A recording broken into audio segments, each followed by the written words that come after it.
Oh. Hello, I'm the Nostalgia Critic. I remember it's a home. Well, ever since last week, in the comments made by the director of My Pet Monster, I've been doing a little thinking. Asking myself some questions. Like, what the fuck am I doing with my life? Is this really where I want to be? Pathetic loser? So I do what I always do when I get really depressed. I watch old nostalgic TV. Don't mess with Sergeant Slaughter. He's as strong as they come. Ah, Sergeant Slaughter, you represent a simpler time, when your last name could also represent illegal war crimes, or when your biggest problem was not collecting the latest action set. Fight the good fight, Sergeant Slaughter. The heroes in a half show are making a surprise! Teenage Mutant Ninja Turtle pies! Oh, Teenage Mutant Ninja Turtle pies. I remember when the line fresh from the sewer actually sounded appetizing. Fresh from the sewers to you! God, is this the only thing to bring me pleasure? Just pure pathetic nostalgia? I'm a wreck! Aw, there, critic. It's not so bad. It is so bad! Get out of here! Fine. I'm a dinosaur. Fucking commercials. What is it about them that draws me to them? They're so conniving and yet so inviting. It's like they're in their own little world, a world that wants to be nice to you but scam you at the exact same time. Something about them strangely gives me comfort. I could actually watch these ads all day. Actually, it's not a bad idea. Maybe I need to take a break from nostalgic movies and nostalgic TV shows and take a look at the stuff in between. I mean, I loved commercials growing up. They got me excited for all the things I'd pester my parents over until their ears gushed with blood. Every time you watched them, you felt like you were making a deal with them. You buy their products, and they in return deteriorate your intelligence and physical health. It was a good trade. How can such cunning manipulation go unappreciated? You know what? Fuck it. I'm gonna take this whole episode and I'm just gonna watch commercials. Yeah, this is a tribute to all the plastic sugar-coated nonsense that we loved growing up. This is a segment I like to call After These Messages. After these messages. After these messages. After these messages. After these messages. We'll be right back. I'm not gonna go in any order or tie them together with any theme. It's just gonna be commercials. So, let's get started. Look, it's Jeff Armstrong. He's eating Apple Jacks. Apple Jacks. You remember these commercials, right? It always starts off with a group of kids eating the cereal, and some snooty know-it-all always asks why they like eating it if it doesn't taste like apples. Which is a good point. Why the hell doesn't it taste like apples? It's like if Cocoa Puffs tasted like Oat Bran. It's kind of false advertising. It's Jeff Armstrong. He's eating Apple Jacks. He's cool. We'll see. Yes, we'll see if he's cool by subjecting him to the Apple Jacks test. Not the Apple Jacks test! Yes, the Apple Jacks test! You named it Apple Jacks. Shouldn't it taste like apple? That isn't why it tastes so good. Then why? You must choose. But choose wisely. They just do. You have chosen wisely. Kellogg's Apple Jack cereal is part of this complete breakfast. And then they all end with the kids taking a picture together. But my absolute favorite is the caption at the bottom. Apple Jacks 94. Somebody actually looked at this picture and called it Apple Jacks 94. As if to say, yeah, I remember that summer. That was the summer of Apple Jacks. The summer where anything was possible. The summer where boys became men and girls became women. That was Apple Jacks. I know. I wrote it on a picture. Do you think the kids from It did that? Like when they all took that picture together, they simply labeled it the summer of Apple Jacks 54? You know, instead of the summer of, oh my god, a killer clown, a fucking killer clown, don't ever forget the killer clown, a killer clown. It could happen. Kellogg's Apple Jack cereal is part of this complete breakfast. I don't know what she sees in him. Read what we like. Pop your basketball, Pop-O. How about Popples? That was a clever idea. It was a series of sports balls that could be turned into cuddly creatures. I've got a Pop-O. Pop your basketball, Pop-O. Who's got that ball? I've got a Pop-O. This raises a few questions, though. Like, why were they playing with a furry pillow-like ball to begin with? Hey, you got our basketball? Oh wow, that's a hairy fucker. It doesn't bounce in the slightest. This'll do us well. And then, of course, when they go after the ball... I got a purple. Well, shit, he's got a supernatural creature that hasn't been discovered by science yet, but where's that darn ball? Also, I felt bad playing with these because I always felt like I was giving the Popples a migraine. I mean, you're kicking them around, throwing them, doesn't that hurt? The Popples wouldn't come out like this, they look more like this. But oh well, you can't fault it on still being a clever product. They're new from Mattel. Okay, I don't know what the fuck this kid is on, but I want some. All kinds of cream inside. He likes Stiggle's funny faces. There's fudge and vanilla cream in each one. My God, people stoned out of their minds don't laugh this hard. New Giggles cookie. 2 kinds of cream in each funny face. Are you gonna eat that? Turn the gas off! Turn the gas off! It's sometime in the future. Oh, this ad was unbelievable. This is like one of the most fucking epic commercials ever put on television. The ultimate challenge. Crossfire. Look at it. It's set in this apocalyptic future where the fate of the world rests in the hands of 2 kids who sit at a table and throw marbles at even bigger marbles. Crossfire. Now get counter. Crossfire. It's like the world of Tron if it was run by Lucas. It's the most badass commercial ever. Crossfire. You get counter. Crossfire. Go, Billy! The fate of Armageddon lies in your hands!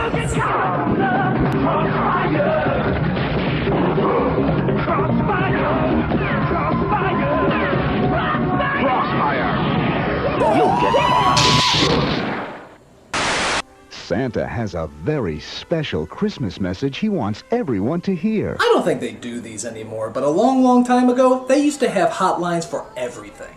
Call 1-900-909-4300. $2 first minute, 45 cents each additional. Look at that. Just $2 for the first minute and only 45 cents every additional minute. It's pretty fucking costly for the 1980s. And Santa needs your help to spread the Christmas cheer. Be a Santa's helper. Yeah, I always remember you call him up and some jerk-off would talk as slowly as possible so he could make sure that he eats up your time and your fucking money. What a dick cock. Get your parents' permission to call Santa's special phone number now. Actually, this sort of takes on a different meaning nowadays, doesn't it? When you make a call that costs money, there's usually a different idea behind it. And the idea of Santa being a part of that is pretty freaking creepy. You've reached Santa's hotline. Have you been a naughty little boy? I bet you have. What are you wearing, naughty little boy? I have a candy cane in my pants for you. Get naked. Speaking of Santa, how many of you get nostalgic whenever you see this commercial every year? It's practically a staple of Christmas now. Yabba dabba fruit, delicious do. Ho ho ho, I'm hungry. Santa, my pebbles! Your pebbles! 'Tis the season to be sharing, Fred. Happy holidays, pal. Oh, Fred. Hey, Fred, how can we celebrate Christmas if Jesus isn't born yet? Just eat your fucking cereal. Nintendo. It's for breakfast now. Get this, when Nintendo was all the rage, they actually made a Nintendo cereal. Yeah, it wasn't a Mario cereal or a Zelda cereal, it was just Nintendo in general. What a weird idea. It's kind of like making internet the cereal, isn't it? Though it would probably be the first cereal where you have to be over 18 to eat it. And it wasn't just called Nintendo cereal, it was called the Nintendo Cereal System. What the hell does that mean? Do you really have to put the word system at the end? Are we really gonna confuse this Nintendo for another Nintendo? Nintendo Cereal System is a super part of this nutritious breakfast. No, you meant Nintendo the Entertainment System. I thought you meant Nintendo the animatronic horse that only eats toothpaste and circus midgets. He's very big in Sweden. It was kind of cool because it was technically 2 cereals in one. That means there were 2 bags in each box. But I remember it was kind of a pain. Once you open the bag, you can't really close it. So if you open both of them and poured it out, you'll get double the cereal all over the place. Maybe that's why it didn't last so long, because half of it was on the floor instead of the bowl. Well, if it had Nintendo on it, you know we were gonna love it anyway. 2 cereals in one. Wow!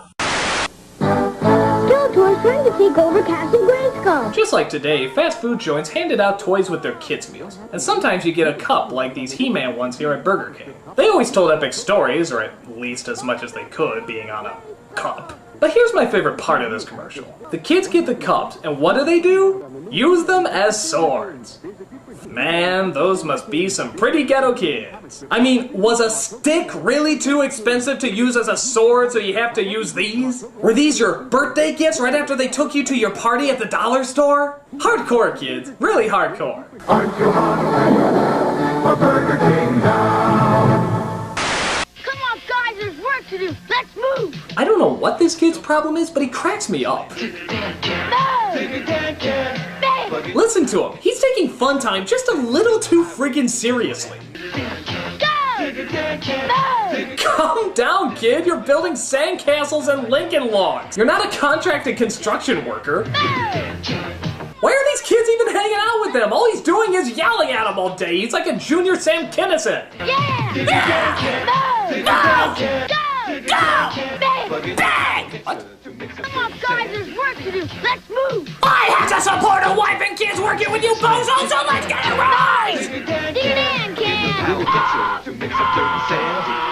Digger Dan trucks, power mixer, crane, and hard hats, each sold separately. Batteries not included. New from Revell. What is it? It's the Insecticon. Hell yeah, Transformers. These were the coolest toys out there. Even if they did take an hour to figure out how the fuck they worked. They were still awesome, and we loved every minute of them. The coolest one of these commercials was the Insecticons, the robots that looked like insects. Why? Because goddammit, I like to think Tom Hanks influenced something in the movie big. Yeah, we heard his idea and we thought it was awesome. And it kicked ass to suddenly see these things around. Something that used to be in every Transformer commercial was an awesome but kind of creepy moment when the kids would say the robots in disguise line. Jesus! I mean, it's cool, but it's also pretty freaky. It's like the kid got possessed by the devil or something. Your mother sucks cocks in hell. Each sold separately from Hasbro. 1, 2, 3, 4, 1, 2, 3, 4, 1, 2, 3, 4, 4. Yeah, can't go wrong with this game. And the song, it turns out, was pretty catchy too. If you haven't played this game, then you have no childhood. This game was entertaining then, and it's still entertaining now. If you're waiting for the dentist and they have it in the little toy basket. But it still counts! 1, 2, 3, 4, 4. Kind of a lame joke they would do is that they would find as many puns they could do with the word for. For real, for everyone. For laughs. Fortissimo. For winning. Forget it. Forgive me. Yeah, those were good, but let's see how far we can really push it. For real, for everyone. For laughs. Oh, score. Four candles. Forever. What else can you say but solid game with a solid ad? Connect 4 from Milton Bradley. Chia. Behold, the most boring thing in the entire friggin' world! I was fascinated by kids who had Chia Pet. You know how they say something is so boring that they'd rather watch grass grow? Well, now they made a toy out of it. They made a toy out of watching grass grow. That's how bored apparently we got. And just look at this incredible selection they have. Chia teddy bears, puppies, kittens, rams, bulls. There's even a chia tree. Tree? They actually put a tree in there? It's already a fucking tree. It does nothing except grow. That's all a tree does. Chia. Chia Pet, the pottery that grows. If you liked it, good for you, but don't be surprised if you have a sudden fascination with chia paint drying. And for the love of God, don't invite your friends over to watch it. You will be pitied. Chia. Bullshit. This is the Micro Machine Man presenting. Oh, this guy is awesome. He started off as the FedEx Man and moved on to a toy called Micro Machines, which sadly I don't think exist anymore. Cruiser, mini, micro machine, vehicles, planes, and boats to the police station, the marina, the mini motorcycle repair shop, the gas station, the construction office, work, the real working drawbridge, highway, passenger ramp, and garage doors. This guy is an advertiser's dream come true. He gets out all the information you need in seconds, literally seconds. The dramatically detailed, terrifically trimmed replica of the real thing that holds 25 micro machines with fabulous, fantastic features, 2 totally terrific elevators, real working hoist, runway, and 2 cargo arms. Every time he came on TV, you felt like you were doing ecstasy. Everything just seemed so fast, and everything else moved in slow-mo after he was done. And these playsets fit together to form a perfectly precise Micro Machine world. Billy, it's mother. Come to dinner. The Micro Machine Man here, aircraft carrier there. You can't have that, but you can have this. Thank God this guy doesn't do audiobooks. To be or not to be, that is the question. Whether 'tis nobler in the mind to suffer the slings and arrows of outrageous fortune, or to take arms against a sea of troubles and by opposing end them, to die, to sleep, no more, and by his sleep to say we end the heartache and the thousand natural shock. That flesh is hair too, 'tis a consummation. Devoutly to be wished, to die, to sleep, perchance to dream. Aye, there's the rub. For in that sleep of death, what dreams may come when we. The toys were awesome, and this guy was awesome. Let's hope they both make a comeback sometime soon. Remember, if it doesn't say Micro Machines, it's not the real thing. Speaking of awesome, why the hell is there no more Ecto Cooler in the world? This was like the coolest drink ever. And by God, it was the only good thing that Snot Bubble Slimer ever produced. I see Ecto Cooler. Slimer's new fruit drink. Though speaking of which, what are we supposed to assume that stuff is? I mean, did the best thing to come out of Slimer literally come out of Slimer? Oh my God, we could be drinking Slimer splooge! He already sort of looks like a giant sperm. It's like the sperm of a sperm or a... Ugh, I don't want to think about it. Ah, screw it. Whatever it was incredible. And it lasted a real long time, but at some point they discontinued it. And by God, were we pissed off. I keep hearing they're gonna make a new Ghostbusters movie sometime soon, and I'm telling you right now, if they do not do a crossover with Ghostbusters 3 and bring Ecto Cooler back, somebody really will be a fucking ghost. Ecto Cooler, you've been warned. Wow. Here's Wet Banana. You can dash and splash on Wet Banana like Billy. Yes, be like Billy and take a ride on the Wet Banana. You can dip and slip like Ricky. Yes, dipping and sliding is a very good thing to do with your Wet Banana. Slippery wet fun for the whole gang. A very special kind of gang, but yes, slippery wet fun is guaranteed. Could that be Mom on Wet Banana? It is! Mom! Get off my Wet Banana! What would Dad say? Regular Wet Banana, 25 feet long, and the new Wet Banana Super Slide, 30 feet long. My, that's a fucking big banana. Each sold separately. From Cokie. Caution, may hurt some women. Down at Fraggle Rock. Down at Fraggle Rock. I love Fraggle Rock. Then why'd you turn it off? Chris, why don't you read something? But the Fraggles are really fun. Ah yes, the TV that actually encourages you to read. That's something you don't see very often. I'm so confident you won't stop watching me that I'm just giving you books! Ha ha ha ha ha ha! You can't read your addiction of me. I won't die until the internet's invented. I got 10 more years, suckers! Ha ha ha ha ha ha ha! Magic Potty Baby. Oh God, not one of these. Quit while you're ahead, commercial. You might be able to sell it if you stop now. Help you with your training pants, you make me so proud. Your potty. Oh, nasty! I mean, go! It's fun to help Magic Potty Baby learn to use her potty. No, it's not. It's fucking gross. God, and they say boys can be disgusting. Ooh. Magic Potty Baby, I'm so glad. Don't kiss it. You don't know where it's been. Potty Baby and her magic potty. No water, no mess. Just pray that thing doesn't have to go number 2. Hello, I'm the Nostalgia Critic. I remember it so you don't have to. Well, I got my recliner, I got my I Donut Donuts t-shirt on. That can only mean one thing. More commercials! Yeah, I guess it is a weird idea to review commercials, but like I said before, they live in their own little world, and they're so much fun to watch and laugh at. The 80s and 90s gave our childhood some really silly products and even sillier ways of advertising them to us. And guess what? We're gonna look at them again today. So, welcome to part 2 of a look back at nostalgic commercials and a segment I like to call We'll Be Right Back. After these messages. After these messages. After these messages. After these messages. We'll be right back. Where is the cool card? Oh, figures that we start on a girl's commercial. Fucking girly ass, they just keep us from our lust of plastic weapons! You put it together. Dolls and fashion sold separately. Yes, you can do everything with it. Drive through glitter, pick up dangerous hitchhikers, pose it against that curious gigantic city backdrop that you have for some reason. It's a girl's dream come true! Actually, the funny thing I realize about this is that if that car was a little smaller, it'd be a boy's toy. Now how weird is that? You think we'd be all about things being bigger and stronger, but no, we like them teeny tiny. Have you ever noticed that? Girls got the huge convertibles, we got micro machines. Girls get the giant detailed dolls, we get the little G.I. Joe action figures. I mean, at what point did we look at TV and say, ha! Fuck that giant pussy convertible, this is a man's car! You put it together. Dolls and fashion sold separately. We're into Barbie! Wow. What was up with that girl's reaction? It's like she forgot she was supposed to be impressed with the product. Barbie! Wow. She just sounds so entranced too, doesn't she? It's like off-screen the product suddenly turned to an incredible superhero or something. Dolls and fashion sold separately. I'm Batman. Wow. What else can you say, bud? Barbie. We're into Barbie! Wow. Wow.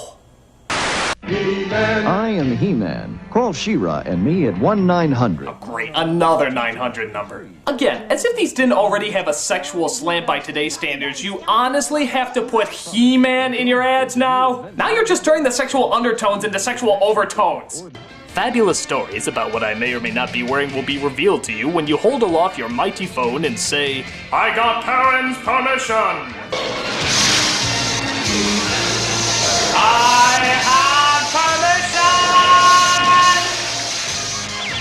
We'll also tell you how to get an action figure or this colorful poster. Part of your $2.35 2-minute call will go to local science museums. Yes, part of your money will go to the science museums. We haven't figured out yet how to make change for a penny, but we'll figure out some percentage.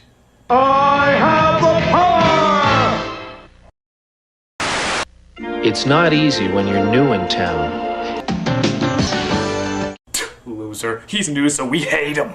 Except when you have something that makes huge bubbles. Amazing bubbles. Holy shit, that kid has bubbles! Bubble thing makes people curious. I was so wrong to judge you, Billy. I was so wrong. How can anything make bubbles as big, as giant, as monstrous as Bubble Thing makes them? Hey, Joey! I just got a Nintendo Entertainment System! You wanna play? Fuck that shit, man! This kid has bubbles!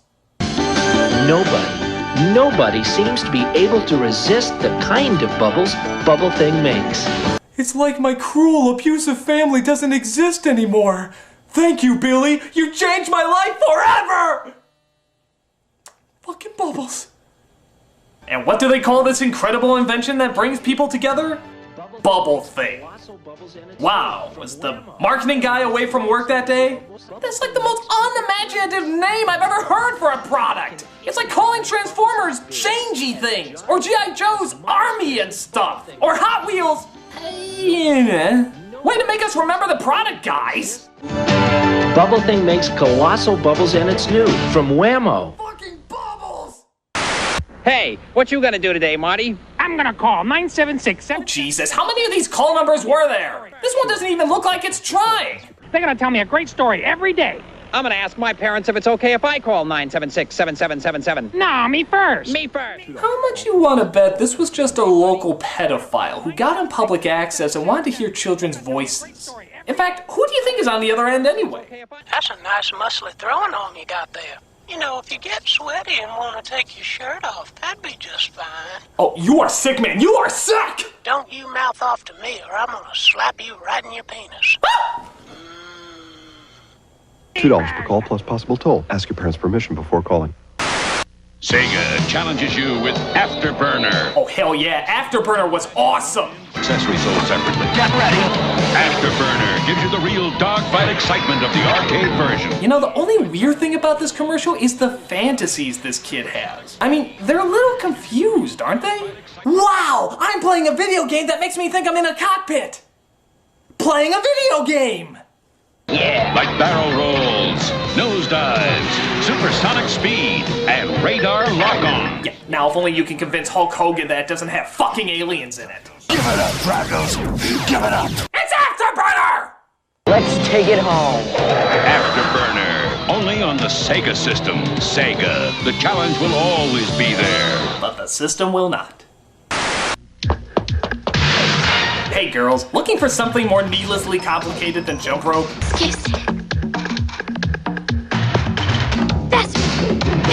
Are Are you that little bitch that always needs to show off to make yourself feel loved? The kind whose mother will threaten the coach's family if you don't get a perfect score? This unnecessary addition to overachieving physical perfection is for you! Yeah! Now, to be fair, maybe I'm being too harsh. I mean, physical fitness is important as long as you're not just doing it to show off. Dipstick, when you just want to show off. Scum!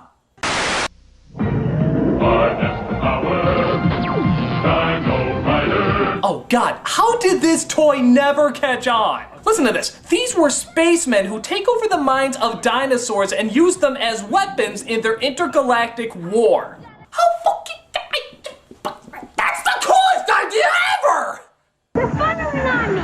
Look out for the trap! The hidden rocket splashed the evil Rulon. We'll meet again, Sweat Star! They had a TV show too, but that never went anywhere. Why? I mean, seriously, it's like the best combination of everything boys like. Just throw in cowboys, ninjas, pirates, and the annoying of girls for making us feel confusing emotions, and it'd be perfect. Hiding gunner! Over here, Frog Breath!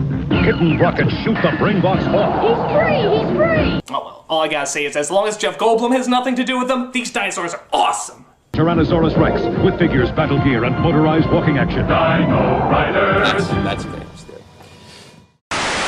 Hey kids, it's me, the Spring Bunny. Call me today and... Oh, come on! It's a fucking rabbit! That counts as a reason to call a number because you show a fucking rabbit on screen? There's a new story every day, so call today. I mean, how lazy can these get? Hello, kids. I'm a table.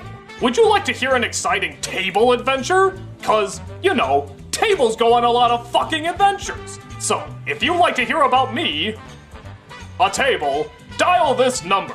Table away! We can't wait to share our warm weather fun and discoveries with you. Remember, get your parents' permission before you dial. Preferably while they're asleep. Hey, Fred, it's the same old shtick again. Rockstone! Bonnie! Uh-oh. Okay, I'm sorry, I gotta address something with these commercials. Here you got Barney, who's going to these extreme lengths to get Fred cereal. Why doesn't he just go to the fucking store? I mean, my god. It's incredible the lengths he'll go to. I mean, his face is on the fucking box! You'd think he'd be able to get a few free ones every once in a while. Bonnie! And for that matter, why does Fred keep feeding into his habit? Why doesn't he just crack and tell him what he really needs to do? Bonnie! Uh-oh, this rock's got to roll. Okay, Bonnie, before I chase you around in some comedic routine, I just want to ask you to do one thing. Look at yourself. Just really look at yourself. I mean, my god, Bonnie, my god. You're a pathetic wreck. I mean, that stage alone, how much did that cost you? 100, maybe thousands of dollars? And you keep doing this every week. Week after week, you blow your money away when you could be spending time with your family. This is why you're defaulting on your mortgage, Pawn. This is why Betty has to strip. Here's, $20. That's good for a couple boxes. Go to the store, get a few, enjoy yourself. You have a problem, Bon. You have a real serious problem. And it needs to be addressed. I mean, seriously, Bon, what is it about my cereal that sets it apart from other cereals? 'Cause it came from your wife's box. Okay, Bon, you're going down. Hot Cocoa Pebbles cereal, part of this nutritious breakfast. Yabba dabba delicious. I'll make you eat your wife's box. You can smush 'em, you can mush 'em. Maybe it's me, but this commercial seems ungodly cruel. You can smush 'em, you can mush 'em, you can push 'em, you can smush 'em. Oh, God! Oh, that hurts! Oh, God, don't do that! Smushies with a friend. No, please, I'm claustrophobic. Oh! Smush. Oh! Sick, twisted bitch! You can stop. Oh! Everybody. You girls are Satanists! Ah! Mushies sold separately from Fisher Price. Mr. Turtle. Here's a classic. It has a great setup and a great punchline. It's a wonderful commercial. Ask Mr. Owl. Mr. Owl, how many licks does it take to get to the Tootsie Roll center of a Tootsie Pop? Let's find out. 1, 2, 3. But you see, I don't think that's the real question here. I think the real question is, why the hell is this boy naked? Nobody addresses this? Even the turtle, when he first comes out, is like, What the fuck? Tootsie Pop? Put on some clothes, boy. I can see your junk. Mr. Owl, how many licks does it take to get to... The other scene I like is when the owl opens his eyes. I don't know, am I the only one that finds that a little creepy? Mr. Owl. Let's find out. Well, it's still a classic commercial. I always look forward to watching it whenever it's on. How many licks does it take to get to the Tootsie Roll center of a Tootsie Pop? The world may never know. It's a signal, it's a sign you got. Oh yeah, this is part of those McDonald's commercials that try to advertise to the teen demographic. I guess they were trying to make this a household symbol. Doing breakfast, doing lunch, doing dinner, you can do the artist. Yes, this not only shows that you can do 1/4 of the YMCA song, but also prove that your mother drank while she was pregnant with you. Seriously, how the hell would you react if someone just came up to you and did this? Hey, critic, spit it out there! What is it?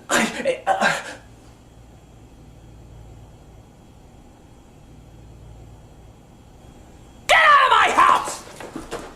Nothing much else you can say, but do the arches. Let's do lunch. Monkey. Down with Zelda from the very start. Really? We're giving Zelda a mythical story about a faraway land, a rap song? Been through with an overhead view, cause a man's gotta do what a man's gotta do. Oh boy, this guy and Kazam should do a duet together. Don't I stand, I'm the man with the plan, cause the power's in my head and the power's in my hand. Cause I am Kazam. Ooh, man. I'm more than I seem, you all are looking at your dream. In your coffee, I'm the cream. So I stay on track, collect the facts, never cut slack, and I always watch my back. One snap of my fingers, get a scoop of Ben and Jerry. Living so rich, better watch my arterials. Down with Zelda. Let's green egg and ham it. It's not even the worst, it's just the idea of giving a fantasy game a rap seems really silly to me. I mean, you know, in Japan where the game originated, they probably treated it with a lot more respect.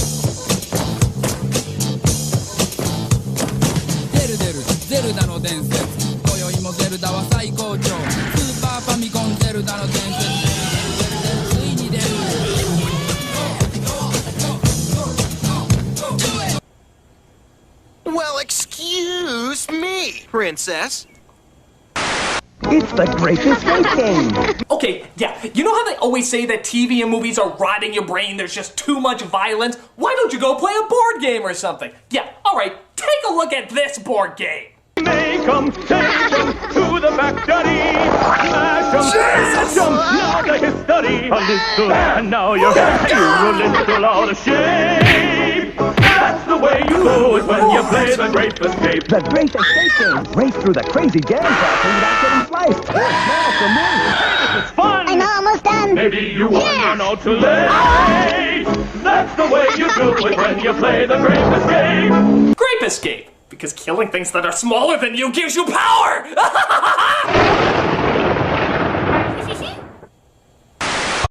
Is it me? Is it you? Who knows? Oh yeah, you all know this game and all have a great time playing it. Can you guess who? Does your person have a beard? Uh-huh. You're out of here. Can you guess who? Do you have a clue? Does your person wear glasses? Yes. I'm gone. Me too. Like most kids though, I always want to take the game a little further. Can you guess who? It's a mystery. Is your person Jewish? No. Your history. Can you guess who? Has your person slept with mommy? Uh-huh. You're out of here. Can you guess who? Is your person serving time for multiple homicides? Yes. I'm gone. Me too. Can you guess who? Does he look like a bitch? What? Does he look like a bitch? No! Can you guess who? Is your person the subject of several disturbing documentaries? Yes. You're Charles Manson! You win. Let's play again. Can you guess who? Guess who? Game cards do not actually talk. If they do, you should probably seek help. Now at Burger King, you can collect Save the Animal cards. Really? You went from He-Man cups that you're supposed to sword fight with to environmentally aware trading cards? There's 17 cards in 4 albums, one with every kid's meal. And this is why you'll never be as popular as Happy Meals. You can save them in albums. Or trade them with friends. Actual odds of getting raped by a gorilla in a Burger King now only 1 in 5. You'll get right away at Burger King now. We're out of corn pops. Sorry. She ate all my Kellogg's corn pops. Oh yeah, remember these commercials? Always starring the mentally tormented kid who has a fucking fetish for a children's cereal? Oh, Mom, that pops taste like sweet popcorn, and she ate the last bowl. Ah! It always starts off with some kid discovering there's no corn pops, and then we take a disturbing look into their deep, dark psyche. If you were out of corn pops. Out of my Kellogg's corn pops? How could you? Stay calm. Hey, anything you got. But oh, that pop tastes like sweet popcorn. I want them and I can't have them. Ah! These kids are friggin' nuts! I mean, if you were watching this, you'd think it was something out of a scary film or a psychological thriller or something. Pass me the corn pops. Where next, Caddy? Right, sir. Oh no, I want my Kellogg's corn pops. Pops? I gotta have my pops. Let's go, son. Coming. Go. Leave behind my corn pops. Are you serious? Stay calm. Oh, like sweet popcorn, there's never enough. And now I have to lug this bag on an empty tank and shag balls for this divot head who thinks I'm his son while they get the pops. And somebody get me out of this! Yes. You are tearing me apart, corn pops! Kellogg's Corn Pops is part of this complete breakfast. I gotta have my pops. Hear anything? Negative. Sunkist searches high and low for fun fruit trees. Ah, yes, the fun fruit trees. I found them! I guess the idea behind these things was that, I don't know, you make them laugh and they drop fun fruit candies. That's why fun fruits are so much fun to eat. I don't know, I always found these things a little creepy. I mean, really creepy.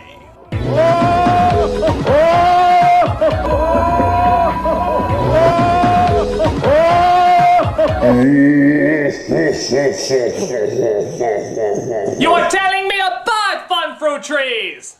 They just seem unnatural. Every time they appear, I keep thinking they're gonna do something out of an Evil Dead movie.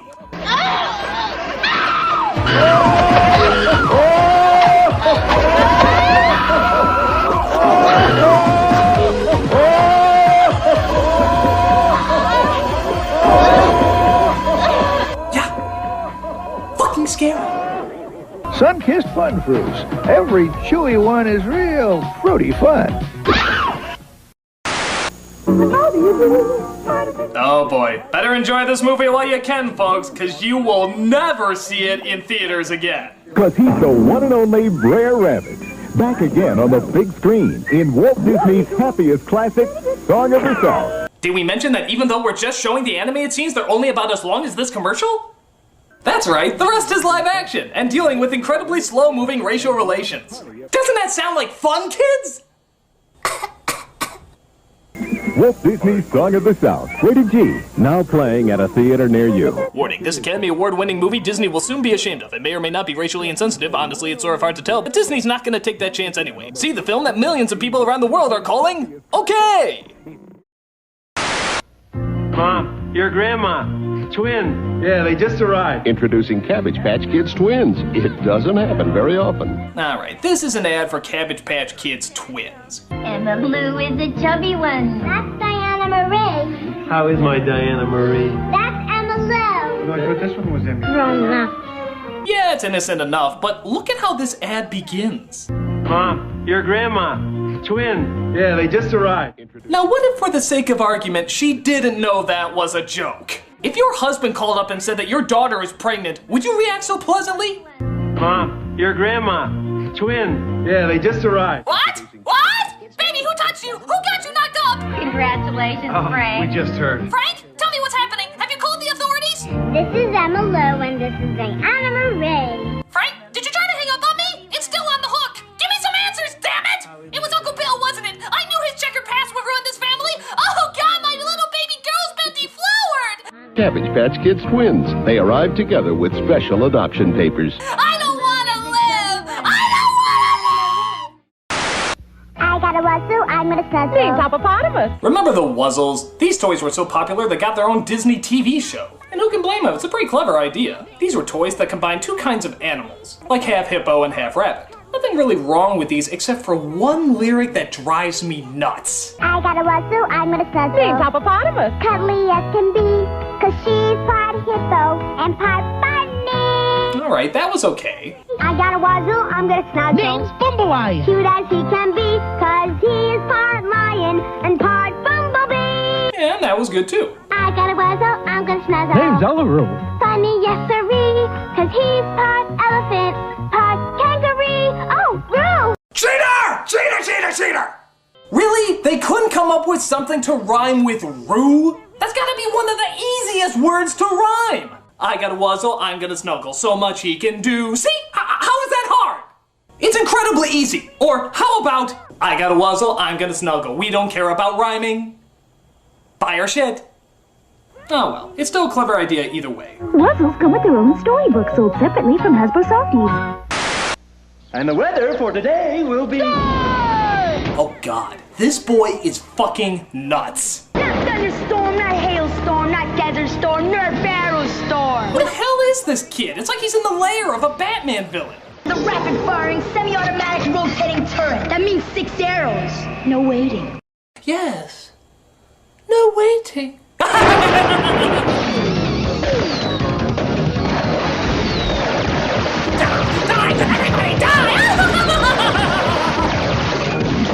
And that's what I call service. Nerf will leave none alive. Hey, if you don't have the Nerf arrow storm, you're just a target. Jesus Christ, kid! I thought this was just a game! Don't you get it? It's Nerf or nothing. And by nothing we mean death! It's Nerf or nothing.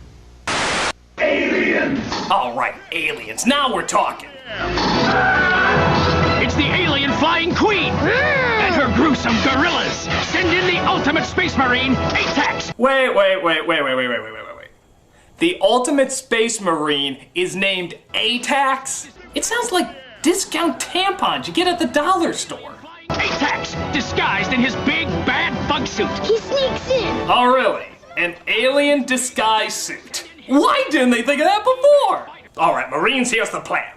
We are going to dress up in alien costumes, get a bunch of garbage bags and the world's biggest dildos, and we are gonna sneak into the alien's nest. They don't have any eyes, so they'll never be able to spot us. Any questions? Yes, Hudson. How do I get out of this chicken shit outfit? Shut up! Send in Hicks and the heavily armored evac fighter. Send in the Marines. Blast them. Yeah. And bottle them. Yes, and bottling. Yes, of course. Alien costumes and bottling. This is the future of our military, folks. If this is how it's gonna look, I think Hudson said it best. Game over, man. It's game over. Spy by Bug, each sold separately. Aliens. You've got your sunrise. You caught a prize. You're making your Johnson. What? You caught a prize. You're making your Johnson. What? Party nights, summer whites, your friends, and your Johnson. Johnson? Saturday nights, distant lights, your girl, and your Johnson. Whoa, hey, keep it clean! It's disturbing commercials. Get any creepier than that? Rooster tails, water trails, your kids, and your Johnson. I'm gonna slap you right in your penis. Shut up! You and your Johnson, a way of life for over 50 years. And then your wife found out what you were doing with your Johnson and, well, let's just say you and your Johnson won't be hanging out with any kids anymore. Commercials like this do make you wonder, though. Are they aware what's going on? I don't know. I almost think they planned this so that people will talk about their product more. Like, they meant for it to have a double meaning. But I don't know, maybe I'm sounding like a conspiracy nut. I mean, can you think of any other commercial that can be taken the wrong way so easily? Just wait till you see what I've got. It's the Wonder Boner. The Wonder Boner? Oh, you laugh now. Just watch. You just assemble the Wonder Boner stainless steel rods like this. You take the fish and The Wonder Boner. Introducing the Wonder Boner, the amazing new fishing tool that makes deboning fish a breeze. Okay! You had to know what you were talking about. Nobody's that naive! You're trying to play all innocent when you know that everyone's gonna be snickering at your commercial, and thus remembering your product better. I mean, I might believe that wasn't intentional if they don't drop any more innuendos. The Wonder Boner.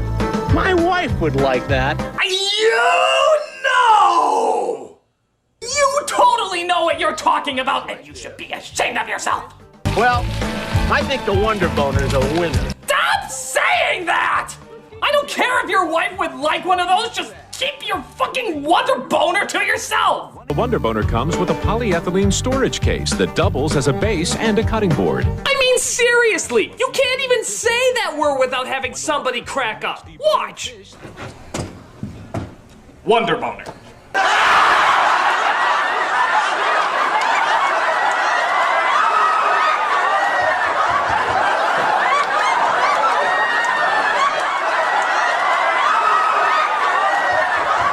You see? So, Dave, when did you get the Wonder Boner? It's funny you should ask. No! Got to something else! Order your Wonder Boner now. Alright, kids, fucking Wonder Boner is where I draw the line. This was my look at commercials part 2. I hope you had a lot of fun. Thanks for joining me, and I hope that you, your Johnson, and your Wonder Boner have a fantastic evening. I'm the Nostalgia Critic, and... Wonder Boner? Really?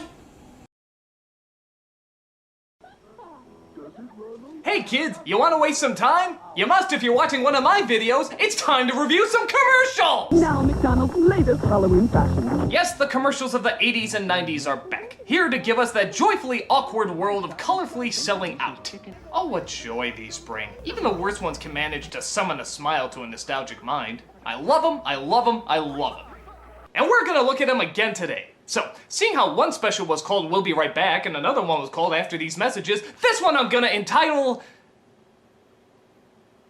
Explanation point. After these messages. After these messages. After these messages. After these messages. We'll be right back. It's here. The E.T. board game. God, at last. Now you can pretend to help E.T. go home. You're safe, E.T. And sometimes you can fly. Wow. Really? We're including flying in a board game now? You know, moving from square to square doesn't technically count as flying. Move 2 spaces. Woo! I'm flying! Oh my god, I'm flying! E.T. phone home. Sometimes you can fly. Wow, indeed, easily impressed little boy. Danger! Sometimes you can hide. To the spaceship. The one that helps E.T. the most wins. And the loser has to play the video game.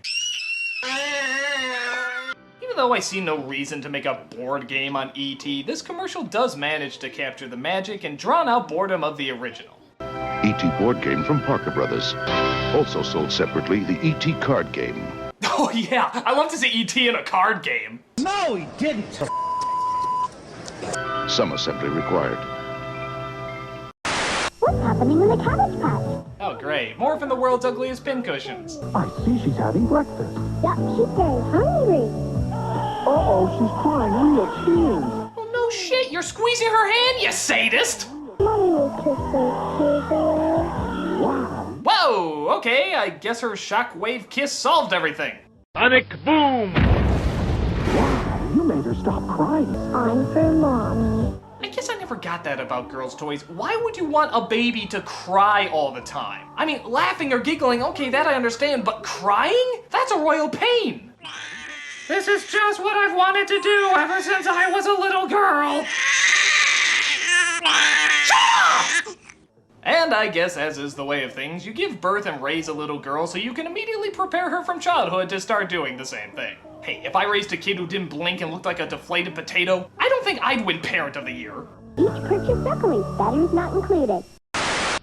Morning is your time. I love this commercial because you literally have no idea what it's advertising until they just say it. That spark of light In everything you do. All you know is that whatever it is, it gives you a great lust for life. In everything you do. Grape nuts. Oh, grape nuts, of course! Because when I think of appreciating all the miracles that life has to offer, I think of a cereal that tastes like cardboard and feels like shitting needles.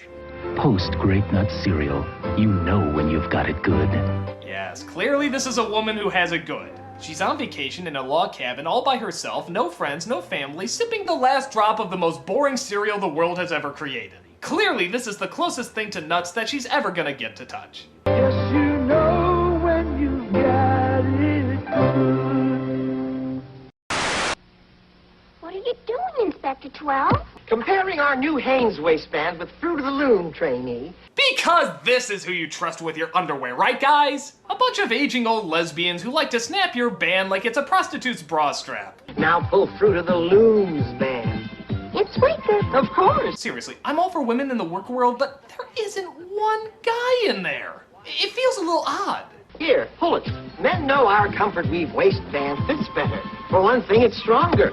Wow, is it? I mean, how would you like it if nothing but men were looking at women's underwear all day? Hey, Tom, get over here and feel this bra. What? You gotta feel this bra. Come on, feel this bra, man. Right. Feels really nice. Yeah, isn't that nice? Isn't that nice? Oh, That's a yeah. pretty good bra. It's a good bra. Yeah, I like this bra. Really nice bra. Soft and spelt. Very nice. Very soft. Very pink. Very pink, yeah. Like flowers. Yeah, pretty flower. Like a petunia, you know? I think petunia. I'd say it's more like a buttercup. No, more like a D cup, yeah. Man, I could touch this thing for hours. Hours. Plenty of hours. Lots of hours. Hours. Well, I guess if the Hanes fits, wear it. Hanes wins the battle of the bands.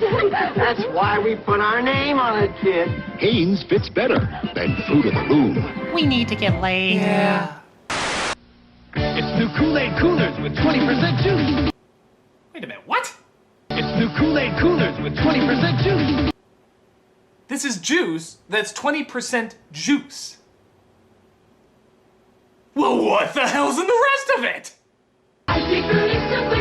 With 20% juice. That's right, kids, 20% juice. It also includes 50% corn syrup, 20% yellow number 5, and 10% God, we don't know what, but the FDA was asleep. Drink it while it's still unidentifiable. Kool-Aid coolers make it cooler. Rock it, roll it. They're just so happy about it, too. Is it really worth celebrating that 1/5 of your product is actually what you say it is? It's a little disturbing.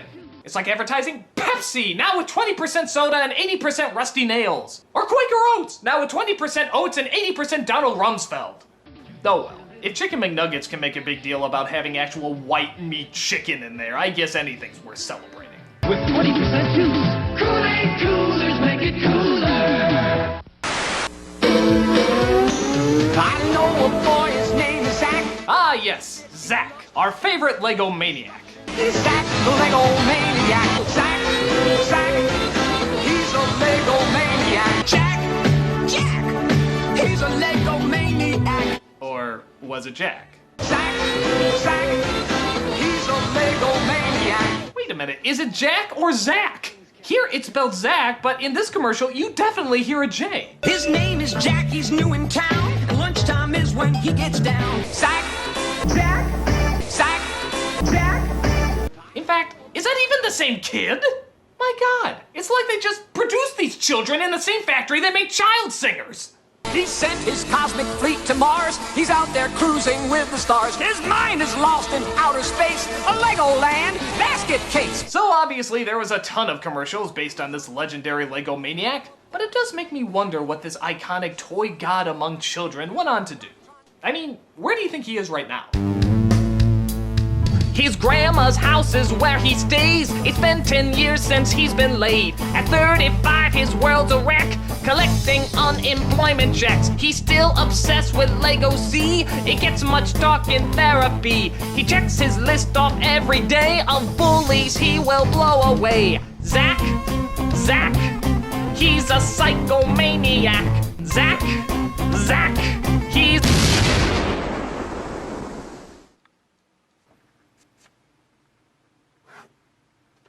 Well, we'll still remember you in this timeless commercial, and the most likely unhealthy obsession you probably have. Zach, he's a Lego maniac. Zach, Legoland, King's Castle, Airport, Cosmic Fleet Voyager, sold separately from Lego Systems. Has anybody noticed that the Ghostbuster toys were some of the most creative toys ever made? I mean, look at these. These were friggin' awesome. See anything weird? It's Tombstone Taco. Tom, a friendly garbage man. P.U. is terror trash. And as you'd imagine, they were advertised well too. But I have to admit, there's one part that just rubs me the wrong way. Get 'em, boys. Ghosts! Funny guy, watch him scream. Am I the only one disturbed that that's possible anal rape? I mean, it's not like we didn't see the ghosts in the movies do something like this, so I find it very unnerving. Funny guy, watch him scream. Hey, my body would do that too if Boo Berry was doing me from all sides. And now, because I don't know any better, the top 10 out-of-context Ghostbuster lines that go with this commercial. Well, there's something you don't see every day. I have seen shit that'll turn you white. You're not sleeping with it, are you, Ray? You're scaring the straights. He slimed me. I think they're more interested in my epididymis. If we get this guy laid, we won't have any trouble. Why am I drippings with goo? You don't want us exposing ourselves. And the #1 best out-of-context Ghostbuster line to be associated with this commercial is... That's a big Twinkie. Play me off, Paul!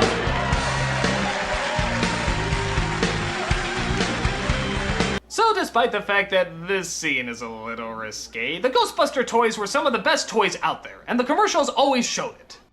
All of it. This is what you do with your spare time.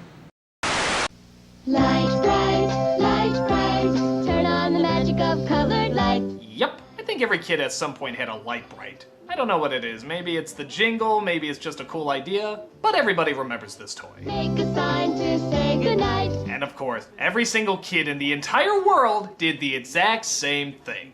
You made dirty pictures with it. Don't act like you didn't do this. Every little kid did. Boobies, penises, and anything else we thought was naughty made it onto the light bright screen. It was like the kids' version of Craigslist. Nothing but perversion as far as the eye could see. Light bright, turn on the magic of shining light. My personal favorite is when they used it to spell out words, but it was always nice stuff like happy birthday or here's Susie. Couldn't they use it for more inventive scenarios? Light bright, make a face to glow at night. Even if we didn't always use it correctly, Light Bright was, and always will be, a pretty cool toy. And this is a pretty cool commercial to go along with it. Turn on the magic of shining light. Light Bright from Milton Bradley. Paradise with my super golden crisp cereal. Hey, it's the continuing adventures of Sugar Bear. Kids nowadays may not know this, but cereal commercials back then were actually sort of like, well, cereals. They were soap operas with cliffhangers and lingering storylines. Half of the commercials always ended in to be continued. And it was sugar-coated awesomeness! But by far, one of the weakest ones has to be with Sugar Bear. Just take a look. Now we're turning the tables on you. Toss that sweet wheat on the double. Cause you got triple trouble. Will Sugar Bear lose his super golden crisp? Well, gee, what the fuck do you think's gonna happen?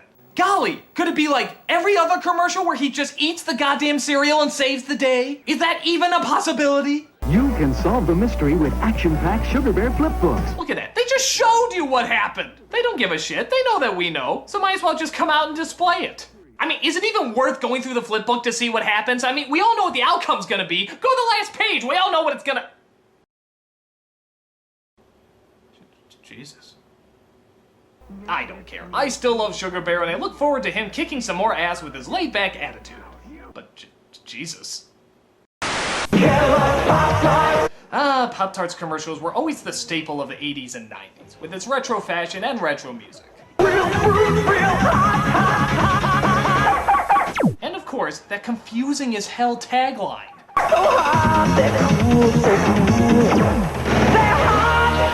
So hot, they're cool, so cool, they're hot. What does that mean? How can something be so hot it's cold, or so cold it's hot? It's like saying they're so great they suck, so it's great. I never got it. It's like one of those Zen riddles you're never supposed to really figure out. What is so hot it's cool, but it's so cool it's hot? Pop-Tarts? It's not Pop-Tarts! You can get ready for something wild when you bite into new Kellogg's Pop-Tarts. Explosive radiation! God, those things aren't fucking around. That nearly took her head off. Look at that. I think bits of her brain just flew out there. Lindsay, why are you late for class? Pop-Tarts! For a taste that's better than ever. Introducing Leatherhead! Alright, now we're talking. Teenage Mutant Ninja Turtle toys. Always a favorite. Leatherhead, these are your targets, the friends of the Ninja Turtles. Yusaki Yojimbo. Wait a minute, what was his name? Yusaki Yojimbo. Yusaki Yojimbo? That sounds a little perverted. Leatherhead! Actually, even Leatherhead sounds a little dirty. It sounds like the name of a gimp from an S&M dungeon. Now you can get a pop-up display stand inside specially marked packages of turtle figures. Great for displaying turtles when they're not eating pizza. We just thought we'd remind you that the turtles ate pizza. As much as I love the turtle toys and the commercials, there was always one thing that drove me nuts. They never got the same voice for Shredder. The voice for Shredder in the commercials was never the same voice as from the show. I mean, they didn't even try. I'll take care of them once and for all. Destroy them! That sounds nothing like the original Shredder. Hey, while they're at it, why don't they go with this voice? They betrayed me, they didn't keep their promise, they tricked me, and I don't care anymore. Whoa! Better watch the old blood pressure, Shredhead! You're just a little chicken.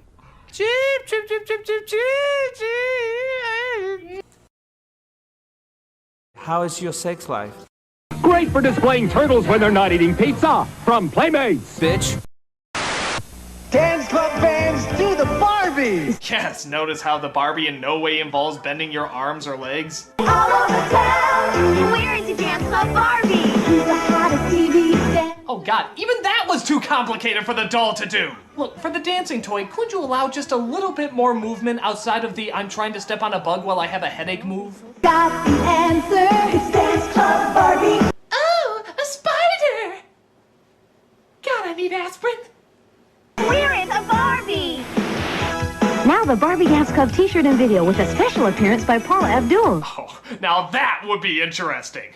Oh, you know, you're trying. I know you're trying so hard, but honey, I just don't think you're Barbie material. Polo, get a reality check. She Oh, no, was you god be awful. quiet, She you shouldn't be be quiet. here. You're She should so commit mean to suicide. She her. was You're that so awful. mean She to is her. just You're a god so awful cry. person. I think she should kill You herself. want to make out? Later, I'm doing Seacrest. What's hot? Hot Wheels. What's cool? Pop-Tarts? It's not Pop-Tarts! Light speeders. Oh my god, I hated these things. Anyone who had these, you got gypped. Okay, so these cars don't run unless you put these spotlights on them. And there's your problem! Why would you want to do that? What are these, solar-powered cars? Who thought this up? So that means every time you put the light on it, it moves a centimeter. And you have to have that stupid light on the whole entire time or it doesn't move. And trust me, it's a lot harder than it looks. You get to move a centimeter, then another centimeter, and then you throw the goddamn thing away. Super tight on curves. Oh, and you got those bridges where it always got stuck. Guess why? Because the fucking light wouldn't shine through. So you always had to push it with your fucking toe or something. God, I hated this toy. Take off with the speed of light. Bullshit. The future is here. Bullshit. Now. Bullshit. Light speed. Bullshit. So hot. So cool. Now you're ripping off Pop-Tarts. Who does that? Batteries not included. Not for use with some cars. You put it together. New from Mattel. Bullshit. Right, Transformers. Now the greats are back as classic pretenders. Wait, what? Wait, they're people now? What? Now they're robots? They're dinosaurs too? What? Hey, what? Now they're cars? What? Wait, how is this classic? I don't remember this. Wait, why are they people? I don't get that. Who are they? Well, that cleared everything up. Buy that. Show and tell time. Another teddy bear? My teddy's name is Teddy Ruxpin. Hi, my name is Teddy Ruxpin. The devil! Can you and I be friends? I haven't forgotten you, critic. Why are alphabets fun to eat? Because you can eat. Critic! Here's a fun game to play at home. Count all the phallic symbols. Squeezes on, squeezes on. Squeeze it, squeeze it, squeeze it through the drink. Squeeze it, squeeze it, squeeze it through the drink. Don't need a glass, don't need a straw. Great orange cherry, oh.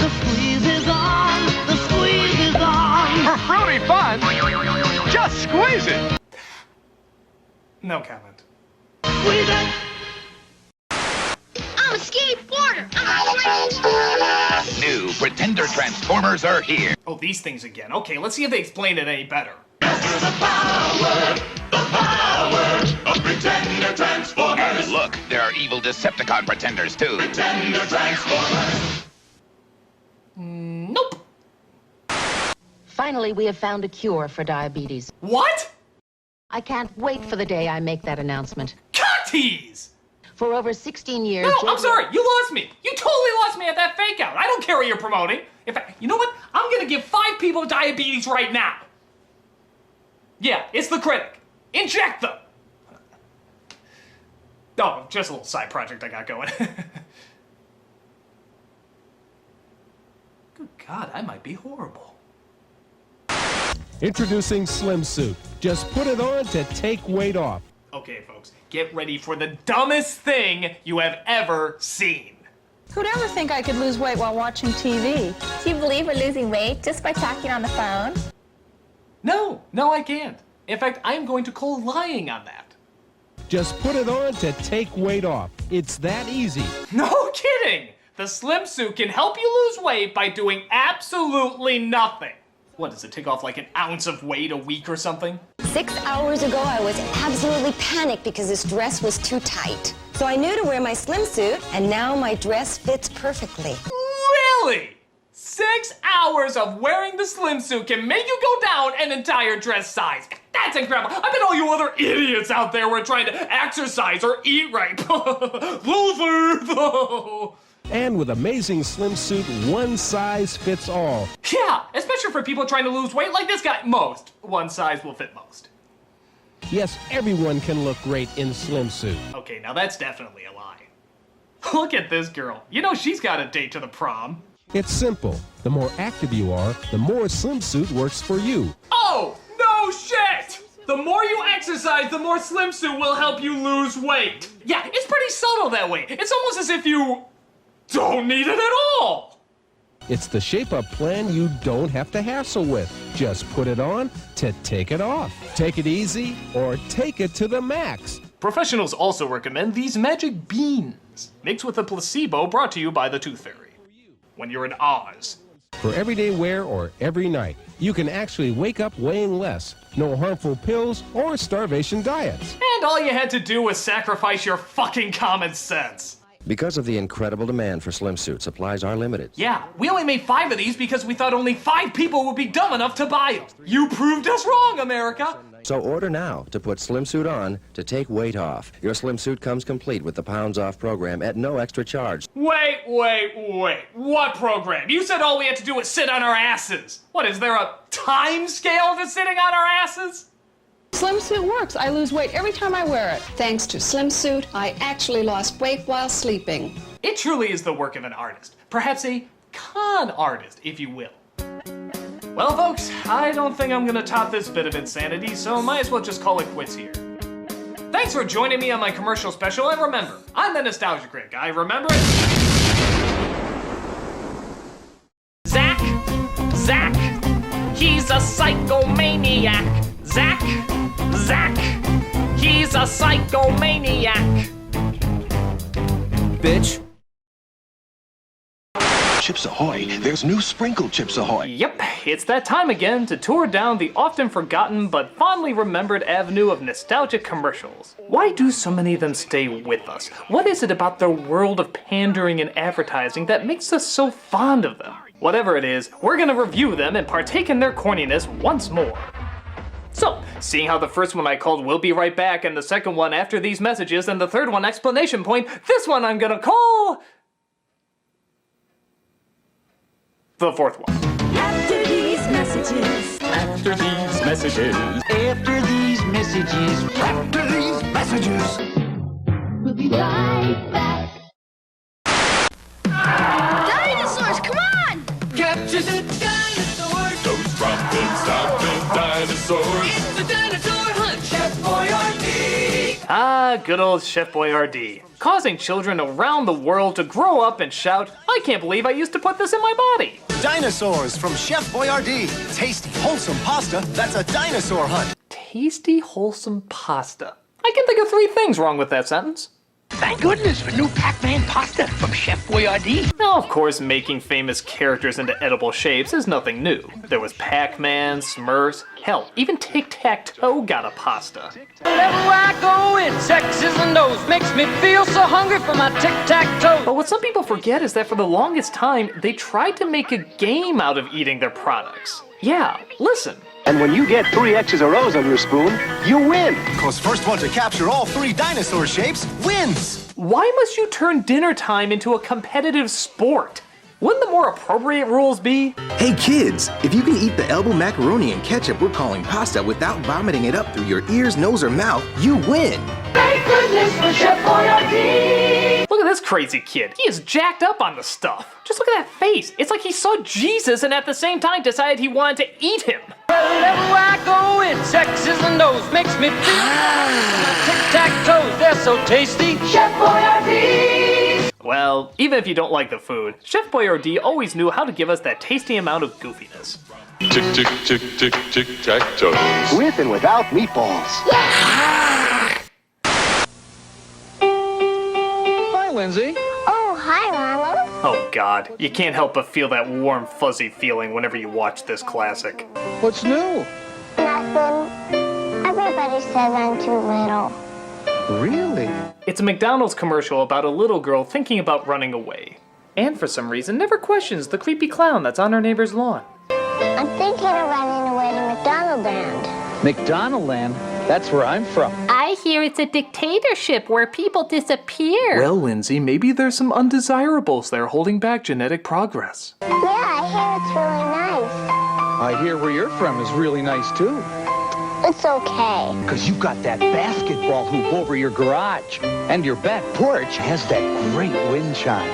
I made that. Plus, there's that beautiful field where I chase butterflies. Yeah, but to be fair, her basketball hoop and wind chime aren't as impressive as your satanic powers to levitate solid mass and create life from nothingness. McDonald Land is still sounding a bit cooler there, Ronald. Hey, when you're in McDonald Land, who's going to make the decorations for your dad's birthday party? Who's going to be the snowflake in the school play? Ronald. Who's going to feed Mr. Goldfish? Hey, Ronald, I think I hear my mom calling me. Oh, okay. Bye, Lindsay.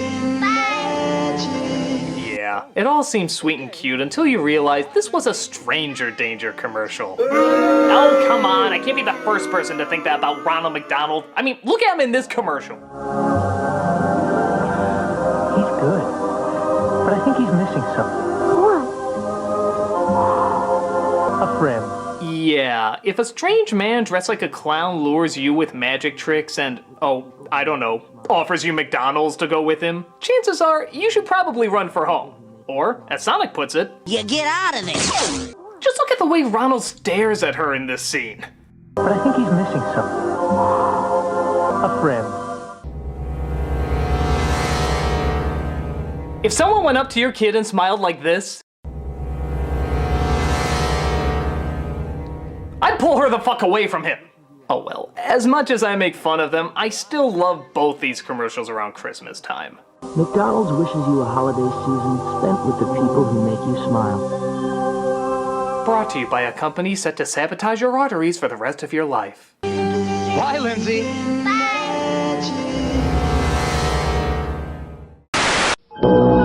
So you think celebrity endorsements are bad now? Take a look at what they did to the Cape Crusader when Batman Returns came out. News alert.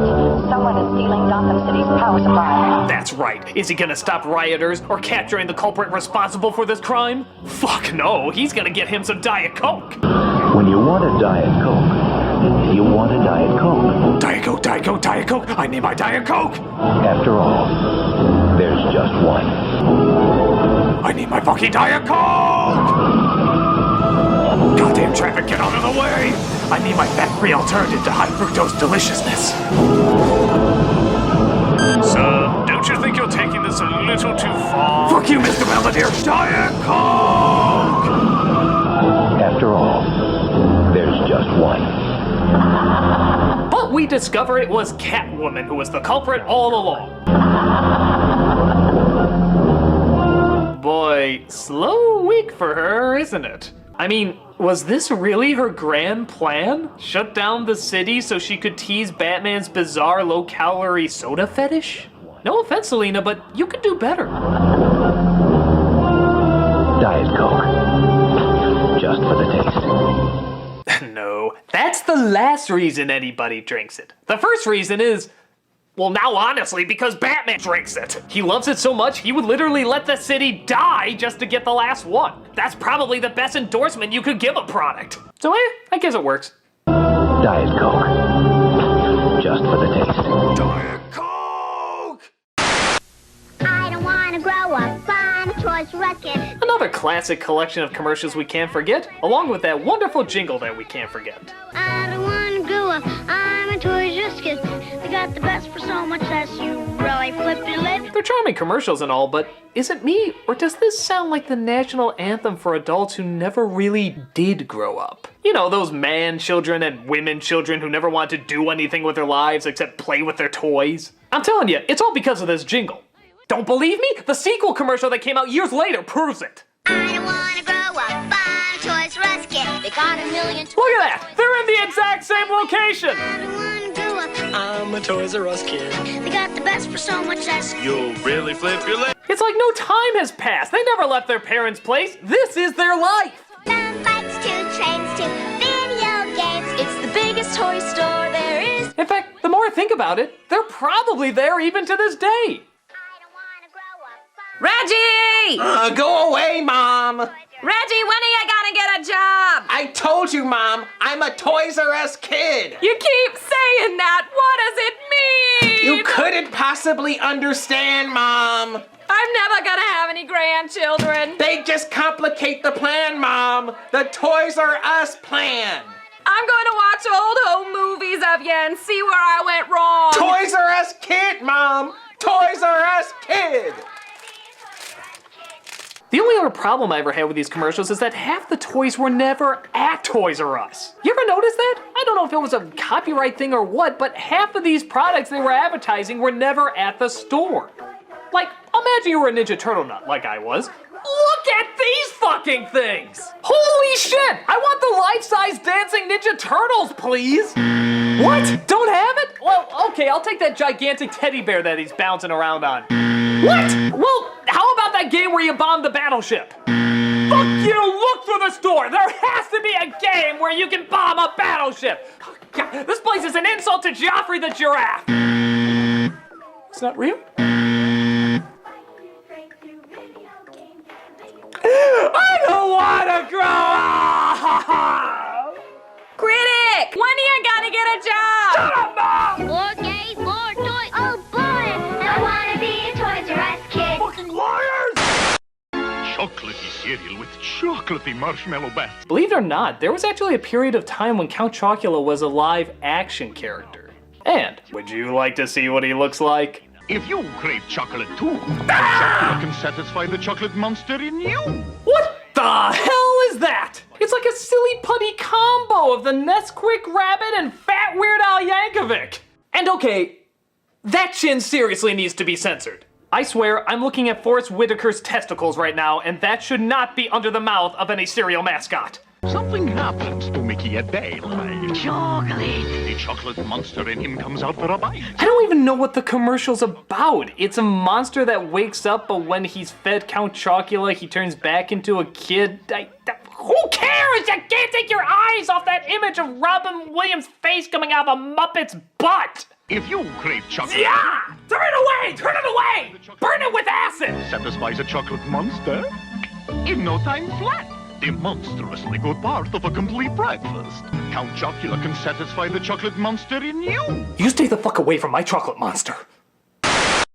You know, you're doing a great job. Oh yeah. I don't know how many people remember this one, but for a while, everybody was quoting it. It starts off with a woman working at her job when her boss obviously starts hitting on her. But you're not using all your assets. With a body like that, you can go places. Sexual harassment makes you feel like less of a person. Ask for the Stop Sexual Harassment booklet at your public library. Be a little more sexy. Hey, we're talking about your job here. No, we're talking about sexual harassment here, and I don't have to take it. Boom! My early 90s perms just schooled your ass! I don't know what it is, there's just something about how direct she is and how almost robotic she says it. No, we're talking about sexual harassment here. And I don't have to take it. The funny thing is, sometimes I wonder if this would still work if the roles were reversed. Like, if it was the woman hitting on the man. My guess in all honesty would be no. For one, kind of obviously this happens more to women than it does to men, but two, men just aren't smart enough to recognize when they're being hit on. We're kind of dumb that way. If a woman is not interested, that's the one we go for. But if a woman is interested, we're blindly naive to it for some reason. If a female boss is hitting on a male worker, he's not gonna catch on to it anytime soon. Dorothy has escaped the castle! Spread out! Find her! Find her! Except for you. You come here. Yes, my lady. It's been a long day, hasn't it, OEO henchman number 5? Yes, my lady. And you'd do anything for me, wouldn't you? Yes, my lady. Unless someone half your age were to kill you, in which case I would swear an allegiance to her blindly. Okay. What do you say I ride your broomstick for a while? What do you mean? Fill my pointy hat. Don't follow. Pop my ruby slipper. Totally lost. Jesus, do I have to spell it out for you? I want to have sex with you. Oh, still don't get it.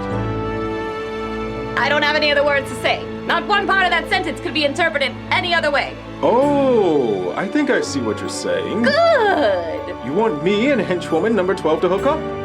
Well, don't worry, my lady. I'm still working on it.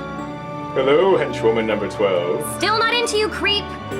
She's so into me. Ah, forget it. You're fired. I'm gonna go hit on a flying monkey. I need a better union. Enjoyably awkward and quotable as hell, we're just talking about a damn funny commercial here. No, we're talking about sexual harassment here. And I don't have to take it. Sexual harassment violates you, and it violates the law. Hey, Kix! Remember Kix? The only cereal commercial that pretty much listed every single reason why not to buy it. There's no candy stuff. No sugar sprinkles. No preservatives. No colors. It doesn't have any candy or chocolate in it. Honestly, it's just rabbit droppings that they painted yellow, but the box is pretty. Actually, they went so far out of their way to prove how little is in it that there's actually a commercial that says there's no flavor in it. Listen. No colors. No flavors. Yeah, that might be taken the wrong way, guys. Especially when you're advertising how phenomenally boring your product is. Those are the ones with the little candies, right? The funny thing is that Kix is the only cereal that tastes different literally with every single bite you take. It's like it gets worse and worse with every single nip. I'm not even joking. You could do a diagram on the natural progression of what every bite does to your taste buds. The first bite demonstrates a tasty, enjoyable experience that seems rather satisfying. Notice how the smile has deteriorated by 50% on the second bite, signifying less enjoyment out of the experience.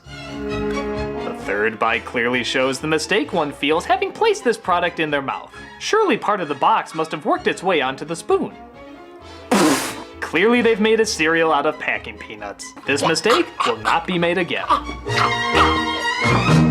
Now kids can get a classic little golden book, free from Kix, with one proof of purchase plus shipping. Okay, did anyone ever actually send in the proof of purchase? I mean, did that ever happen in the history of mankind? I don't know if cereals still do this, but when they were too cheap to put the toy in the box, they had you pay for a stamp and envelope as well as shipping and handling, and have the toy delivered to you a few days later. Do kids really have the attention span for that? Yay, I can get a toy!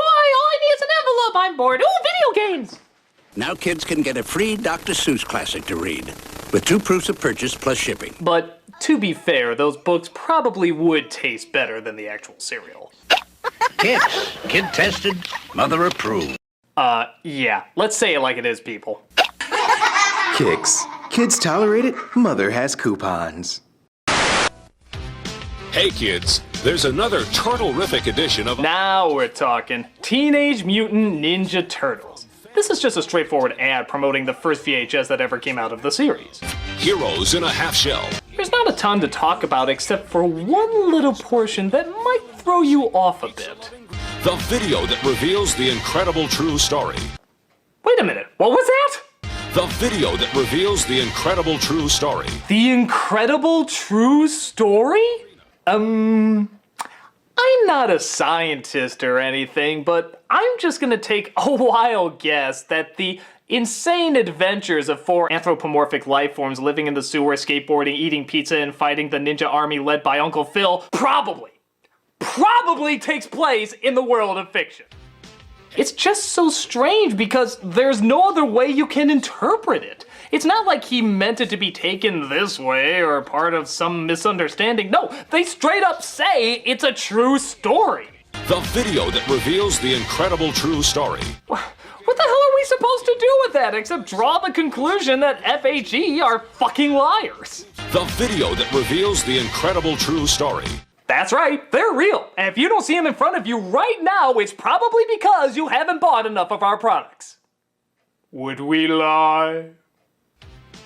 What I like too is that the announcer clearly has no problem straight up lying to kids about it, but he almost stumbles when he has to read what they're actually called. It's Teenage Mutant Ninja Turtles. As if halfway through he just realized how stupid this sounded, but tried to keep going anyway. Teenage Mutant... Oh god, what were you guys smoking? Ninja Turtles. Still a fun ad, just don't have FHE testify in court anytime soon. Rock, dudes! Now this next one's a classic for 2 reasons. Hello, my pretty! Oh, I see you're a man who likes donuts, eh? No. Well, what do you say we find your creamy center? What do you mean? Do some hole punching. Don't follow. Let something rise up. Totally lost. What's wrong with you? I want weird, wobbly witch sex.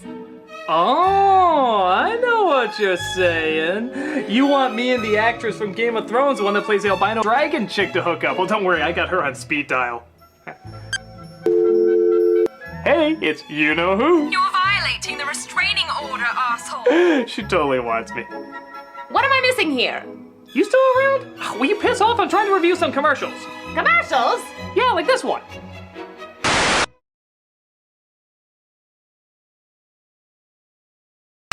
And this is what happens when a man and a woman love each other very, very much. They look at porno sites together? You're fired! I don't even know you! With Take Care of Me Twins. Speaking of where babies come from, we got possibly one of the most brutally honest baby doll commercials ever. They're called the Take Care of Me Twins. Even that title sounds a little angry, doesn't it? Like a bitter nickname or something. Oh, am I needed by the Take Care of Me Twins? This commercial seems determined to show every stressful, terrible part about raising a child.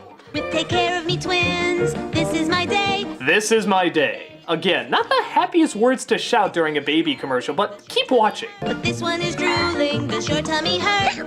Oh, excuse me, did you just drool on my shirt? I'm rushing around, taking care of these two. With new little twins, there's so much to do. Uh-oh, is that a runny nose I see? Thanks very much, was that one for me? This is like the most passive-aggressive ad I've ever seen. Like saying, oh yeah, you want a baby? You want a fucking baby? Kiss your social life goodbye because this is your day. This is your entire goddamn day. Just drooling, sneezing, feeding, changing, running around. Thanks very much, was that one for me? Just look at the smile she gives. That's the smile of, I'm about to kill these little bastards if someone doesn't take them away from me. Take care of me twins, keep me on the run. But caring for twins is so much more fun. And oh boy, what a rushed happy ending, huh? Hell, hell, hell, hell, hell, but it's really good. Bye. Take Care of Me Twins make 4 baby sounds. I don't think I've ever seen a toy that advertised more why not to buy it. But hey, if tearing out your hair to raise a not human being is your idea of fun, then yay! Take care of me twins, keep me on the run. But caring for twins is so much more fun. Take Care of Me Twins make 4 baby sounds. Now you cannot fit 2 of me in this dress. Ah, yet another series of classics. The setup is that we see what happens to a scrawny-looking kid if they keep growing up while drinking their milk. What girl's gonna go for me with a body like this? Hang in there, Tom. I'm you 2 years from now, because you're drinking milk and working out. And I've got big news for you, big brother. I'm drinking milk. And in the next few years, it's going to give me a lot of what I need for strong bones, beautiful skin, and a healthy body. Looking closer at these, have you ever realized how phenomenally shallow they are? I mean, all of them are totally based on looks alone. In fact, one of them even flat out says it. But I'll bet you're hoping for a hunk. And when all my work is done, will you love me just for my body? I can live with that. Milk. It does a body good. Milk. Because personality should come. Never. As long as they show looks are everything, I guess milk is the ultimate ace in the hole. My body. The only difference between me and the guys is this dress. Hey, you can see we turned out just fine. Who's that? That's Jeffrey Geyser. Yeah, he beats me with a shovel, but you could skate on those abs. If you're still the same little creep in a big body. I won't even acknowledge you're my brother. The truth is, if we really could go into the future based on what these selfish little douchebags are like, they probably wouldn't like what they see. You may think I'm a shrimp now, big brother, but I'm drinking milk. Which means I'll grow long hair, beautiful skin, and become totally self-absorbed, meaning I won't need to think for myself. And instead marry a wealthy millionaire who only wants me for my body. And then I'll feel this emptiness inside that only the miracle of cocaine can cure. But that's not enough, so then I'll turn to heroin for an even greater high. And then I won't know what's real anymore, and I'll wonder where my life went wrong. And then I'll be so jacked up on highballs that I'll try to kill myself in my maid's closet. But then I'll discover rehab and realize it was all part of God's plan. But then I'll relapse and fall right down the slippery slope again. Oh, Jesus, brother, help me! And then I'll die cold and alone with my only friend, the glass of milk that started it all. Milk? What the fuck? Hey, this is my spot! Ah!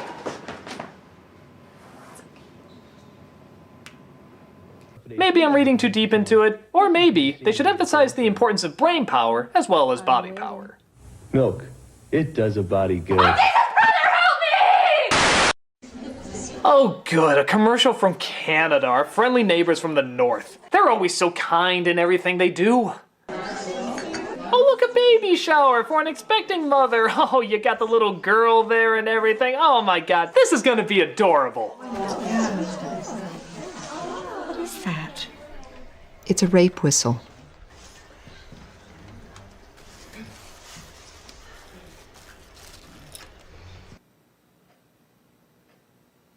What the fuck, Canada? I mean, talk about an uncomfortable blow to your nads. Is this how you do all your serious commercials? Start off with something innocent and lighthearted and then smash it down into cruel, cruel reality? I mean, it's like starting off an ad like this. You know, a hard day's work doesn't call for water out of the cooler. What do you got there? I got me a nice bottle of mountain water. Cool, refreshing, big on taste, but also big on satisfaction. What do you got there? I got pancreatic cancer.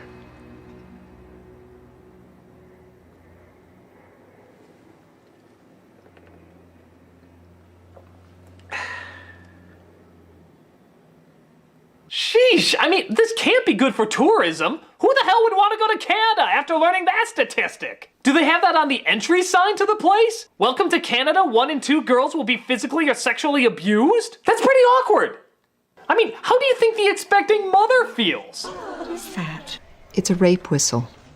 Well, Grandma just ruined the baby shower. I'm gonna go hit the vodka. Oh wait, can't drink. That's right, that's right. Again, great timing, Grandma. I know you mean well, guys, but Jesus! It's a rape whistle.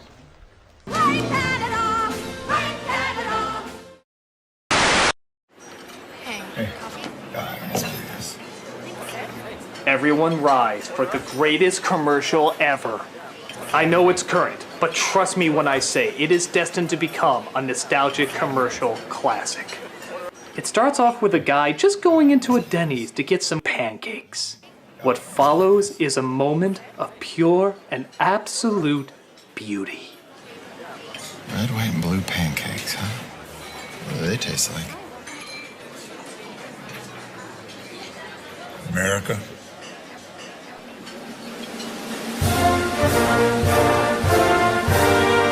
Yes. Yes, they do, nodding strange old man. Denny's red, white, and blue pancakes taste like America. My God. Everything this country stands for. All the bloodshed, all the cries of freedom, all the wars, all the battles, all the patriotic treasures of the world.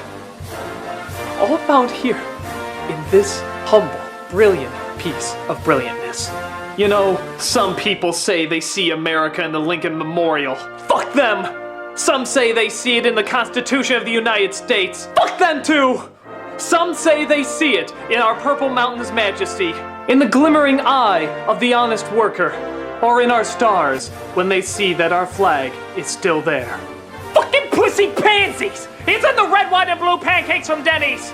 I mean, just look at this man when he walks in. He is lost and unsure of himself. He is afraid to venture where he has never ventured before. Red, white, and blue pancakes, huh? What do they taste like? These pancakes! These simple red, white, and blue pancakes! Where will they lead him? What will this mean for his future? But then, you can see the old man thinking long and hard about it. Do I tell him? Do I let him in on the secret of this nation's greatest landmark? Yes, he is ready. America. Tell me, O kind, wise sir, what other words of wisdom you have to say about this great nation of ours? America. Yes, good, but what specifically about America makes it so special? America. Well, yes, that goes without saying, but could you possibly go into more detail? America. How many fingers am I holding up? America. What color is my hat? America. You can't say anything else, can you? America. And this young man and I have clearly been reading too deeply into your uncontrollable mental illness. America. Well, I still stand by this as the greatest commercial of all time. Why? America. Oh, fucking America. And who can top that? America. America. Okay, shut up! Well, thanks for watching my commercial special, everybody. I hope you enjoyed it, and... Hey, whatever did happen to that horny, wicked witch?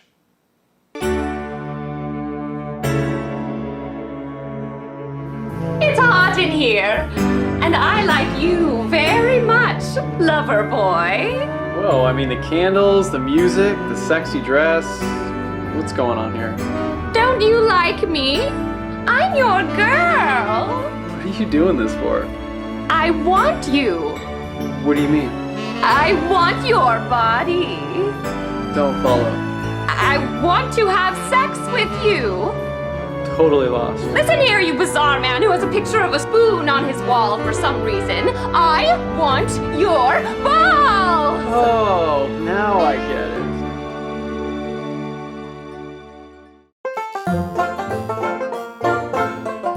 Nice catch. See your spiral. Not bad. My eyebrow spiral.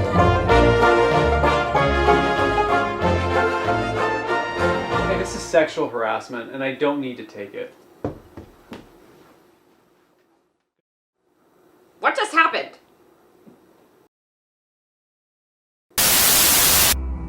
There is nothing wrong with your computer. Do not attempt to adjust your monitor. We are controlling the video. If we wish to annoy you, we'll add obnoxious pop-up ads.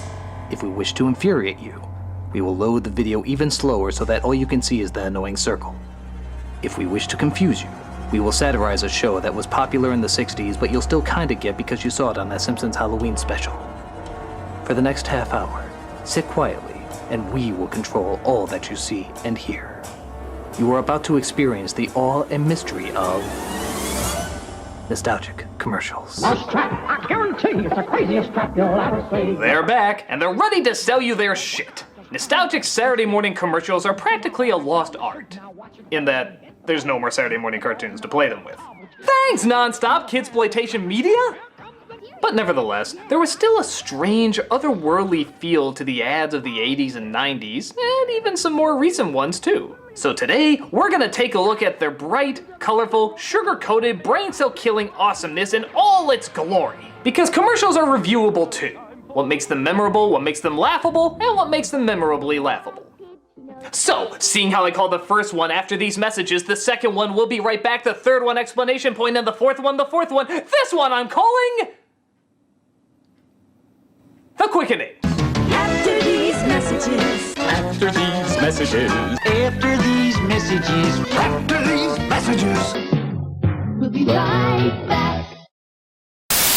Hey now kids, come gather round. Yeah, you all know this one. Go ahead and sing along. Skip it, to run, to jump, to hop, hop. Skip it, skipping and a screaming and a bop to bop. This is the classic ad for a toy that was pretty much just jump rope for a disposable income. But the very best thing of all, there's a counter on this ball. Wow, that is the best thing of all. Remember when you had to count? Remember the fucking terrible days when you actually had to count? Not only do I get to stay in just one place for hours, but I get to not think of numbers while doing it. This thing's the new iPhone 6.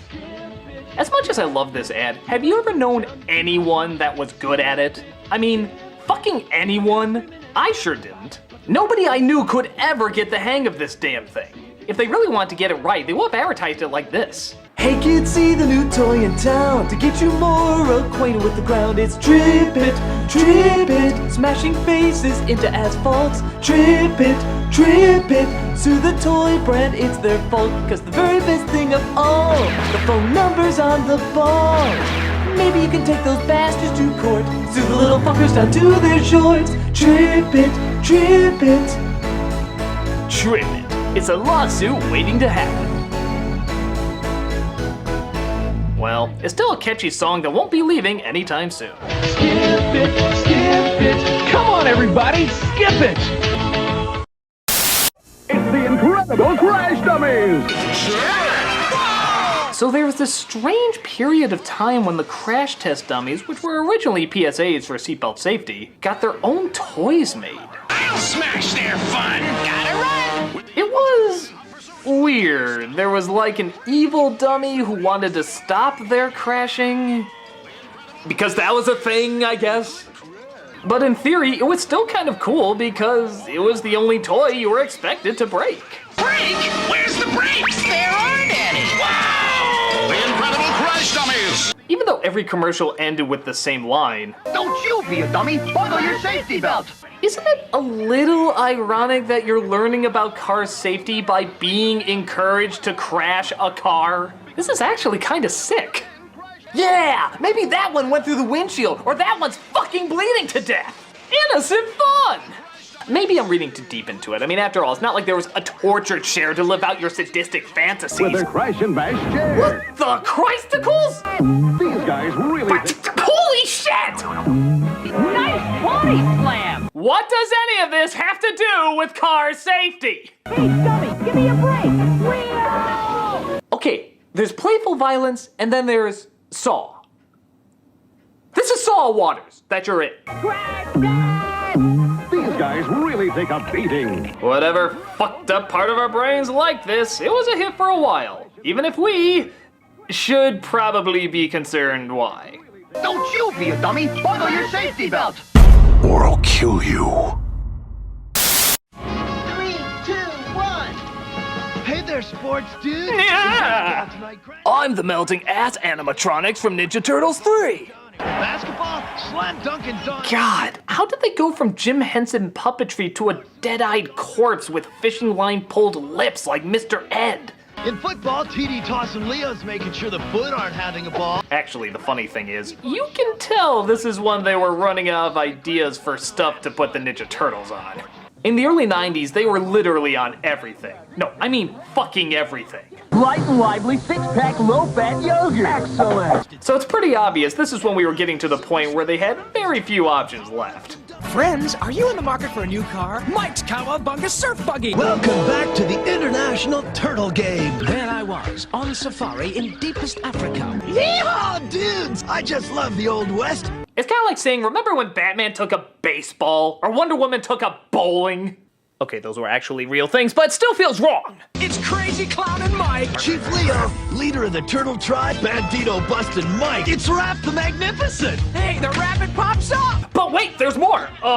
There's Ninja Turtles accounting, Ninja Turtle toll booth operator, and last but not least, pregnant Ninja Turtles. Like Prager's Bunga! Things weren't going too well, okay? We swear, it's all part of the original source material. Practically nothing has changed. It's not just an attempt to have you buy it as a gift or something. Audacious birthday turtles, just what I've always wanted. Teenage Mutant Ninja Turtles. Teenage Mutant Ninja Turtles. Enjoy our fumes. All yours for no money down, no installments, you just pay for it. Teenage Mutant Ninja Turtles. We're out of ideas. Oh my god, this may be the greatest bumper for anything ever. Okay, so you're about to watch something on HBO. What do you usually see before it starts? Fucking riveting. You wanna see what they had back in the 80s? What whimsical whimsy of wonderment is this?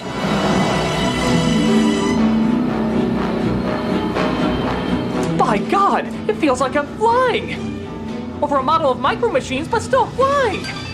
The music just keeps getting bigger and bigger. What magical realm are we being transported to? Yes! Yes! HBO, of course! Nowhere else will you find ingenious entertainment mixed in with pointless boob shots. Oh, wait a minute. Could there be something even more magical in VO?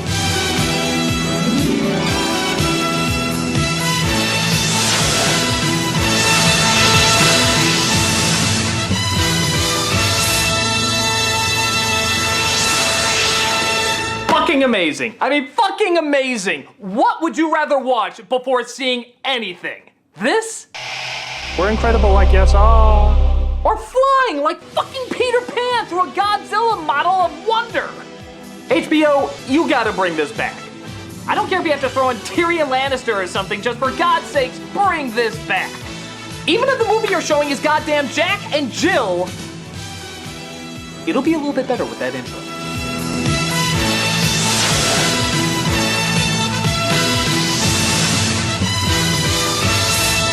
Yes.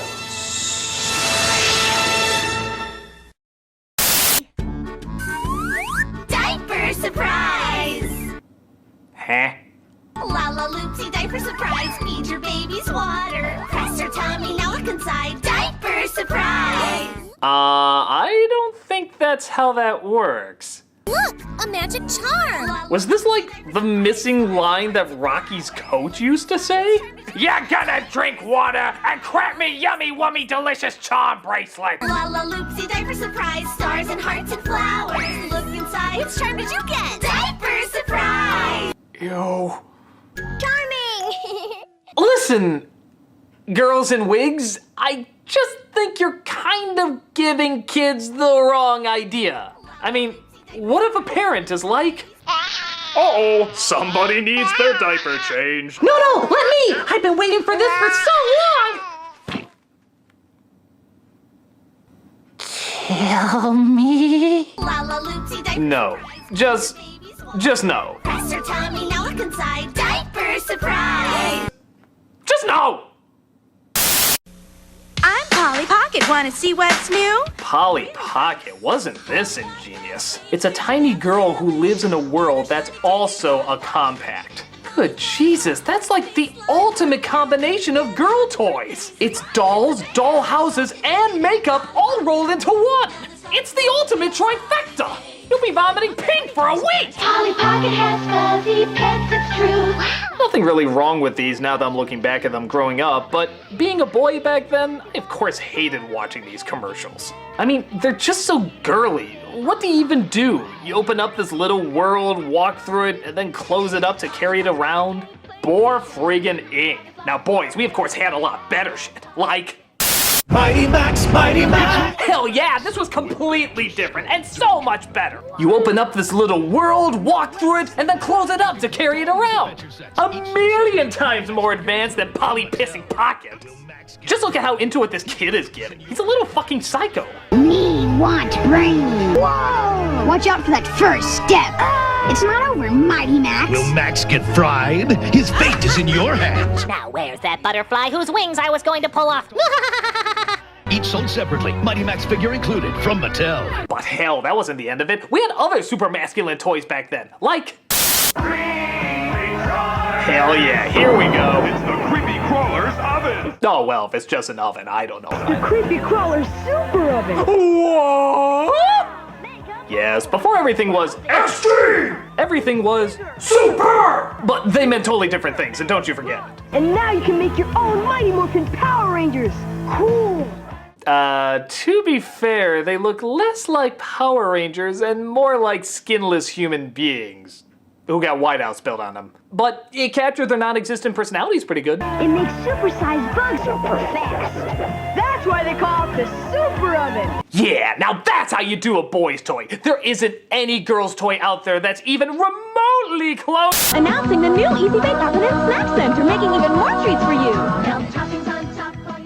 Well, our version was better. We couldn't eat ours and live. You know, I'm beginning to think boys' toys were just girls' toys painted a different color and given less options.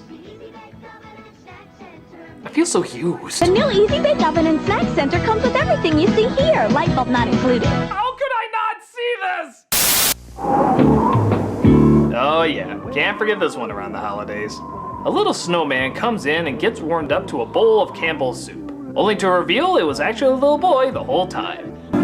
Nothing melts away the cold like a delicious hot bowl of Campbell's soup. A cute concept and all, but my biggest question is, who the fuck left their kid outside so long that he would become a snowman? That's just horrible parenting. In any other world, I don't think this would fly over so smoothly. Alright, kiddo. I think that's enough playing outside. Time to come on in. Need a little help there? Okay. Oh, well, you were having a lot of fun out there, weren't you? Indeed, but now it's time to stop playing with your toys. So, all right, no, come on, honey, come on, honey, come on. Oh, somebody's growing up. Okay, well, why don't I make you a bowl of your favorite Campbell soup? I'll take that as a yes. There you go, honey, a bowl of your favorite. Oh, Christ.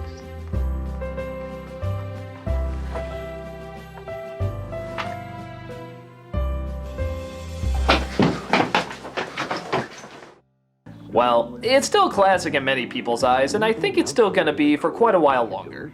Just don't try at home. Let it snow, let it snow. Campbell.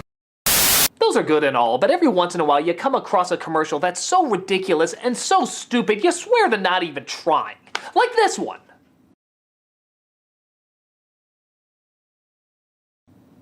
That was just lazy. Me, here it goes. Here you go. Everyone's seen this classic before. Hey, what's your drink? Let's see. Alright, we got soda, OJ, purple stuff. Sunny D, yeah. Of course, it was always Sunny D. Which is good, seeing how the mother always buys a fucking wad ton of them. How many varying sizes of that shit do you need? We got soda, OJ, purple stuff, and 2 kinds of Sunny D. 2 kinds? Oh, right. The weird thing about it is not that in every commercial they always pick the Sunny D. That's kind of a no-brainer. The weird thing is that in every single commercial they push aside the exact same drinks in precisely the exact same order. Alright, we got soda, OJ, purple stuff. Want some soda, OJ, purple stuff? We got soda, OJ, purple stuff. We got soda, OJ, purple stuff. We got soda, OJ, some purple stuff. We got OJ, cola, some purple stuff. What the hell is this? How can so many homes have the exact same thing and so many kids dismiss them in the exact same lineup? Alright, we got soda, OJ, purple stuff. Maybe it's like a code. Like, if we hear it enough times, we'll figure out it was the missing combination to, like, the Stargate or something. Soda, OJ, purple stuff, and the missing piece, the Sunny Delight. Take us to the world where the he-she from the crying game will consume us all. I don't know what religious ritual you started, Sunny D, but you need a little bit more variety. Do none of these families drink milk? Sunny Delight, the good stuff kids go for. I want that purple stuff. For whatever reason, the most intense toy commercials in the late 80s and early 90s were laser tag guns. It's like they're in their own little epic sci-fi movie. Like this one, for example, called Laser Tag Rocky. You're late, rookie. Come on, man, let's go. We're late for our team, the Owen Wilson whiners. Look at this. The toy hasn't even been advertised yet. Already, I'm hyped as hell.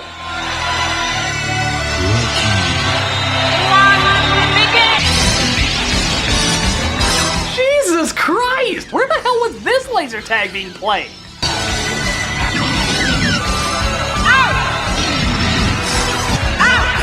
That's right, once White Grace Jones has called it, there's no going back.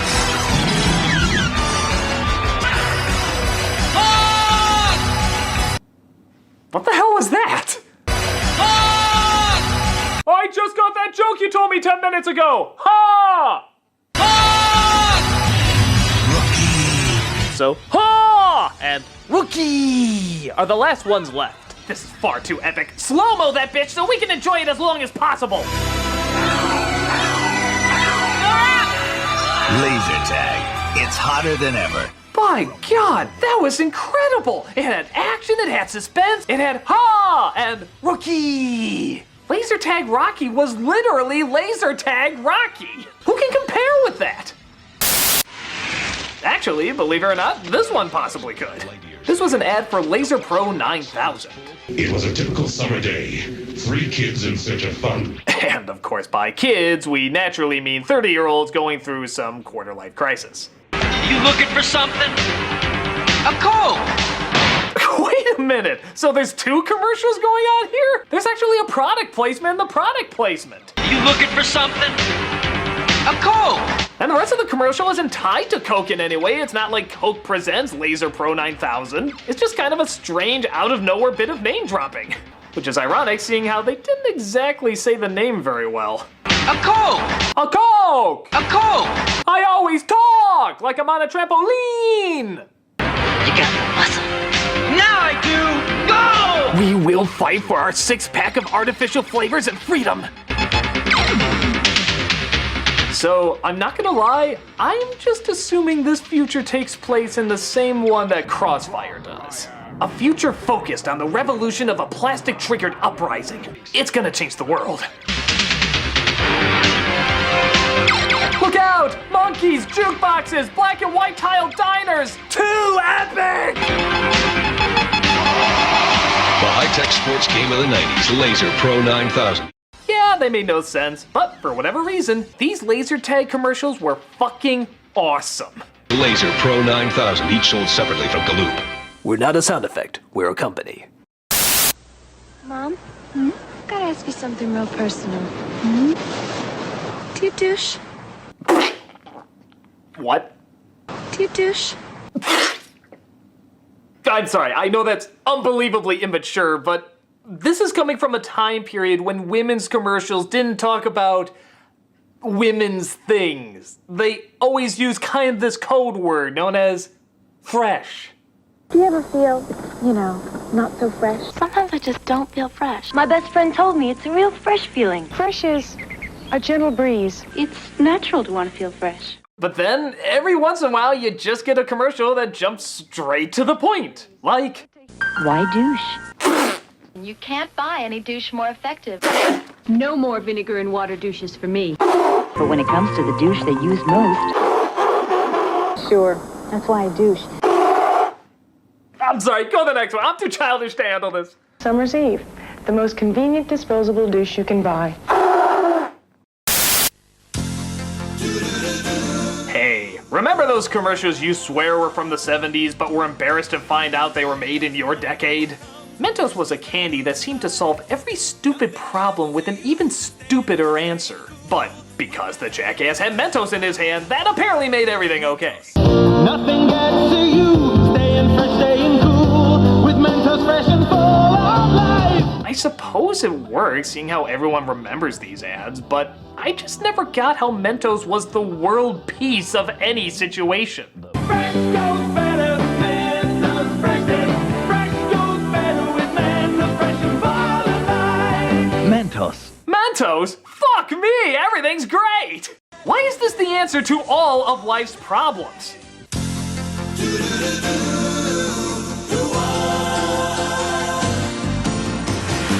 It doesn't matter what comes, fresh goes better in life, with Mentos fresh and full of life. Nothing gets to you, staying fresh, staying cool, with Mentos fresh and full of life. Fresh goes better, Mentos fresh is. Fresh goes better with Mentos fresh and full of life. Mentos, the fresh maker. What does it matter? You'll still be humming it, and that's what counts. But getting away scot-free with small crimes doesn't hurt either. Fresh goes better with Mentos fresh and full of life. Mentos, disrupt the system. Hey, Nintendo! The greatest family-friendly system ever. God, I remember when they used to make it look like they could make your house soar. Or it could blast you out of your seat. Or it could open up a world of imagination you never thought possible. God, I adored those whimsical commercials. So, go ahead, show us what's in store for this one. We are Nintendo Ultimate TV Game System. Who are you? We challenge all players. You don't look friendly. You cannot beat us. Aim your zapper gun. You cannot beat us. Duck Dog, why are you so scary now? Even with your robot partner, you cannot beat us. Score 1 million. You cannot beat us. Can I play some Mario? Discover new worlds. You cannot beat us. Are you stealing my soul while I watch you? You cannot beat us. You cannot beat us. You cannot beat us. We are Nintendo. We challenge all players. You cannot beat us.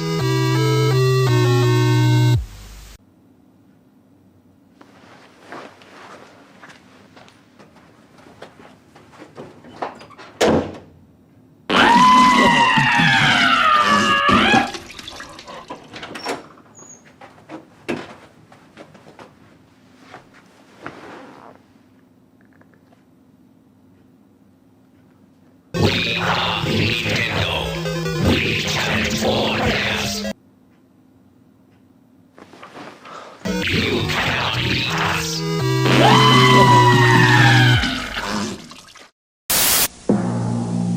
Good lord, we were really on this dictatorship dystopia kick for a while, weren't we? What's this one selling?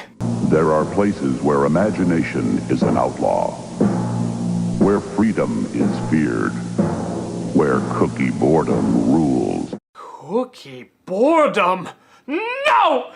No, I will not give in to cookie boredom! I will resist you at all costs!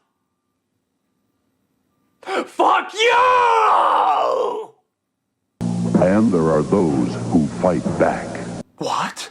There's someone who is brave enough to stand up to cookie boredom? Don't you know what you're risking? Cookie Hitler watches everything! Yes, they even had cookies back then, and as someone who tried a box of them once, and am still seeing the doctor about it even to this day, you can imagine they weren't very good. But like I said before, we were so obsessed with Ninja Turtles that literally, all we needed was that first note of the theme song in order to get us hooked. It was pathetic, but literally, every kid watching this said, this looks pretty stupid and lame. Take my money, you play that one note, we buy the stuff, we know how it works. Nevertheless, I think everybody has to admit, this is still a great commercial for fighting off cookie boredom. Do it before it's too late. Never give in to Cookie Hitler! Star Wars. Speaking of a franchise that was needlessly everywhere. Whoa! TIE fighters! Fireballs! Coming right at me! Watch the laser towers! Aim for the tops! Look in the cannon! Oh my god, guy, calm down! Pac-Man had more threatening graphics than this. It's Ray! It's Ray! My shields are gone! Alright! I'm going in! I shouldn't have done that line of coke before playing this! Ah! Oh, some game, huh? Some game! I'm just gonna look at a pop-up book for a minute! Ah! Jesus, maybe the people in Wolf of Wall Street weren't even doing drugs. Maybe they were just doing the Star Wars Atari game the whole time. I work my way from place to place. Got everything I need right here with me.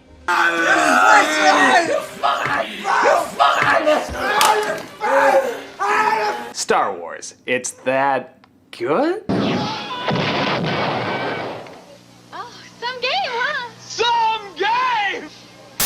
More big adventures of Honeycomb Kid. Ah, Honeycomb. The only successful serial that clearly had no idea how to market itself. Program year 3000. Right. Planet Xenon. Check. We're gonna go search for an identity! I'm thinking Indiana Jones, Star Wars, Battletoads, and I guess a little Star Wars again. The other guy really seemed to like it. Uh-oh. Be cool, kids. Remember what I taught you. Open your mouth. Close your eyes. Whoa, wait a minute! Kids commercial, guys, kids commercial! Open your mouth. Close your eyes. And let Pedophilia Jones do the rest of the work. Can't beat the big taste of honeycomb cereal. Well, it does wash out the big taste of something else. Big adventure in every bite. Especially when the lights are off. And it's probably best if you don't bite.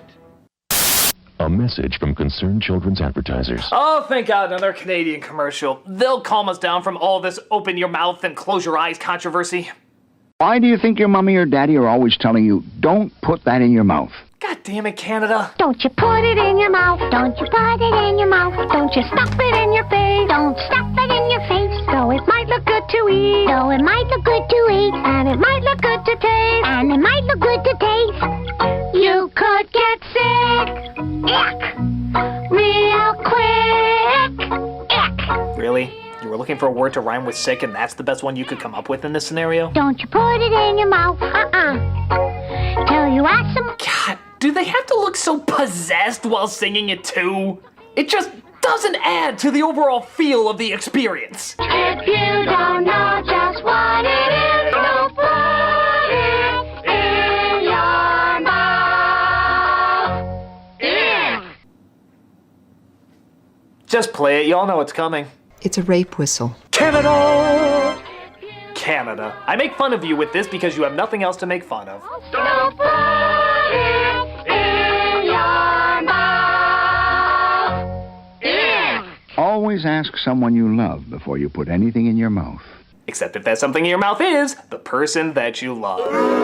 Thank you for watching my commercial special. Tune in next time where I hope to lose even more of you. I'm the Nostalgia Critic, and remember... Don't you put it in your mouth. Don't you put it in your mouth. Don't you stuff it in your face. Don't stuff it in your face. Sometimes I just don't feel fresh.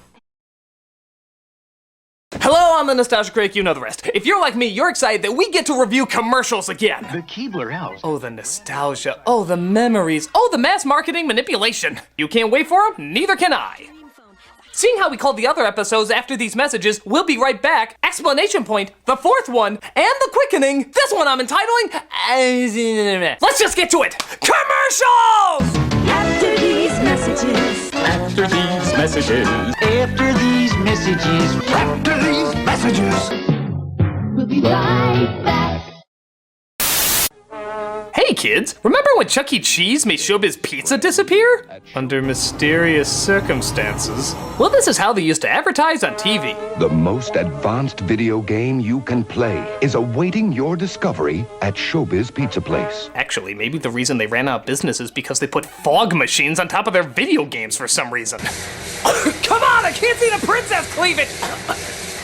It also doesn't help that each game was given one giant dark room to itself. It's about as cost-effective as Willy Wonka shrinking down his giant chocolate bars. But who gives a shit? He's playing Dragon's Lair, the most gorgeous robbery of your money ever. We lost so many quarters to this thing because we had to keep reminding ourselves we weren't watching a movie. Oh, I hope Dirk's reunited with his Russian mouse family. I mean, damn it, I'm playing a game! didn't this ever become a movie? Wouldn't that have made sense? Wouldn't you want it explained where that flashing yellow light came from? Or the dragon's ability to learn bubble trapping technology? Fucking bubbles! Or how The dragon keeps it around his neck. Daphne made your testicles drop so fast? Why didn't they ever make this a movie? With Don Bluth and his people.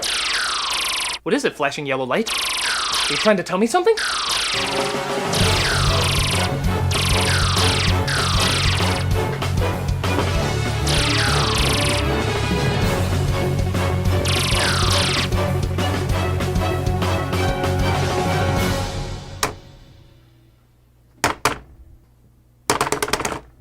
Why was I following a yellow light?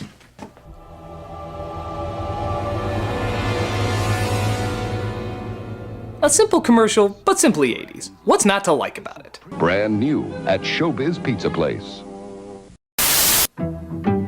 You can have lots of high-tech fun with Tiger's Talkboy tape recorder. Ah, the only good thing to come out of Home Alone 2, outside of an even gayer Tim Curry. Have a lovely day.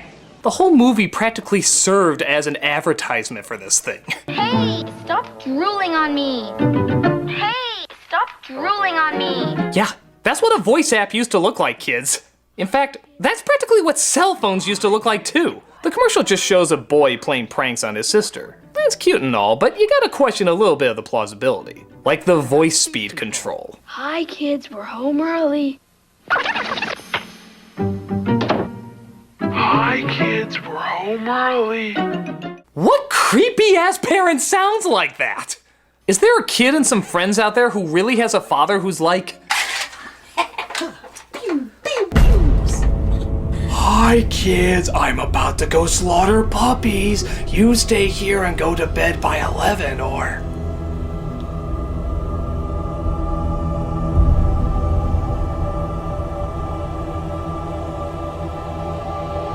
I'll eat your heart.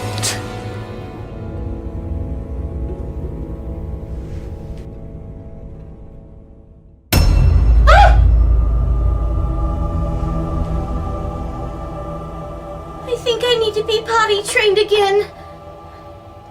Dated technology today, but kinda cool back then, with a funny, if not disturbing ad to go along with it. Tiger's Talkboy tape recorder comes with audio cassette. As recommended by Peter McAllister. The father. Zestfully clean. Jesus Christ, lady, who bathes like that? Zestfully clean. Clean my ass, you're making a bigger mess than a dog who just walked through a thunderstorm. Zestfully clean. Look at this asshole. Was he on a trampoline? I'm only 2 feet tall, don't judge me! You're not fully clean unless you're zestfully clean. Do I look clean to you?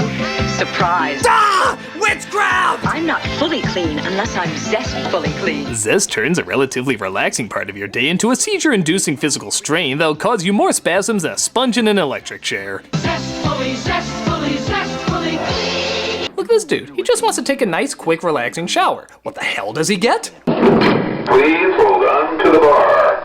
Holy shit, what is happening? I knew I shouldn't have taken crystal meth in the morning.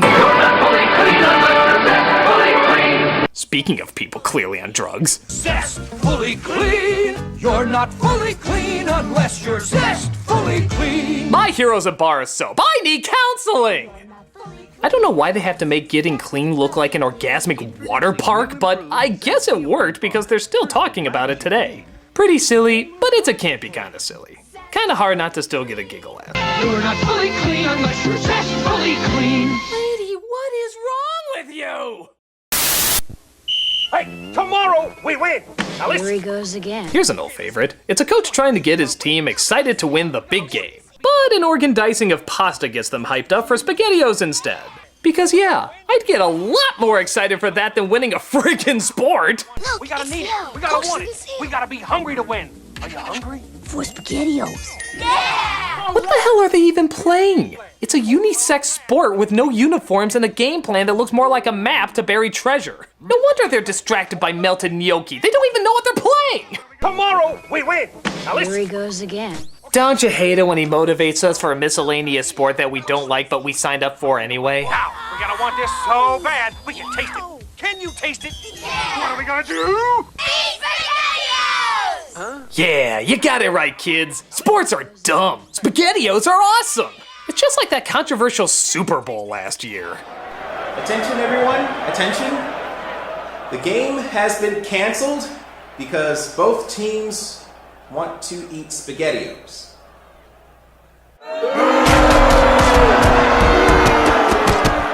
A weird ad for a gross product, but one that'll still stay fresh in our memories. It's gotta be. Uh-oh, SpaghettiOs.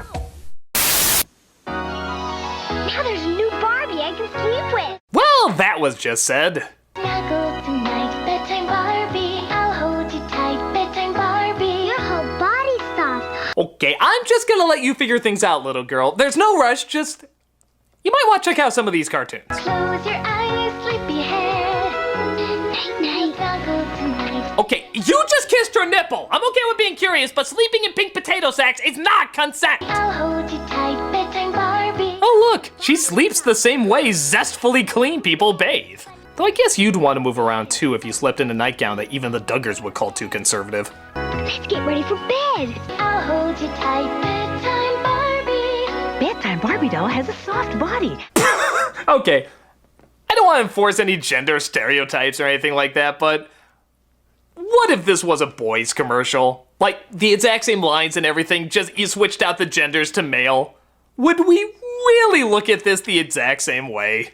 Now there's a new Barbie I can sleep with. Yeah. Snuggle tonight, bedtime Barbie. I'll hold you tight, bedtime Barbie. Her whole body's soft. Let's get ready for bed. Snuggle tonight, bedtime Barbie. I'll hold you tight, bedtime Barbie. Bedtime Barbie doll has a soft body. Now with an adult version for dad. Okay, that part I added on, but you get the idea. What can one say but, naivete, thy name is Bedtime Barbie. I'll hold you tight, bedtime Barbie. Bedtime Barbie doll has a soft body. Want to come to my place and learn our new song? Oh, of course. McDonald's is one of the kings of children's marketing, using the only clown who's a surprisingly slower killer than Pennywise. It's all about hot food, cool food, happy food, fun food, big folks. These ads always had brilliant slogans and catchphrases that would change up every year or two. But sometimes they were said so fast that you'd swear they sound a little bit like something else. Like, listen to this and tell me if one of these words sounds just the tiniest bit like something else. You know the one. McDonald's, for food, folks, and fun.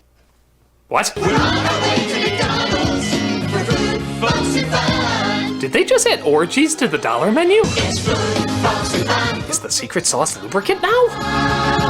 For food, folks, and Stop saying that! we're looking for food, folks, and fun. I'm very uncomfortable right now.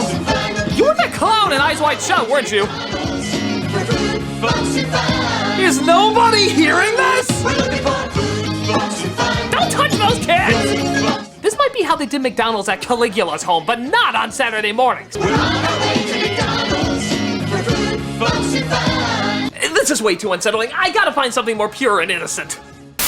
Hi, I'm Jared, the Subway guy. Not that. Cosby here. Not that. Pudding Pops. Candy. Ah, here we go. Weight. I'm losing weight deliciously with the aid of AIDS. AIDS helps put me in control. AIDS may taste like a candy, but AIDS contains one of the most effective appetite suppressants you can buy. AIDS helped me lose the weight and has nothing in it that could make me nervous. I think a lot of people would disagree with you on that. Question: why take diet pills when you can enjoy AIDS? I can safely say there are some reasons. AIDS helps you curb your appetite. You eat less because you want less, so you lose weight naturally. Among a few other side effects. AIDS helps you stay the way you want to be. Why not try AIDS? Okay, dude, this came out in the mid-'80s. Were none of you reading a paper? So why don't you let AIDS help you lose weight? Let the AIDS plan teach you how to take off weight and help keep it off. Try peanut butter AIDS. Peanut butter AIDS. Excuse me, your ignorance has caused me to retreat into the uncomfortable corner.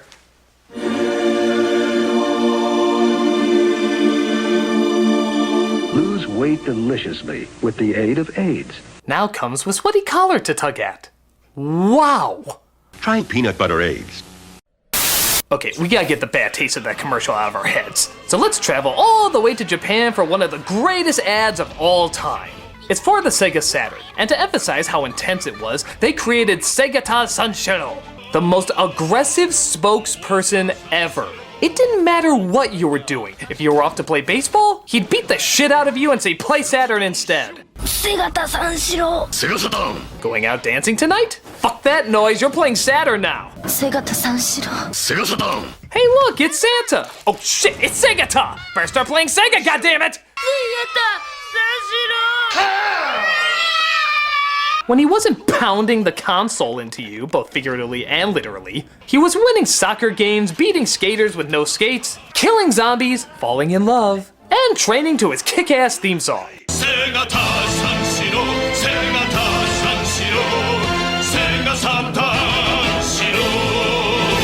This guy is amazing. He's like Chuck Norris, fully realized. You know, like if you have Chuck Norris and took out the homophobe stuff, you'd have Segata. He's like a myth they talk about in stories. If that myth had a physical form and could punch you. He was one of the most phenomenal things to ever hit television. Sadly though, every myth has to die. Yep, they actually killed off Segata in the only way Segata could die. Stopping a nuclear warhead from destroying Sega by jumping off a building, propelling it back with his own feet, and launching it into space. It was pretty emotional.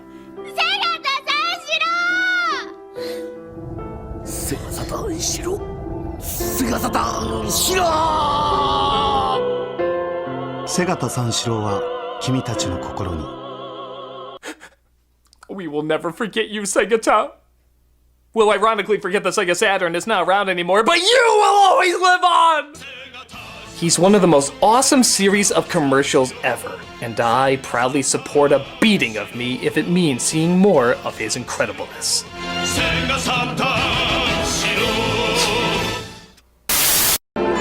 One of the year's most enchanting stories is about to bloom. Oh God. You ever look at an ad for a movie and say, shit, I'm gonna have to look at this for a few months?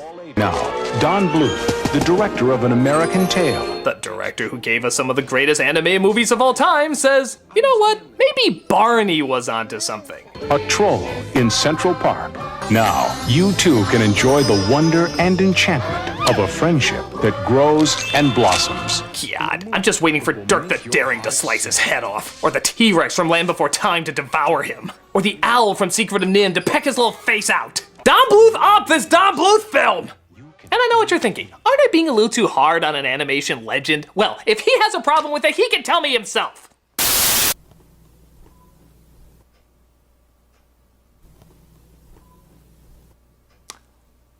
Don Bluth?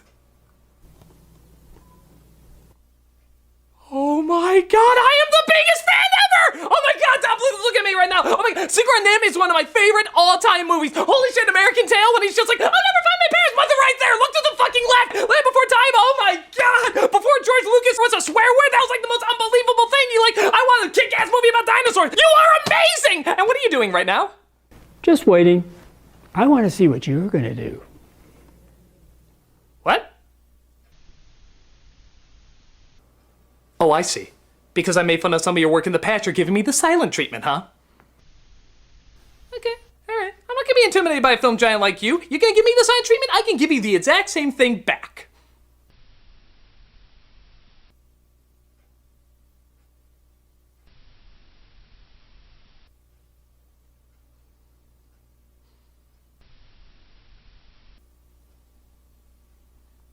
Knock, knock. Oh, come on, it's the law. You have to say who's there. Knock, knock, who's there? You go who? You go, bye-bye!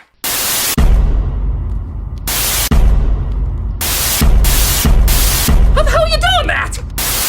Ah! One of these buttons has to work! What's this one do?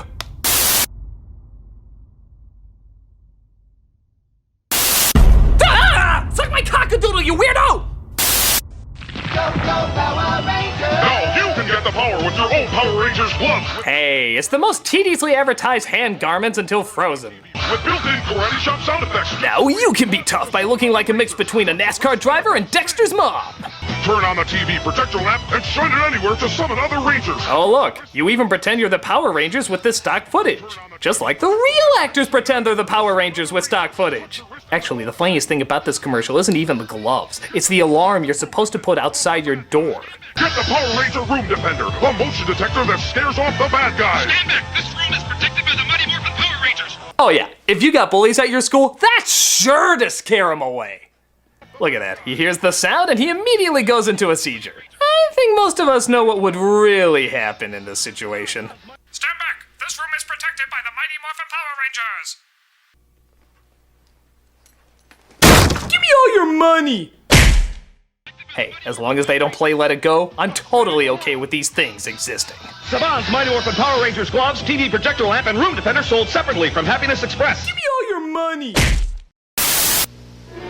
Lex Luthor has Superman trapped. Now you'll tell me why Superman peanut butter tastes so great! Slow day for evil, Alex. Never.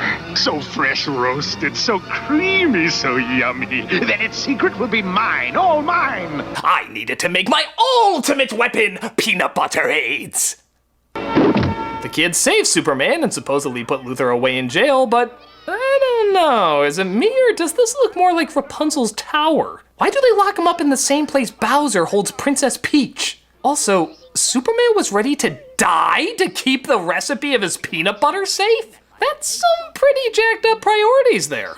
You know, Superman, it is only peanut butter. Never. If you'd only give me the recipe. Never. Have you ever seen Kryptonite kill a man? Your insides get eaten out, eyes burst through your sockets, and blood goes out your ears and nose. You're gonna go through all of that just for your damn peanut butter? Yes. You know, I'm starting to wonder which one of us is the true crazy one here.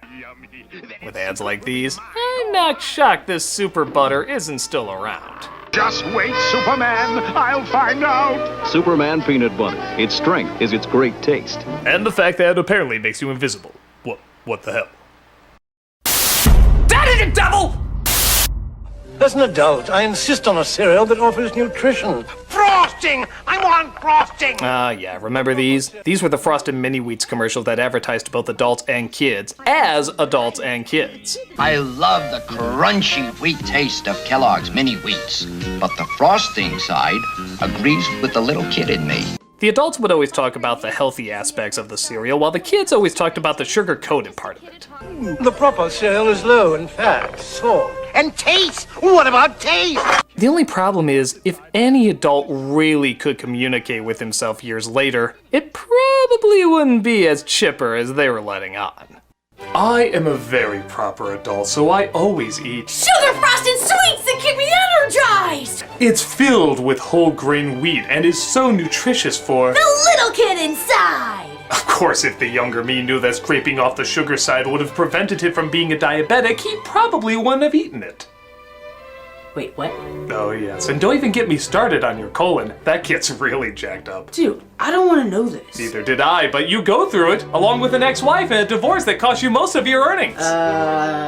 Don't forget child support to look after little brats like you that I help raise. I think I hear my mom calling. Your mom's dead! Couldn't afford to pay all the medical bills after buying you all the sugar-frosted mini wheats for your damn little mouth! Do yourself a favor and never grow up, never fall in love, never get attached to anybody in your life, you hear me? It's not too late! It's not too late! Change your life before you become a nuclear bomb of devastation!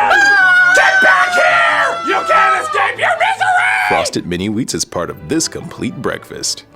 You knew this was coming someday.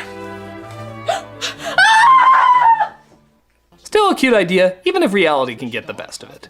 I know it goes on my tray. The sweet stuff! Hey, little buddy, want a ride? I was in college when Pokemon came out, so I was not the right age for it. And if you're a little kid and grew up with it, great, I'm glad you have fun. But for all the adults who had to endure this was a pain in the ass to put up with.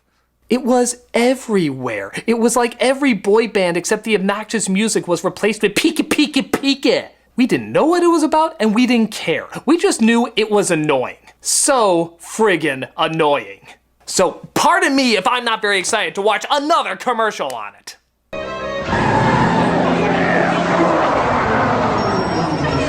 I'll be right back. Wait, what's he doing?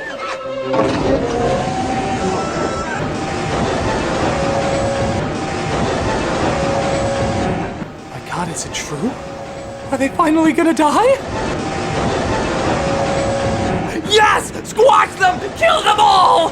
Turn them into Pokemash! Pokemash! Gotcha. My God, that was beautiful. I don't know who you are, fish-eyed lens fat man, but you are my new personal hero. God bless you. Where can you catch all 150 Pokemon? Gotcha. On your Game Boy, that's where. Ah! Bullshit! Fucking cop-out! How do you get a Game Boy from a bus? You know what? Screw it. Through the power of emotional denial, I will rewrite this ending in my head the way I want it. Where can you catch all 150 Pokemon?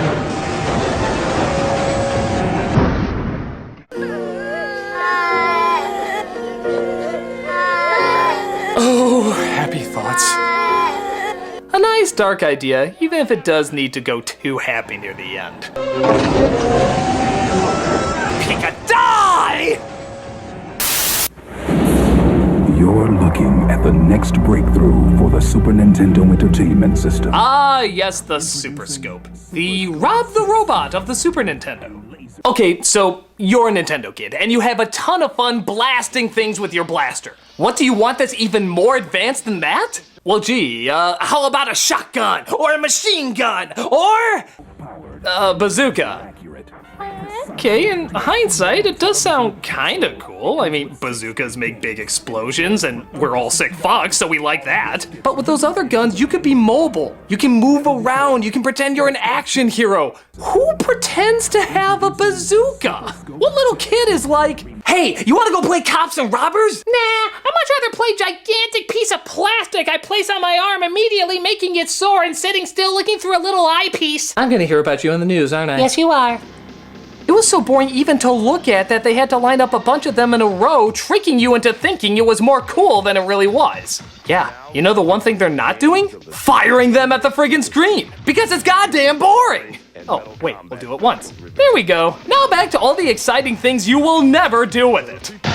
You might want to consider some basic training exercises. I know it's like a collector's item and it has a special place in people's hearts, but there's a reason it never caught on. And it's yours for under $60. Christ, that sounds like too much even today. And that was a lot more back then. Give these ads credit for trying to make it look good, but it's another one of those accessories that just never got the momentum it needed. Super Scope 6, only for Super Nintendo. Super Scope. It's not Virtual Boy, but it's close. Jesus, you fucking psycho! Here's a little PSA from Canada. Nuh-uh. Nope, I've learned my lesson. Canada is fucked up. They may look all cute and innocent, but then they're sneaking in rape whistles and putting dicks in your mouth and God knows what else. Well, I'm not falling for it this time. I'm the sous chef here. With any luck, I should be head chef by next year. Oh, well that sounds kind of nice. I've got this amazing fiance. Oh, well that sounds sweet. A nice couple finally found love. Who I won't be marrying this weekend. Oh, what, you had to change the date or something? God, that's always so hard when that happens. Because I'm about to be in a terrible accident. Huh?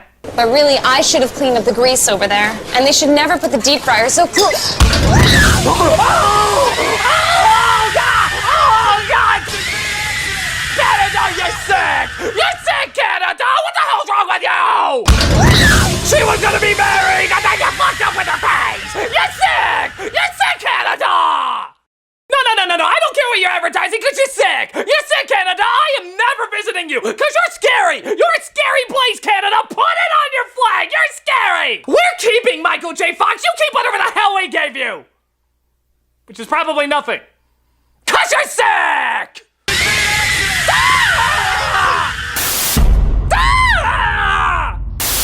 If I have to fold one more box, I'm gonna snap. Did you say snap? Oh, yeah! Oh, if you're too young to remember this, then you need an education. The idea of having a wrestler advertise beef jerky sounds as standard as anything. But when that wrestler is Randy Savage and he's given one hell of an extreme campaign, it turned out to be one of the coolest ads ever. Yeah, let's face it, when a room starts shaking and shit starts blowing up, this is the person you want to see causing it. Romeo, Romeo, wherefore art thou, Romeo? Art thou bored? Step into a Slim Jim. There has never been a more pleasing image to come out of a puff of smoke. He's like the Kool-Aid Man if he slipped you ecstasy. You just never wanted this guy to leave. Higher education got you down? Well, step into it. Step into a Slim Jim. Look at this. It's a room full of lamps. I'm getting hard just thinking of Randy Savage busting in here. Want to light up your life? Yeah! Step into a Slim Jim.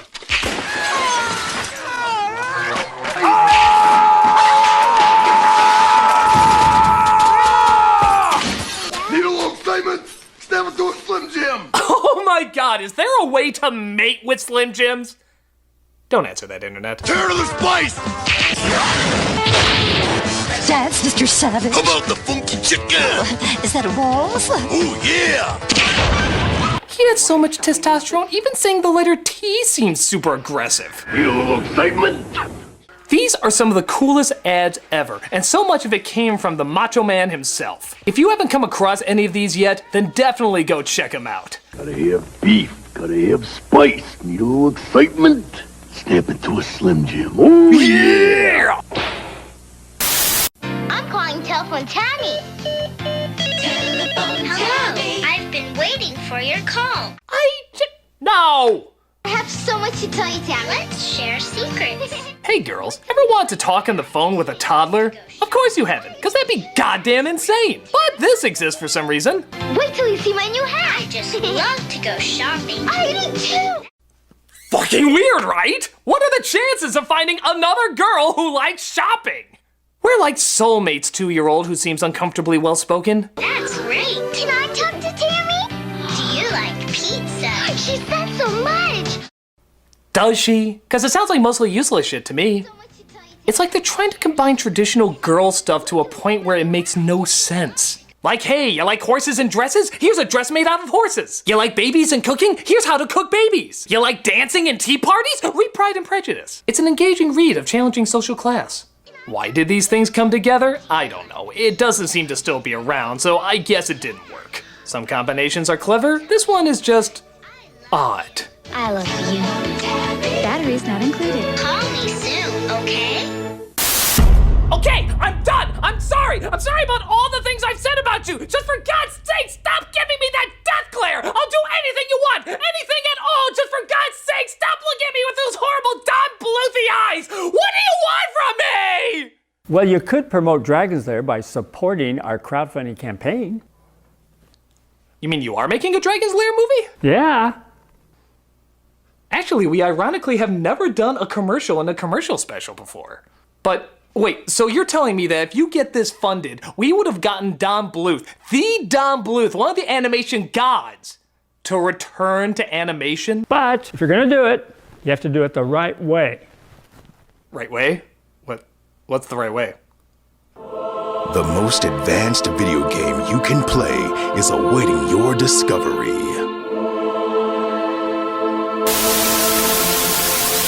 Hey! Want to see this on the big screen? Uh-huh. Well then, make Dragon's Lair a movie! Dragon Slayer? You mean that awesome arcade game we were just playing? No talking while I'm talking! Yeah! Ready for some excitement? Then make Dragon's Lair a movie!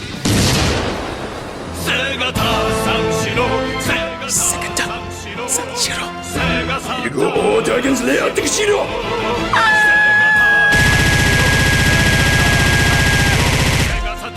Blade! There's only room for one screaming psychopath around here!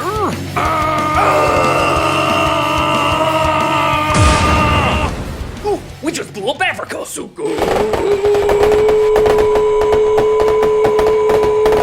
But make Dragon's Lair a movie, or Don Bluth will give you the death stare!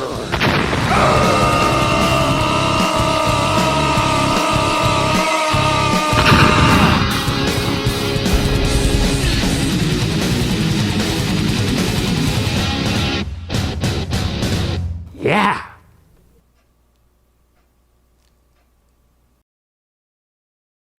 Nostalgia Critic, reviewing commercials, like you give a shit. Commercials! After these messages. After these messages. After these messages. After these messages.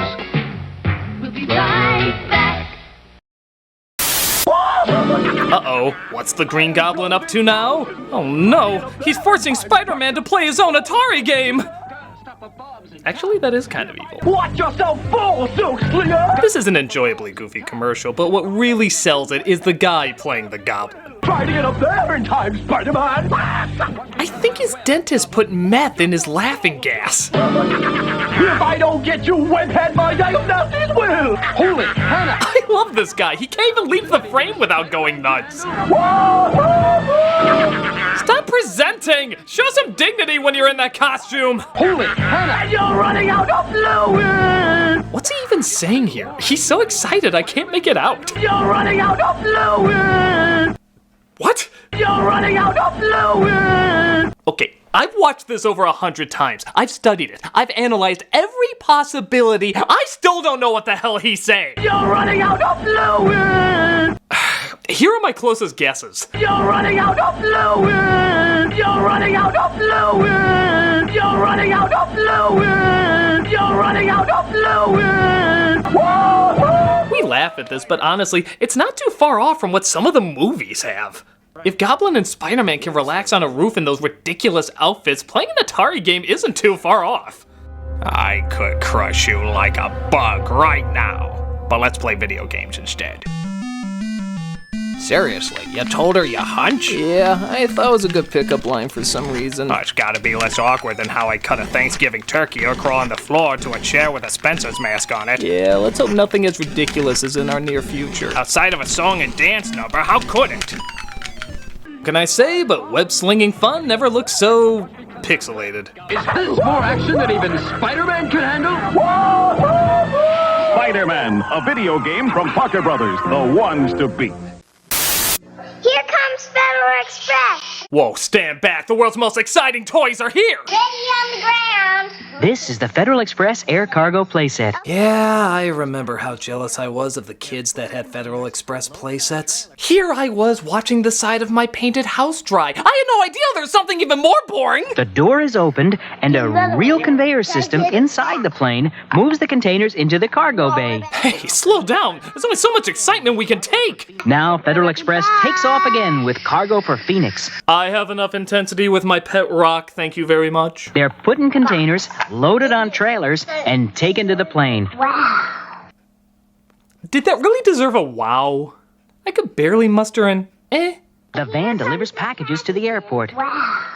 I'm prepared for a lifetime of disappointment. New York, Miami. Yeah, this commercial's pretty much as boring as it sounds. Come on, guys, you have the Micro Machine Man working for you. Couldn't you utilize him somehow? This is so boring, my skin is actually turning into cardboard. The Federal Express Air Cargo playset comes with everything you see here from Play School. FedEx, putting return to sender on your kid's imagination. Think we'll beat that time? Sure we will, after this complete breakfast, including my Frosted Flakes. Ah, Tony the Tiger, you represent everything youthful and strong with the voice of an 80-year-old. Let's see if you're any good. Frosted Flakes, good. They're great. Though Tony's of course still around, there was a very distinct formula that was used in the 80s and 90s ads. You see, it always starts with Tony befriending some random kid in some random sport who's always being made fun of by bullies. You two want to take a horsey ride? You two up for a little game? Hey, you two, the kitty hill's over there. You two coming in? They'll just wipe out. Time to tie our sweaters around our chests and throw Cadillacs at puppies. I hope your serve is good. You guys can have the new kid. We don't want him. You're stuck with him. What's wrong with these dipshits? You're making fun of a kid that has a killer predator on his side. This is not gonna end well. We'll see how good you are. What are you gonna do? Sick your giant animated tiger on me? But of course, it's the great taste of Frosted Flakes that brings out their inner tiger and transforms them into a sports star. Beat that if you're any good. Good. They're great. Show them you're a tiger. Show them what you can do. I see some false advertising in that. Some meat, protein bars, vegetables, these are things that can make you a better athlete. Sugar-frosted newspaper cannot. Nobody says, you know what make people who eat Wheaties even stronger? Candy flavoring. There's even chocolate-covered versions with marshmallows. How is any of this supposed to make you a sports star? If they really wanted to be honest with the ads, they'd be like, Hey, loser, sad that your parents died in a car crash? I'll never be as cool as those guys. that's what you think. Tuffy the tiger! What you need is a helping of my Toffee Flakes. It brings out the toughness in you. So you think you're any good? Toffee Flakes good? They're granulated sugar! Wait, what? Oh yeah, there's no wheat in this. We just scrape off the top of sugar cubes and dye them brown. That sounds incredibly unhealthy. Go get him, Tiger! Show 'em that you're a toughie. Show 'em what you can do. I'm sluggish and slow. You just need more Toffee Flakes. Keep them guessing, Tiger. You make some weird gurring sounds because you know what's cool. Problem? I feel dizzy and weak. That's just the diabetes setting in. What you need is some insulin. Keep them on their toes, Tiger. You start your breakfast right with what most people call dessert. When you have the taste of Tuffy's Toffee Flakes, it brings out the toughness in you. Player grossly misadvertised. Well, it's still fun, and Tony's such a great mascot. It's hard not to get sucked into all this sports-tastic propaganda. Brings out the tiger in you. And you. Whoa, what are all these kids gathered around for? It's Johnny. He's gonna play Simon. Nobody beats Simon. Hey, stand back! Son of a bitch thinks he can take on Simon!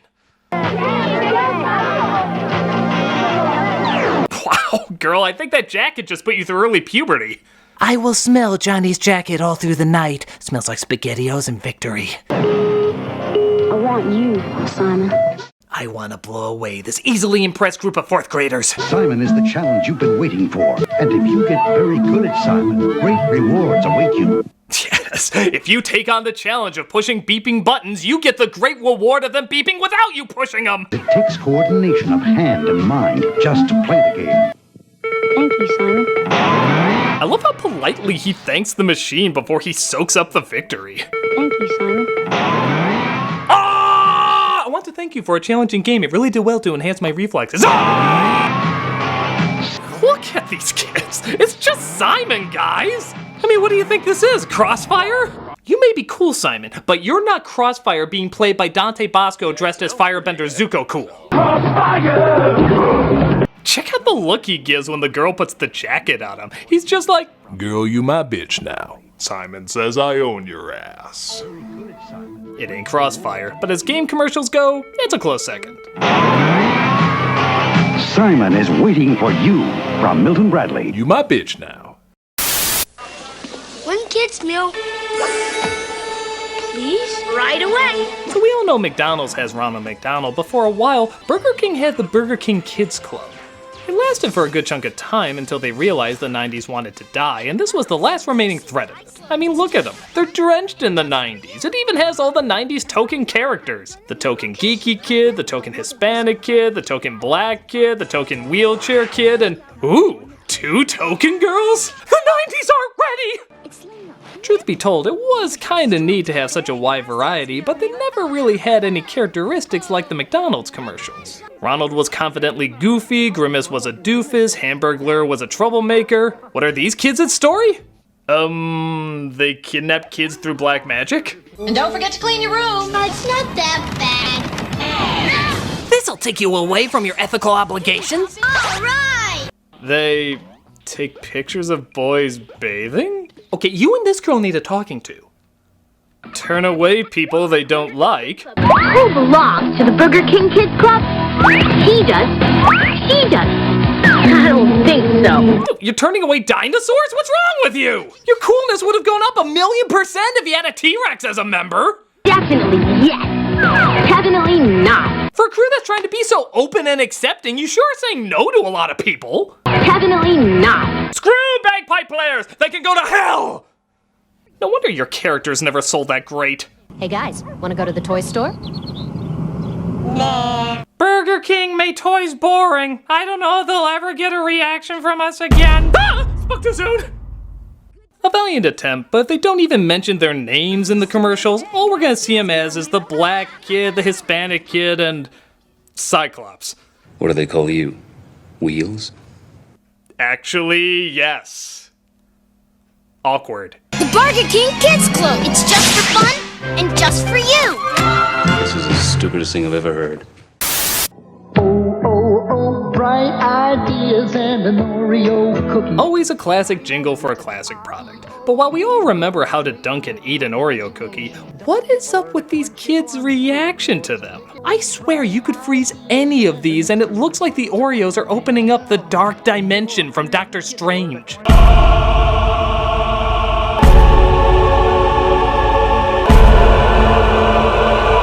Look, he even transformed this kid into a young Bill Cosby, which is probably going to be very bad in the future. You got the wiggles and the jiggles all over the place. That takes on a whole new meaning. Don't look directly into this boy's eyes. It'll send you directly to hell.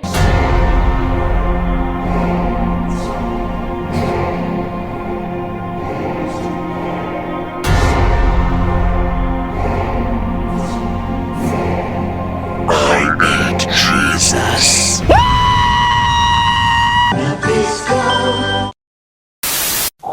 They said it wasn't humanly possible. Well, here it is, folks. The first ever Game Boy commercial. And I'm not gonna lie, they may have overhyped it. Now you can have all the power and excitement of Nintendo right in the palm of your hand. Really? All the power and excitement of Nintendo, huh? Is that why in this 30-second commercial there is only 1 second of gameplay in it? I'm not even kidding. This is the only clip of game footage they show. But look! Giant robots on Doctor Who sets like it! And even that's a little awkward. I'm sorry, but seeing a giant machine come out and hold a calculator like a texting Gort doesn't look especially intimidating. The loser has to watch the Keanu Reeves version. And its games are interchangeable. Plus, Game Boy comes with the outrageous new game, Tetris. Outrageous Tetris, huh? There's many words to describe Tetris, but outrageous isn't usually one of them. So outrageous that only 1 second of it can be shown. To show the rest of it would blow your mind too much. Okay, if you want to do an ad truthfully, you do it like this. Now you can have all the power and excitement of Nintendo right in the palm of your hands. And by all, we mean literally one color, roughly 4 bits, and a variety of maybe 5 sound effects. Really crappy robots from the 60s loved. You could go to Game Gear, which in hindsight was a million times better, but because ours was a tiny bit smaller, it bombed! Enjoy what your mom will be playing on her phone in 20 years. Wait, does my existence rely on this? I totally didn't know that! Game Boy, only from Nintendo. A fun ad, even if it is overhyped. Now you're playing with power, portable power. Every morning at this time, Dad puts one of those great Eggo waffles in the toaster. Yup, who can forget Lego My Eggo? The catchphrase nobody said because nobody would ever fight for one. Lego my Eggo! Lego my ego. Lego my ego. But in the commercials, everybody wanted one and would go to crazy lengths to get it. Even though there were clearly many left behind, I feel like these are some extreme lengths to go to get one of them. What, they come in like packages of 8, 12? You can... Come on, guys. Time has arrived for the Eggo stealth suit. Probably the most extreme is a kid that created an invisibility suit. With science! Hey, Lego my Eggo! You're sinning against time and nature for an Eggo waffle! The world is not ready for such technology! Or deliciousness! It's cute and all, but if these ideas were done today, I think they might have gone a different direction. My dad always tries to get my Eggo waffle in the morning before I do. But with my black arts magic, the advantage is mine.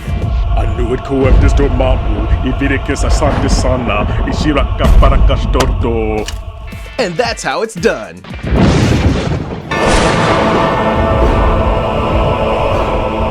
Oh no you don't, 11. This Eggo waffle is mine.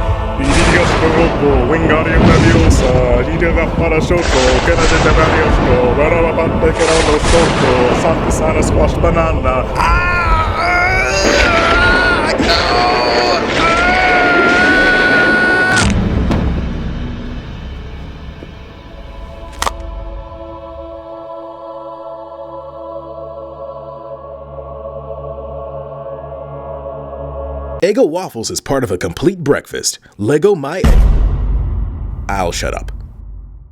Weird, but harmless enough. Eggo knows how to focus on Stranger Things. You down there, Daddy? And then there's weird ones like this that either show you an advertisement or show you nothing but black. I never got them. Tell me what you think. Weird, right? So random. Shopping makes me hungry, Love-A-Lot Bear. Birthday cake, my favorite. Yeah, as many of you know, the Care Bears were a thing for a while, and that included toys. I'm not even sure I always got them. Like, one was for dress-up. Did girls like to dress up bears? Was that a thing? But I'm already dressed. In what? My birthday suit. We're nudist and proud. But strangely enough, the most frightening thing is when they would speak. I know that doesn't sound like anything, but just listen to when they talk. Someone wants to talk to you. I'm Secret Bear. Ooh. We got braces. I promise I won't tell. Christ, did she take voice lessons from the girl in the ring? I'm Secret Bear. 7 days. They also make cheap novelties when you can't afford actual presents. Cheer Bear! He'll help you cheer from the sidelines. No, seriously, what'd you get me? My goddamn leg is broken. As well as ruining birthdays. Birthday Bear. Thank you, Aunt Sue. Yeah, no wonder he has no friends at this party. He's excited to get a Care Bear. Stay there, I'm gonna beat you up after this review. Come to Tenderheart Bear. Grandma's so proud. Give us some. Oh, that was not a good frame to freeze on. It's as if to say even the toddlers figure out quickly they're being gypped. Hey, as long as they don't talk, consider yourself lucky, kid. I'm Secret Bear. Oh! I guess they got the job done, but did they have to be so cutishly freaky? And share your special feelings today. I promise I won't tell. When the clock strikes. This character was kind of cool. He was called Mac Tonight, also known as Moon Man. His whole purpose was to let you know that McDonald's is open later and, dare we say, a classy place to hang out at night? The answer is no, you may not dare to say that. At McDonald's, showtime, it's Mac Tonight.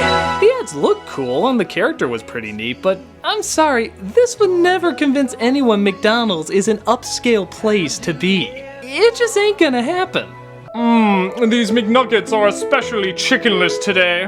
Oh, hello, Andre. Oh, hello, Alexander. I was busy having a griddle of the Mick variety. Oh, how frightfully witty. Why? Isn't that Julius from Walmart? Never mind me, I'm just seeing if they still have the McLobster. Oh, is that a thing? Yes. Yes, that is. I guess it doesn't help that this Moon guy is also a little creepy. Just watch what happens when you switch out the music from this actual ad that used to play.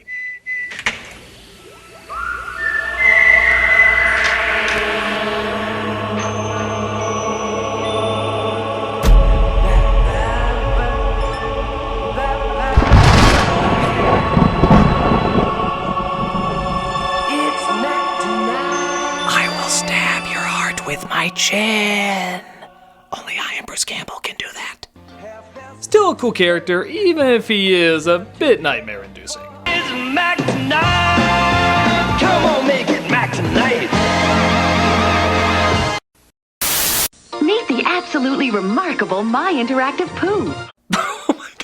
Where's Eeyore? Here? Hooray, you found He's an Eeyore. extraordinary new Pooh. Why are we talking about Extraordinary New Pooh? Are we having lunch with Grandpa again? Pooh interacts with your child and computer for hours. That sounds very unsanitary. Download and take Pooh's fun anywhere. Take Pooh fun anywhere. I'd imagine you get arrested for something like that. Hello, Jenna. Pooh knows my name. Okay, I'm way too childish to talk about a children's commercial, but let's just say this isn't my #1 commercial, but it's definitely my #2.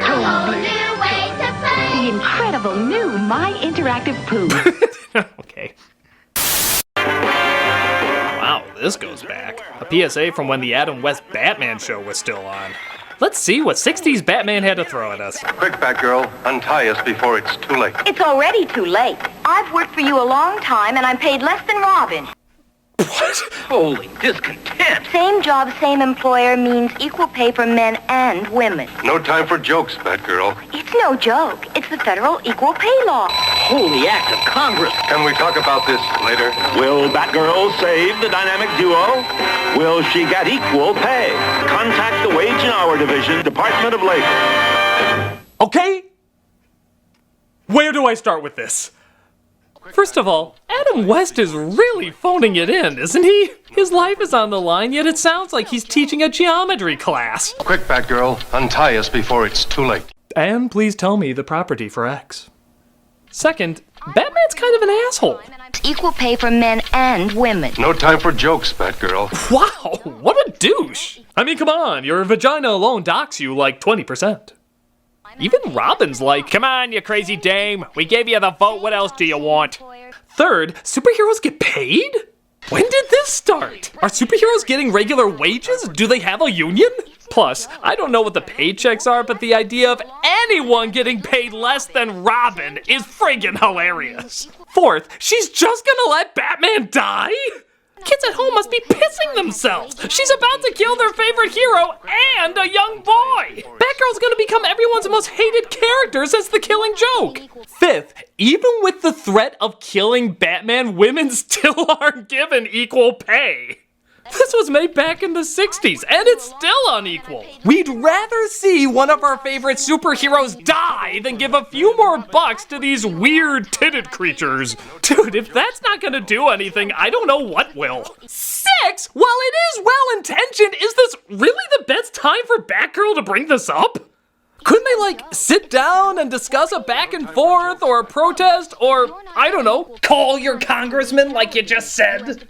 I mean, how awkward must things be between Batman and Batgirl after this situation? Batman, defuse the bomb! You know, this reminds me of the time when I was in a similar situation. Yes, I remember. Yeah, and you were gonna let me explode if you didn't get equal pay. I know what you're talking about. You know, world hunger is still a big issue. Batman, not now! No, I'm serious. I'm actually thinking maybe we should put your life on the line until we get world hunger solved. You know, you stay there and blow up. I'm gonna go get my PowerPoint presentation.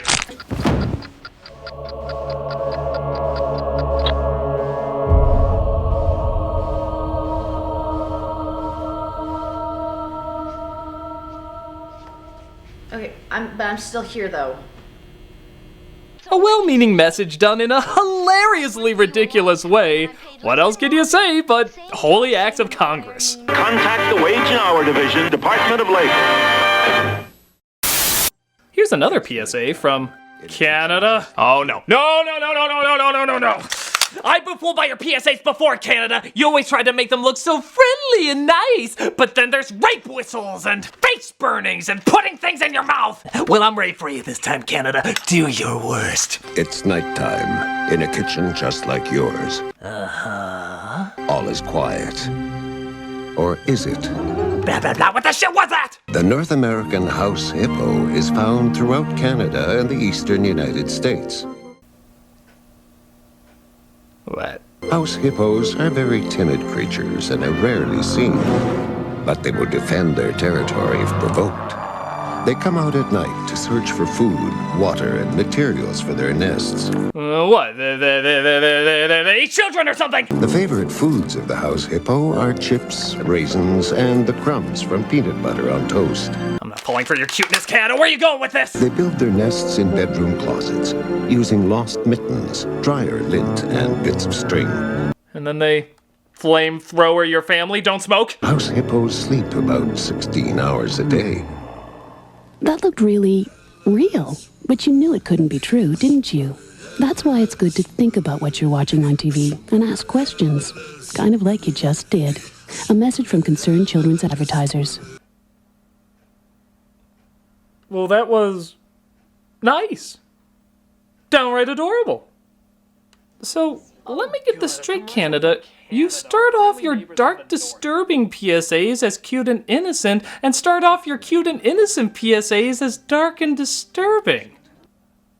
What are you, Canada? You're like a riddle inside an enigma inside a please and thank you. Okay, cool. The house hippo. Don't believe everything you see. Fair enough. A cute, harmless, even educational PSA. Good for you, Canada. I will not have nightmares tonight. Okay. We good, Canada. We good. Thank you for that enlightening, very pleasant PSA. Well, on to the next one. Okay, so here's one from Britain called Electricity Football. Oh, cool. I always wonder what their version of electric football was like. Look, over there is a football. Oh, it's that kind of football. That's fine. I'm I'm still curious to see how kids play that. Hang on, mate. This place is electrified. You're right if you don't touch anything. I'm not seeing any plugs or boards. Was this a Parker Brothers game? Oh, Jesus! Oh, good Lord! Oh, sweet heavenly God, no! Darren! Oh my God, oh my God, oh my God, oh my God, oh my God, oh my God, oh my God, oh my God, oh my God, oh my God, oh my God, oh my God, oh my God, oh my God, oh my God, oh my God, oh my God, oh my God, oh my God, oh my God.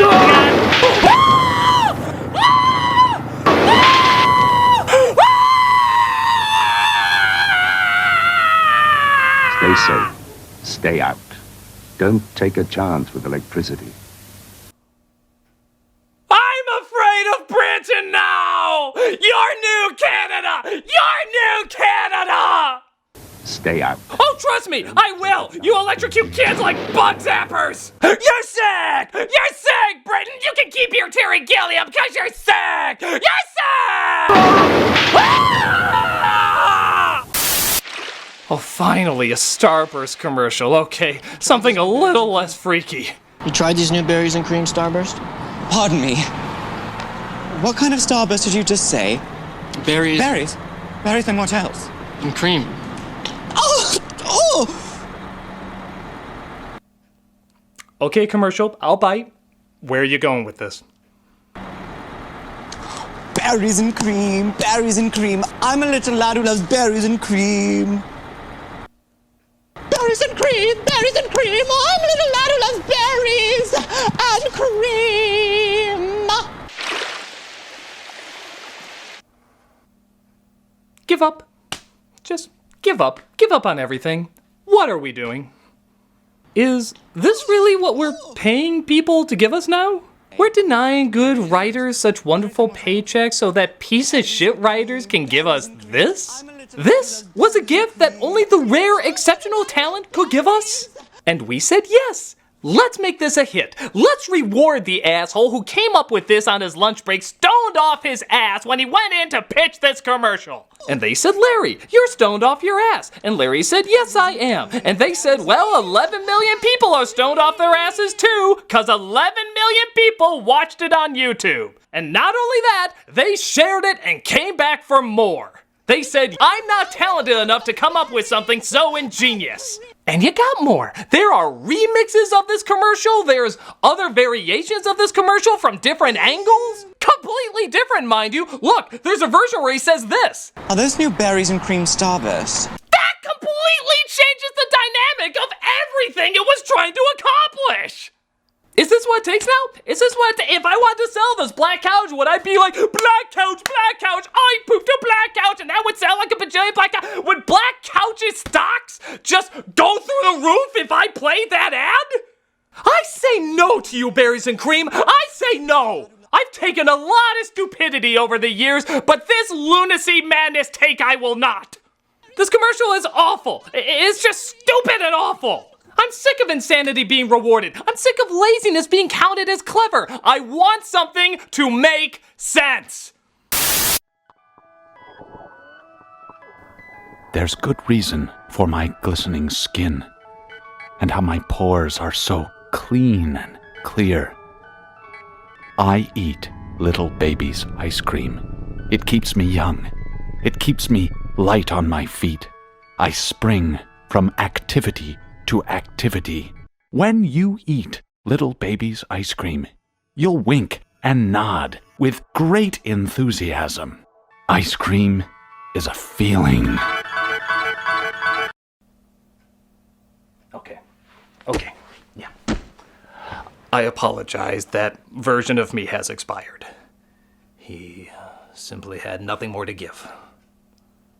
He tried very, very hard to look inside himself to find something, anything, that he could offer.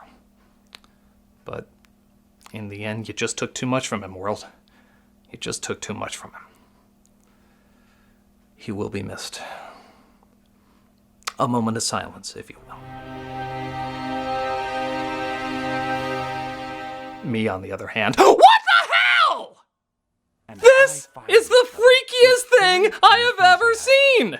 This is for something called Little Baby's Ice Cream? It would scare the piss out of any little babies watching it! It's so terrifying, I'm not even convinced it's made for little babies. I think it's made out of little babies. Don't believe me? Watch it again and just take out the ice cream part. Tell me if it makes a little too much sense.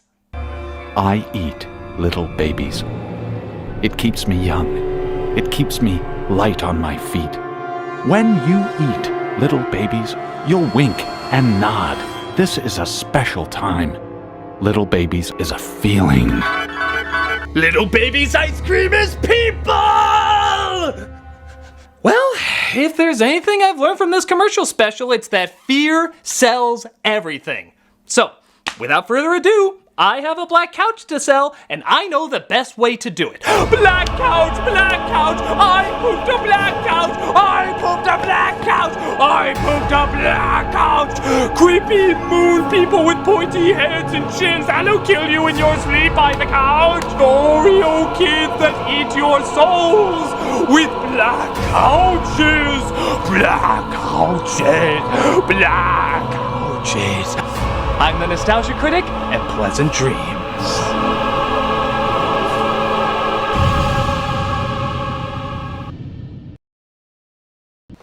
Just go! After these messages.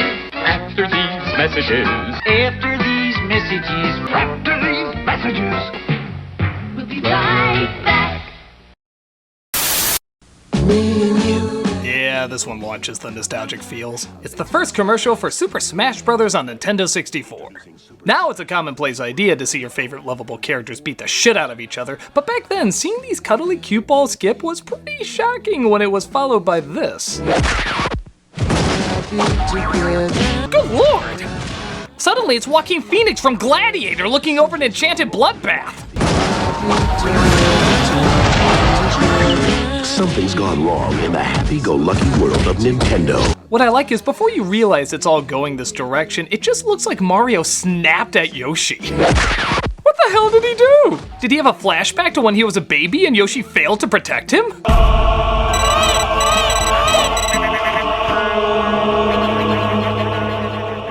Never forgive, asshole! You're a dickhead, Mario! You're the dickhead! I'll beat the shit out of you! Yeah, you want some of this? 10 points to whoever threw Pikachu twice, by the way. Why were they even skipping if they were just gonna fight? Is it like a Clockwork Orange where Mario knew he was gonna jack them up? I was calm on the outside, but thinking all at the time. So now it was Yoshi, the general, saying what to do and what not to do. Well, I vivid what to do. Couldn't you just get revenge by dropping him off another cliff? We know the Yoshi species are like socks to you. Ultra violent as hell, but pretty funny too. This commercial hits hard in the laughs. Only on Nintendo 64. I was cured, all right. Where's the ring? Here's the ring. Ring pop. Hey kids, wanna eat your bling? Seek help and then seek a ring pop. Will you wear my ring? Ring pop. It's a lollipop without a stick. A ring of flavor you can lick. It's a catchy jingle on a typical setup, but it is one of those few commercials that had me constantly asking the question, what happened after? I know these are just playful scenarios to set up jokes, but what if they didn't cut away? How would the rest of these scenes play out? Will you wear my ring? Ring pop. Seriously, where's the ring though? Well, You kept a box behind your back saying, will you wear my ring? You do not screw with a girl when it comes to this! Well, I got some Tootsie Rolls if you're interested in any of those. Oh look, I can turn it around and wear it on the inside. Well, what does that have to do with... Oh! Where's the ring? Here's the ring. Ring pop. Okay, what the hell? You told me there was a ring, I thought I was fighting the school bully. I was pissing myself with fear when it was all just a pun for edible jewelry. Ring pop. Yeah, here's your pop. You wear a ring around your finger, ring pop. I love the way a ring looks. I love the way my ring tastes. Ring pop. My life as a toddler and tiara is scarring, but at least I have ring pop! Julie, are you getting candy on your walkway clothes? No, Mom! You better not chubby thighs. Nevertheless, it's a cute commercial for a cute product. So now you can get off the stick and get a ring. Oh! Can I get some milk, please? She got the last one. Believe it or not, there was a time when the funniest commercials you could watch were milk commercials. Yeah, in the early 90s, milk sales were down, so the California Milk Processor Board hired renowned advertising agency Goodby Silverstein and Partners to make milk, well, Kinda cool. But how do you do that? It's milk. I mean, this was their advertising campaign before. Milk does the body good. Clearly didn't have that big an effect. But with the catchphrase of only 2 words, got milk, suddenly milk was hilarious. Got milk? If Santa didn't get some with his cookies, he'd steal your friggin' tree. Think you've died and gone to heaven? Not when you have giant cookies and no cartons of milk to wash it down with. Wait a minute. Where am I? Got milk? The best ones often tricked you, so you didn't even know you were watching a milk commercial until the very end. One of them you think is an Oreo commercial, trying to find a name for the product. Wafericious Twisto Cookie Chocolama. But when an advertiser wants to drink down his mouthful. What about you, Hurley? Oreo. But in that case, wasn't it good that he didn't have milk? Still better than this. Milk does the body good. Another is particularly cruel, making you think it's a Trix commercial. Tricks are for kids. Today. They're for rabbits.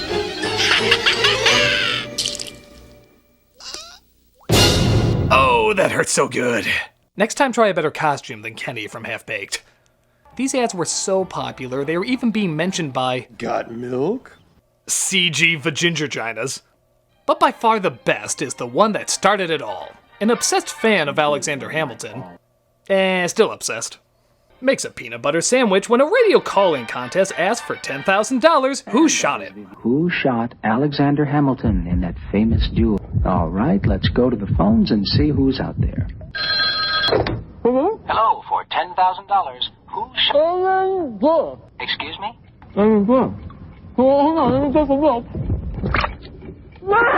I'm sorry, maybe next time. Got milk? My God, is that brilliant. By far the greatest Got Milk commercial and probably one of the greatest commercials of all time. I mean, it's absolutely genius. Who the hell directed that? No. That's right, Critic. You're bae. Sweet heavenly Christ, you directed this masterpiece? Oh, sure, but I don't really see it as a masterpiece. How can't you? It's one of the most famous commercials of all time. Yeah, but that was the old bae, the one that still put out quality and new things. Today's bae would just do the usual shit. In fact, in honor of its 24th anniversary... Very random number. I've reshot the commercial to reflect my current style. You didn't. I did. You broke what wasn't broken. I prefer blew up, but both work. Take a look.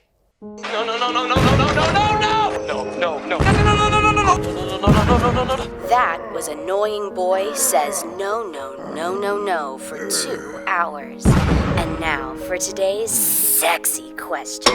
Who was responsible for writing the legend of King Arthur?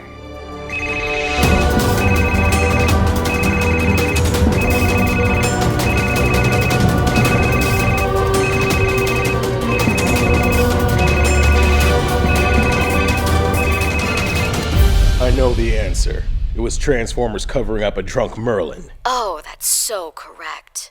You win. Me. Now I'll shower in milk against a blazing sunset in slow-mo. Got milk? No, but you will. Give me a sec. I'm gonna drink a Bud Light. Bud Light is awesome. So? Not only did that make no sense, but you let a product placement get in the way of another product placement! Oh, you're too kind. I'm just gonna pretend in a parallel universe you're listening to me. I've been getting that a lot lately. Well, even though times change, great commercials always last. Got milk? Attention, attention, family thinks high toy prices are joke. Oh no! This was an ad for a department store called Zellers, and while it's cool to get Batman and Robin in there, the way they're represented is kind of odd. Attention, attention, family thinks high toy prices are joke. Okay, I don't know why the Batcave has an announcer, but he does not sound very excited to be that announcer. I would be ecstatic if Batman picked me for that job, you unenthusiastic dick. Drop your punchline, Joker. Whoa, I know the Joker's supposed to be excitable, but hummingbirds made out of jello don't move like that. Drop your punchline, Joker! Too late, Batman! I'm all cartilage! Listen, folks, only at Zellers are you protected by... And what's up with Batman's voice? It sounds more like his grandpa on 1920s radio. Drop your punchline, Joker! He's pulling a 22 skidoo! Only at Zellers are you protected by... The law of Toyland. Nobody beats Zellers prices on toys. Nobody. Yeah, that's great. Is this crime really Batman or Joker worthy? I feel like this was at the lower end of anarchy and chaos. Hot Wheels are just $1.77 each. Next, I'll tell them that Walmart's prices are suitable at best. Suitable! Their weird-ass Ren and Stimpy animation close out what was already a surreal bat experience. You're protected at Zellers because the lowest price is the law. Oh, my imaginary spine I don't have! Odd to say the least, but still contains a lot of energy for a few yucks. Holy one-liner, Batman! What? It's Zellers. Robin ain't bringing his A material to this. Meet the Pretenders. Here's a cute idea. I think. Honestly, it's kind of weird. They're the Pretenders, cats that can't get adopted, so they disguise themselves as other animals. You know, because a toucan and a duck have a better chance of getting bought over a cat. Hey, we had to work with this dumbass pun. This is the best we could do with it. Brilliant, isn't it? Just your basic-ass doll you can get anywhere, but throw a 2-cent mask on him, and suddenly there's a gripping story. You're the best bunny ever. Purr? You're not a bunny. You're a cat. I was blacklisted during the McCarthy era. They'll only buy scripts from me if they think I'm a bunny. You're such a cute mouse. Hey, you're a cat. How dumb are you? A mouse? It's a cat! They eat mice! This was such a weak-ass idea, they had to downplay their toy appearance in Burger King meals. What do you think it could be? It might be linguine. Linguini. Yeah, Pretenders would be impressive if you thought you were getting linguini. Bucky Rainbow. Yeah. Were you dropped? Firefly. It's the Pretenders. 4 furry cats who pretend to be a dog, a duck, a mouse, and a bunny. Honestly, I prefer the linguini. Bucky Rainbow. What are you on? A little too complicated for my taste, but I guess it's adorable enough. Don't tell, okay? Don't worry, it'll be our secret. The Pretenders from Fisher-Price, each sold separately. Bucket of rainbows, what the hell? I am the Eliminator. You know, sweaty muscles in front of dry ice can sell idiots anything. Oh, trust me, I know. Check out this ad for an unimpressive toy called the Eliminator. I bring you 7 awesome solving weapons all in one. The Power Dagger. A plastic knife that doesn't cut. Hyped. The Power Sword. That is literally the same thing. The Laser Sword. I think your sister in college would get better use out of that than you. The Army Machine Gun. Yeah, I have one of those too. It's called a flashlight. It's a flashlight. The Bayonet Machine Gun. Again, a flashlight. The Cyber Gun. I think I'm putting together who this toy was intended for. Alone they're incredible. Together they're unstoppable. You didn't even name 7. 7 was complimenting yourself. Together they're unstoppable. Alone they're cheap Taiwan plastic. What other weak-ass weapons are on that thing? The whisk, the ice cream scoop, the electric toothbrush, and the thing the father tried to sell in Gremlins. Cool! A little funny for its cheesiness, but still a lame-ass toy. The Eliminator TS7. 7 awesome weapons with light and sound. Batteries not included. If you can't find it, it's because it's also your mom's dildo! Mr. Warburton, there's a Mr. the Frog here to see you. Mr. Warburton? Okay, I know the Muppets have had their ups and downs in the past, but what the hell are they doing here? Is it true you're bringing out a giant crumpet? Yes, but... Well, sir, you have given me a fantastic idea for a Muppet extravaganza. A giant crumpet. That's giving you the idea for a Muppet extravaganza. And he ain't kidding. Look at the size of this production. They're thick and super fluffy. Ooh, I know what that feels like. It's time to get them toasted. Most sensational. Don't get me wrong, it's impressive, funny, and the Muppets are great, but it's friggin' crumpets! So it rhymes with Muppet. Great. It's still just a goddamn British pastry. It really doesn't deserve this much attention. Imagine there was a product called Humpet Condoms. Would they be like, our show bombed and so now we're doing this, yay! Some of it even even seems out of character. Like there's a friggin' Muppet death on screen. Watch! They're bigger than my grandma. They taste so heavenly. I don't know why they're called. Oh my god! It's not like a safe falls on him real quick. No, you see that thing struggle while being devoured. It's kind of gruesome. They taste so heavenly. Oh god, no! I'm the last of my kind! Oh sweet Jesus, that's where Skeeter went! It's time to hit the Arndale. It even ends on, well, kind of a raunchy note. Oh no, where's Mr. Whipper? So, is it true you're the world's biggest supplier of crumpets? Okay, I do not want to think of Miss Piggy's sexual assaults. Just because you're a woman and a pig doesn't make it any less Harvey Weinsteinish. Do pigs in space, not pigs in jail. Again, the commercial's fine, I guess, but why throw this much money into a lavish production for British crumpets? Have things really gotten that bad for the Muppets? Crumpets? Goddamn crumpets? Are you shitting me? We're the friggin' Muppets, not Teletubbies! I think if you consider... No! My grandfather was an old Jewish sock, and he came to this country to uphold our the Frog name! You don't give me better deals, you're letting a generation of fabric down! Look, if you just think about it... Oh, I see. You want me to think about it. Well, think about this, Larry. My banjo rainbow connecting to what's left of your balls! No crumpets! Nancy? Yes, Mr. F? Could you run down to Binny's and get me another 6-pack of Hoppin' Frog beer? Don't you think you've had enough, Mr. F? I'll tell you when I've had enough! Oh! You washed up bastard! When did the rainbow fade? Wow, I got really depressing on that one, didn't I? Well, here's hopefully a more chipper commercial to make you feel better. You were still thinking about Kermit, weren't you? So was I. Okay, here's something more chipper. A delightful little doggy. Oh, aren't you the cutest little thing? Oh my god, you're the most adorable little guy. Oh, yes, you are. You're so adorable, they're just kind of keeping the camera on you, aren't they? Yeah, just, not really saying anything, not hearing any announcers.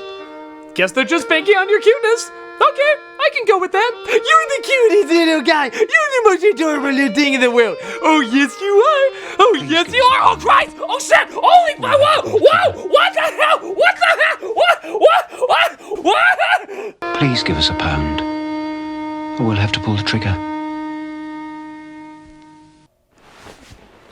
What in fluffy shit was that? Is this a terrorist hostage video for PetSmart? What was this even for? RSPCA? What? Let me look that up. An animal welfare charity in Britain. Oh, of course! When you're doing crumpets, you're all Muppets and dancing, but when you're doing PSAs, you're killing dogs! New Canada! Just listen to the wording they use in this. Please give us a pound, or we'll have to pull the trigger. Are they trying to get across the message that if you give them the money, they'll be able to stop cruelty to animals? Was that what they were trying to get across? Well, you failed miserably. Yeah, it doesn't come across that way at all. They literally say, give us a pound or we'll pull the trigger.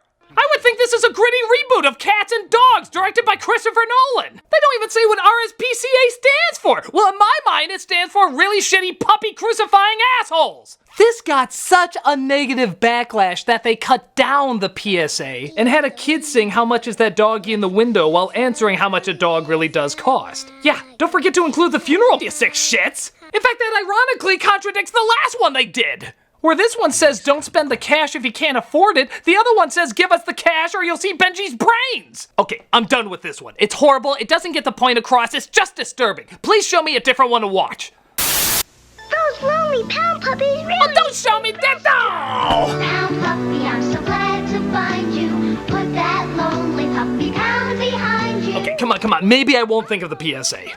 Pound puppies. Pound. Give us a pound or we'll pull the trigger. I'm sorry, you're cute, but I need time. It's the Mickey Mouse talking phone. Ah, the Mickey Mouse phone. I think a lot of kids had this. Mickey, come over for a potty. Kid, you are way too young to be into Mickey Mouse watching you potty. Also, you sound relatively disinterested in it. Mickey, come over for a potty. To be fair, it's better than this obviously confused kid. Hi, wrong number. Who says that to a character phone? That's like playing Mario Brothers and saying, this has nothing to do with plumbing. I can have a talk with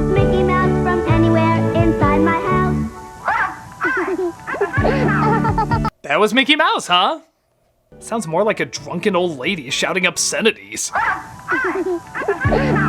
Don't laugh at her, it only makes her drink more. Okay, I sound nothing like Snow White, but I'm a woman. That should fool you at this age. I love you, Snow White. When I tell my favorite friend, Donald Duck's on the other end. That was one of the Martians from Mars Attacks. 3 out of 3 wrong, that's pretty impressive. Let's be honest, this project would be a lot more fun if they brought in even more interesting Disney characters. I think there's a good variety you can choose from. Hello, this is Bambi. My mother and I are... Hello, this is Judge Frollo. My sexual lust for gypsy girls half my age burns like hell's fire. Hello, we're the cast from Song of the South. Still a neat idea for a toy, just not advertised very well. Talk to 6 different Disney pals on the Mickey Mouse talking phone. Batteries not included from Hasbro Preschool. Hello, we the crows from Dumbo. Tiger puts arcade action in the palm of your hand. I think that's a lie. Games like Mega Man 2. Fight your way through 8 stages of play as you attempt to defeat the villainous Dr. Wily. Wow, what is this? One whole bit? Games like Double Dragon 2. Billy Lee returns as you use your incredible ninja acrobatics. Yeah, what acrobats are those? Extending one arm and one leg while your dick magically disappears? Action! Look at this. It's so lame they have to focus on the kids moving around because there's no excitement in the game itself. If you saw any kid moving like this while playing a Tiger game, you'd think he was having an epileptic episode. Defeat the ultimate villain, the Black Shadow Boss. The kid's so jacked up he gets excited about golf. Yeah, there's friggin' golf! But not just any golf, Lee Trevino's fighting golf. So you know they mean the real shit! Choose between 2 levels of difficulty as you select your own golf clubs, control the strength of your swing, and the direction of the ball. I'm already asleep hearing these exciting selections, and this kid's hopping all over the place. Video excitement in the palm of your hand. Yeah, that looks like a kid playing handheld golf over there. Also available, Batman, Afterburner, Super Sprint, and Simon's Quest. Piss on those games! This kid has Lee Trevino's fighting golf! And yes, your jealousy arouses me. As you complete 18 holes of championship golf. Dumb ad for a dumb product. Nothing much to it. Tiger LCD video games. Video excitement in the palm of your hand. Turn up the fun with ball sack. No, boy. Put the ball sack balloon in a sack. Blow it up now. Give it a whack. What? Turn up the fun with ball sack. Hit it. Hey, look. Ball sack sucked off a fire hydrant. That's too crazy for even me to make a joke about it. I don't think this could get more abstractly perverted. Up, spoke too soon. Here's my little buddy, the ball sack rat. Ice Cube ball sacks are where it's at. Did he say Ice Cube ball sacks are where it's at? Ice Cube ball sacks are where it's at. Bye, Felicia.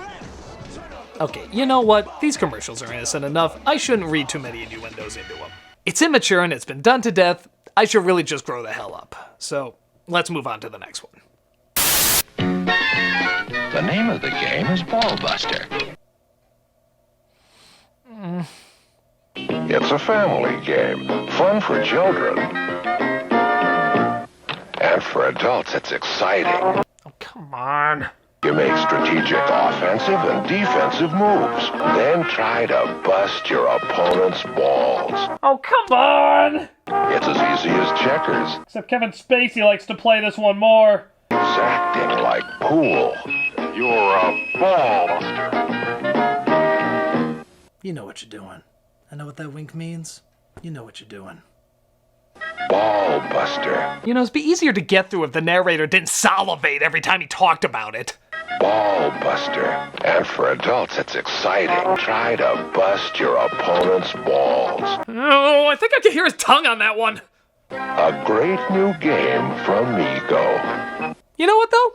I think I did okay. Yeah, every year there's always a commercial like this with heavy sexual innuendos, and you know what? I think I stayed pretty mature. I'm patting myself on the back this year. I'm patting myself on the back. I'm a bigger person than I thought. What do you call the new water and ooze blasting oozinator? Nope. Nope, nope, nope, nope, no, no, no, no, no, no, no. Oh, yeah! Bleh! Oh my god! Gross! Ew! Disgusting! And of course, Awesome! the new Oozinator Blaster from Super Soaker. Nope, no. I am not saying a thing. I am not saying a thing. You hear me? Not a goddamn word. But you think way too highly of me if you think I'm not gonna re-edit this in a humorous way. Not saying a thing. Not saying a thing. Totally shut. Not saying a thing. You, your kids, and your Johnson. The Wonder Boner. My wife would like that. There, not a word.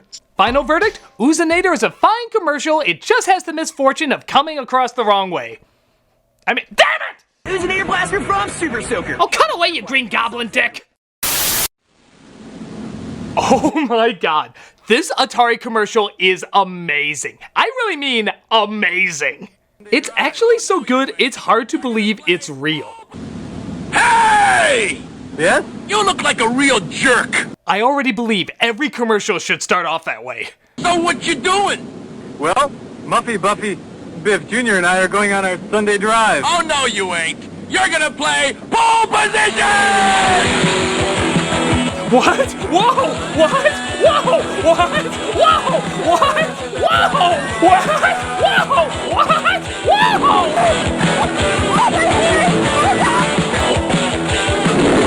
Yes! I will totally buy this game even though I haven't seen any footage of it yet. Yes! What even is it? Pole position? Sure. It's bought. Actually, it looks really crappy. I don't care. It's bought. I have no idea why an explosion changed the logo on that sign, and I don't care. Pole position!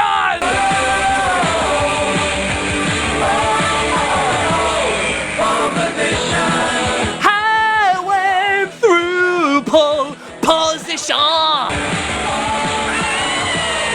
Oh, what a day! What a lovely day! Pole position from Atari. It'll bust your crank and leave skid marks on your soul. Oh my god, that was amazing. That was so amazing. It's like Suburban Commando if it was Suburban Commando.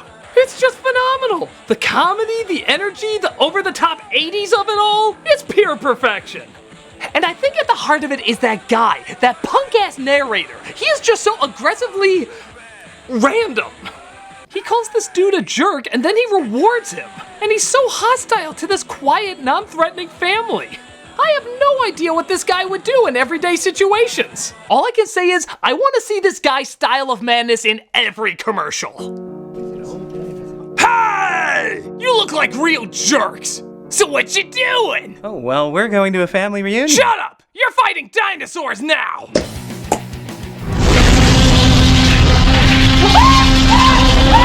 Hey, jerk! What you doing? I got sweet potato yams made from potatoes. Shut up! You're going up against killer skeletons!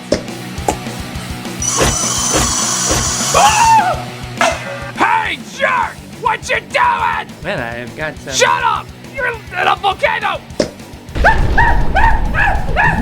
Hey, jerk! Shut up! Space! Hey, jerk! What you doing? Oh, I just made pie. Actually, it sounds really nice. It's apple pie. That's my favorite. Would you like a slice? Please. That's delicious. Oh, thank you. You know, the secret ingredient... Not to bring down the mood, but I think I killed your entire family. What? Yeah. I gave one to a T-Rex, a skeleton killed another, one of them melted, another's in space, I killed your dog. Pretty much everything you cherished is gone. Well, I'm sorry. I get carried away sometimes. But hey, have you ever played Atari Pole Position? No. It's a lot of fun. You should try it. Okay. Okay. Well, I'm gonna go away and be a voice. You had really nice pie. Sorry I killed your family. Okay. I'll check out Atari Pole Position. It's really good.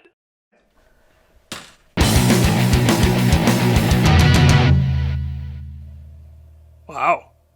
Again, I went really dark on that one. Really dark.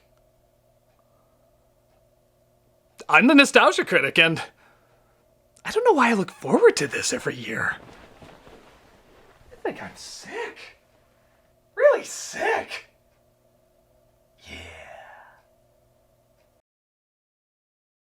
Do it! Do it! After these messages. After these messages. After these messages. After these messages. We'll be right back.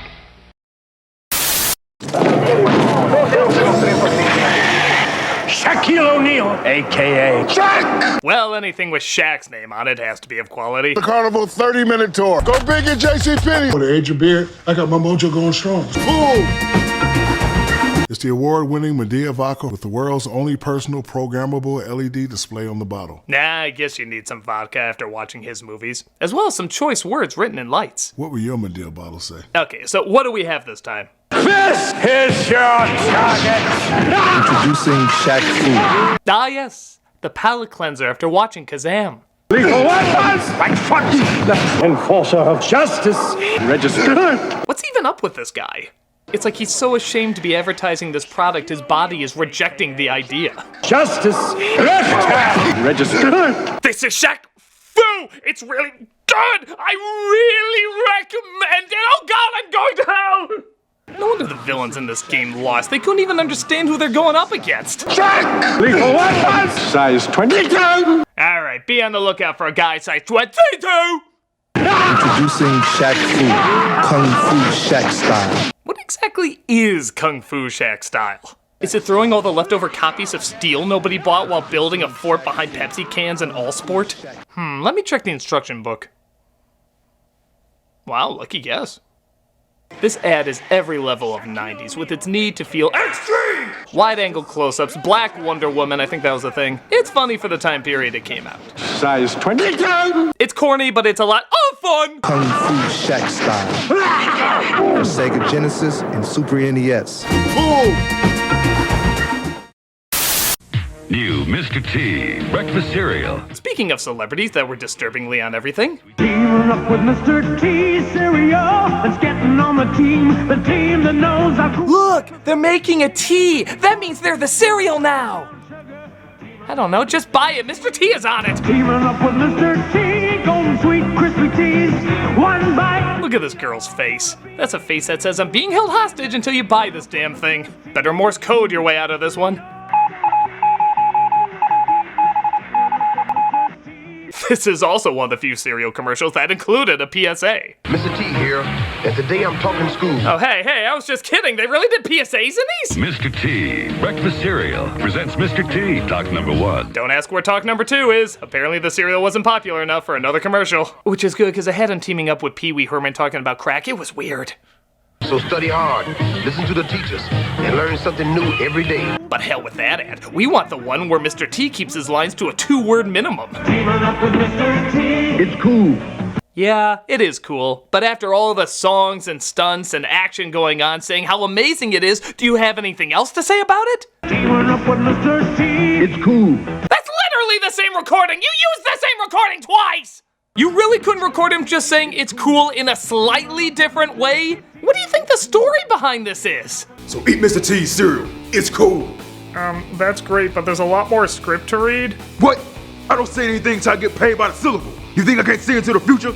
Look at this cartoon that you calling Mr. T and the Twits. I know I don't have long before this shit gets soggy like my nasty ass cereal. My popularity is gonna expire. Gotta store nuts for the winter. Can't you just say stay in school or something? Oh, you mean like stay in school so you won't have to do commercials for nasty cereal that tastes like crusted rabbit shit? I pity the spoon. Stay in school, or else you'll live in the bus with a bunch of kids and spend their sights. That's creepy. People need to ask more questions. Look at this girl. She's swinging with her vagina. How can she do that? That's the devil's work. I know this chick can't last long. You want me to say more? Pay me. That's alright, I think we got all that we need. Is that camera on? Yep. You motherfucker. Mr. T cereal is part of a complete You pay me, breakfast. goddammit. And remember, you don't get stay in PSA school. for free. You better give me a cameo in Creed 3. Yeah, it's silly, but it's Mr. T silly. And that's the coolest kind of silly there is. For me, I'll always have a soft spot for Mr. T cereal and his commercial too. Teaming up with Mr. T. It's cool. Teaming up with Mr. T. Pity the poor fool. Don't eat my cereal. I'm gonna beam down to the dunes. I'll race you. Here's a bike ad from the 80s, but it's supposed to be set in the future! It's an amazing time where people can unpause footage. Mannequins of Matt Frewer wearing Luke's blast shield helmet are all the rage, and bikes are so fast they beat people beaming down to a planet. What took you so long? Yeah, pity we have nowhere to go ever since the apocalypse hit. You wanna make sandcastles again? That's all we ever do! Yeah, for a product called Street Machine, there's not really any streets to use it on, is there? But it's great down neon hallways and giant dreidels covered in saran wrap. The future! Like a lot of 80s sci-fi, if it was weird, made no sense, but was shiny, it was the most high-tech thing ever made. What took you so long? Slowest beam ever, by the way. What took that damn thing so long? Snotty beamed me twice last night. It was wonderful. Mary moves you. Weird catchphrase. Mary moves you. Did you see him in Lost in Translation? He was really good. He totally should have won that Oscar. I mean, look at him losing here. He looks so bummed out. You know Sean Penn's gonna get another one anyway.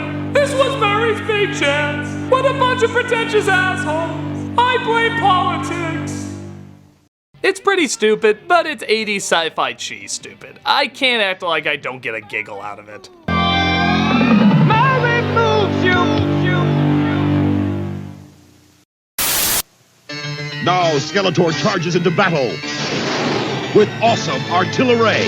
Oh, come on, that's just how Matthew McConaughey says artillery. Artillery. Stop it! Nothing except Beam Blaster. It actually fires a light beam to stop artillery. Light beam. That's a fancy way of saying we just put an awkward flashlight on He-Man's chest. And drops Skeletor. Yeah, that's not the first time he blocked Skeletor. Remember when they both hit on Lion-O at that bar called the Extending Sword? New artillery Beam Blaster set. The first light-action weapon ever. Surprisingly, that's not a very big deal. They're not gonna redo the opening like... And the masters of the dim reflecting hand lamps. I have the batteries!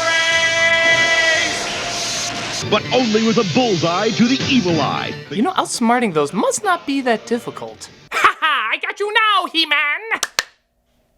Damn your palms! Give up, He-Man! Figures sold separately. You supply the batteries. I have the power. A pretty standard commercial for a pretty standard product. I expect more from the Masters of the Universe. The first light-action weapons ever from the Masters of the Universe. I love the taste of your fresh fruit coffee, but it's not fresh fruit. It's new Treka. Still going. Yep, most of us know the Energizer Bunny, but do you know where he started? It was actually a parody of a Duracell commercial, which had a bunch of pink bunnies with batteries going out, but showed Duracell lasted the longest. Well, Energizer shit on that noise, saying they weren't even invited to this test, and not only does their battery make the pink bunny go longer, but their pink bunny has shades.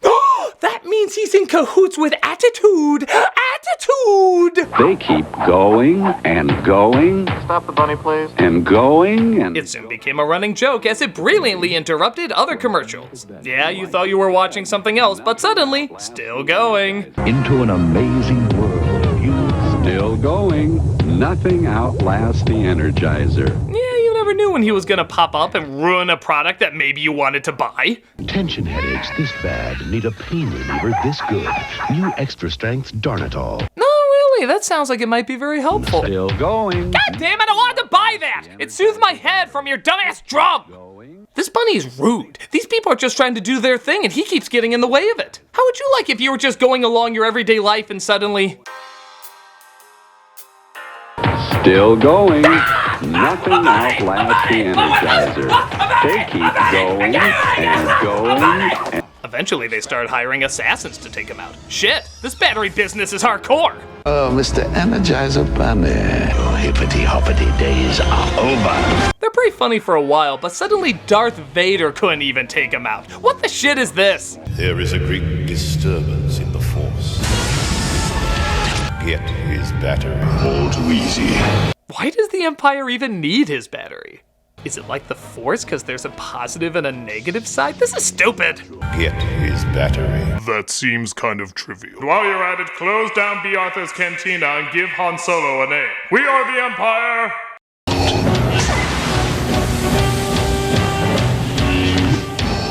Impressive. Boy, Luke's looking like a little bitch by comparison now. He got his ass kicked by a guy who can't even take out a toy bunny? Vader probably looks at the monkey with symbols like, Obi-Wan has taught you well. But the bunny beats him because the Empire can't afford better batteries for his lightsaber. Healthcare and batteries, that's always where the cuts are. That's still more dignified than when he screamed no. They were funny at first, but got old kind of fast. Nevertheless, this bunny stayed an icon. No matter how annoyingly long, it kept going. It keeps going and going. Hi, who's this? I guess getting your nuts off didn't always have the same meaning. In this Payday commercial, a sex hotline gets probably the strangest caller ever. And that's saying a lot given this line of work. Who's this? Mel. Well, your credit card information says Frank, so I'll just call you Frank. What are you thinking about now? Something sweet. Like what? Caramel? Okay, I'll go with that. Caramel's so different. What would you like to do with it? I'd cover it with roasted peanuts. Did you say roasted penis? No, roasted peanuts. Oh. Am I getting punked by George Washington Carver? Who's that? He was a guy who did a lot of things with peanuts. Tell me more. Who are you? Roasted peanuts and creamy caramel? Wow. You're making me so... Confused, concerned, confused. hungry. What you want is a payday. I guess we'll accept this as going well. What a weird-ass ad. It's very clear why this guy needs to call a sex hotline, but why the hell is he wasting his time talking about paydays? Christ, imagine if he came up with another type of candy. Hi, who's this? Almond Joe. What are you thinking about, Almond Joe? Something sweet. Like what? Something long and brown. I'll do my best with that. I just want to put a great big nut in it. Again, I will do my best with that. Depending on how long and brown it is, sometimes 2 big nuts. I really think there's better hotlines for you. I don't mind saying that I like a lot of fudge packing. I don't mind saying that you're really making me regret my job. And the more coconut I can fit inside, the better. Okay, well, I'm allergic to coconut, so I'm gonna go bye-bye! Wait, no, I'm just talking about Almond Joy. Oh! I'm so sorry. I thought this was all stuff you were into. Oh no, I'm actually into necrophilia. I bet you want an Almond Joy. Yeah, I like the quiet type.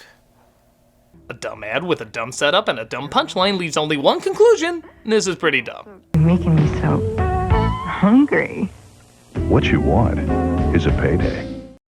Does your life seem full of trouble? Here comes trouble. Hey kids, ever wanted to cuddle up with a toy that looks like the butthole monster from The Wall? Your mouth says no, but your nightmares say yes. Need a little giggle? Chubbles giggle at just about any change of life. That's giggling, huh?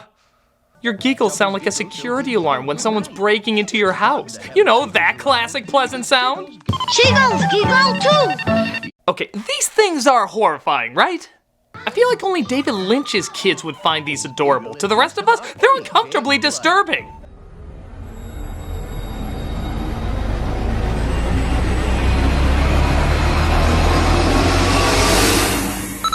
God, they're scary!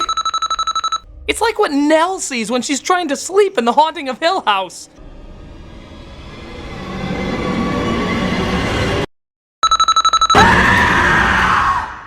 It's fun to have a Chiggles around, because Chiggles giggle at most any sound. If not, these things will scare you into sleep paralysis.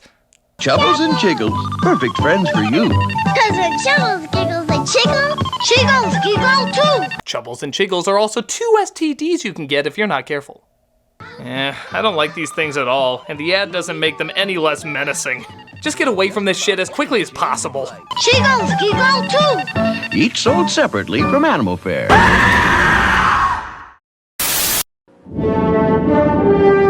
Hey, do you guys have any Star Trek 5 tapes left? I'm pretty sure you mean another movie. Where is the Star Trek 5 video? Don't tap your finger at me, you entitled bitch! It's Star Trek 5! You got Star Trek 5, The Final Frontier? Okay, you two look like the people who'd be more excited for this.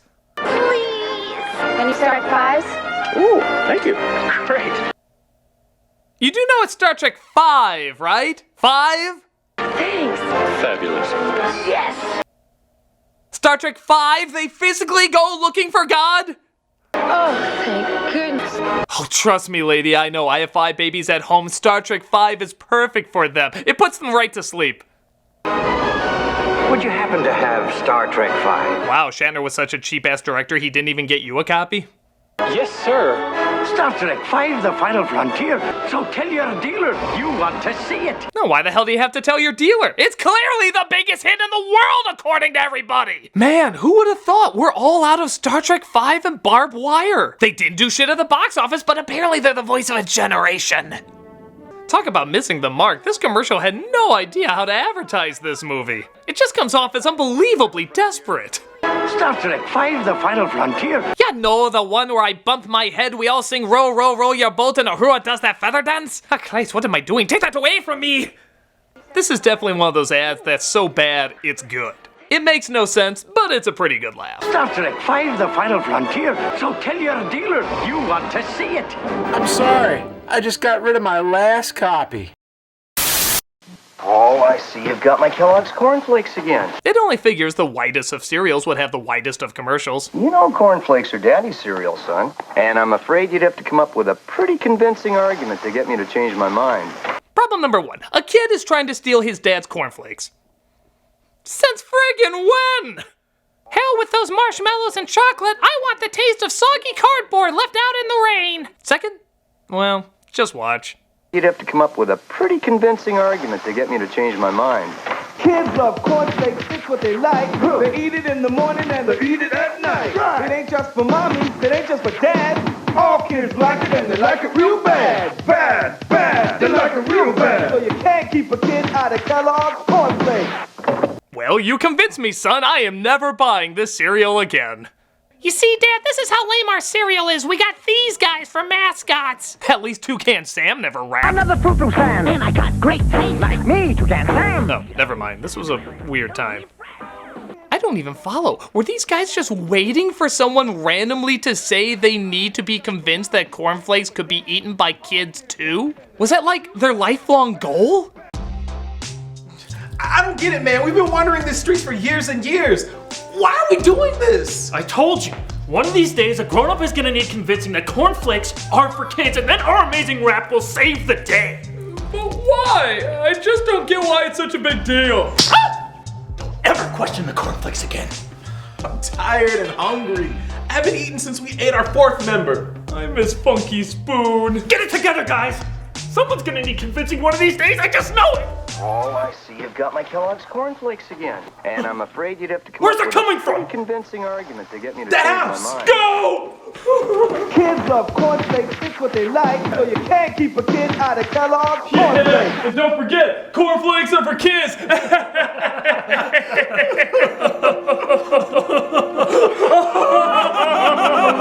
Oh my God! It finally happened! After years, we finally did our rap. It's out there!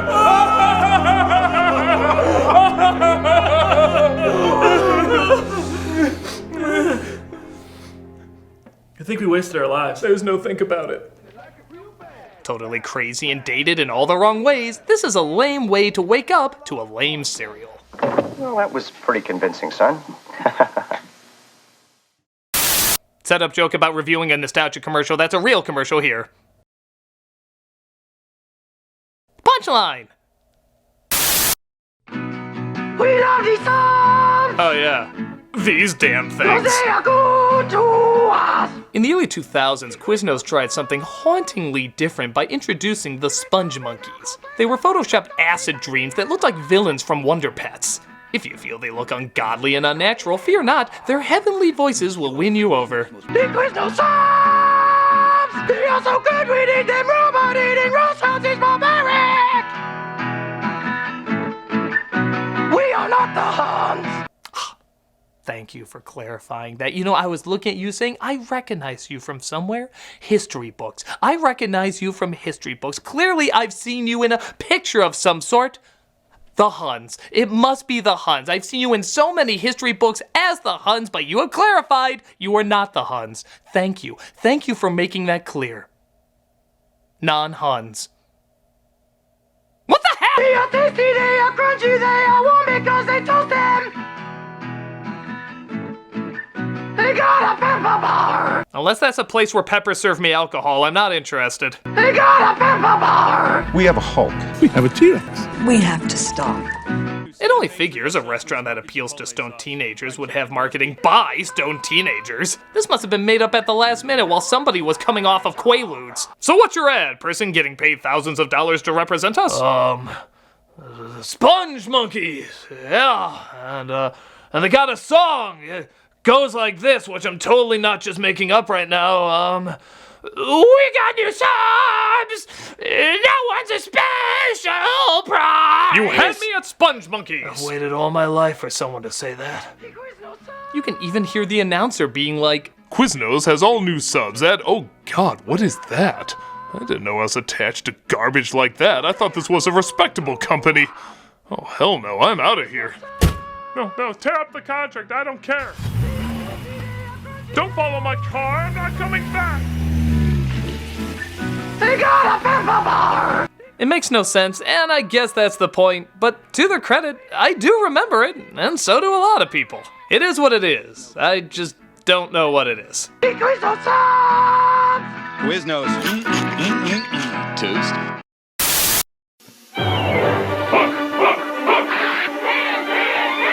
Like any hit movie, Hook had action figures to sell, and they had commercials to go along with them. Okay, that kid is getting way too much joy out of Hook dangling there. He looks like for the first time he's feeling true power. Power over plastic dust and Hoffmans that he will eat upon ridicule. He will taste like victory. You're dead meat now. Out of my way, Rufio. Boy, they really downplayed Rufio's death, didn't they? Out of my way, Rufio. Honestly, I feel like a lot of these scenes could be more faithful to the movie. Now for preschoolers, Playmobil Hook action figures. Hook! No!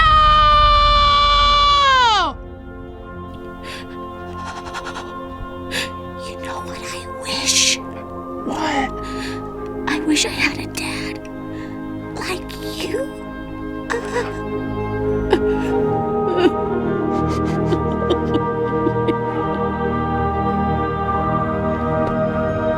Playmobil Hook action figures. Because if a grown woman lusted after a teenage boy all these years, I guess creepy is the new cute. Nevertheless, it's a lot of fun and captures most of the spirit of the film pretty well. A decent toy ad based on a decent movie. Hook figures and attack wrap sold separately. You put wrap together.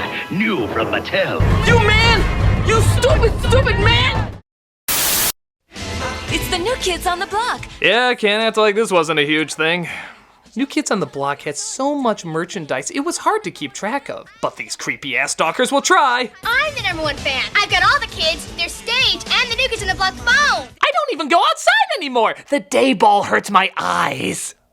Gotta love it when the New Kids actually made it into an ad themselves. 24 hours a day on our brand new hotline. Just pick up your phone and call us on 1-900-9095-KID. These guys must have graduated from the Nottingham School of Acting because their acting is just being Nottingham's. Look at me, I'm nodding. I'm nodding on the phone, girl. Woo!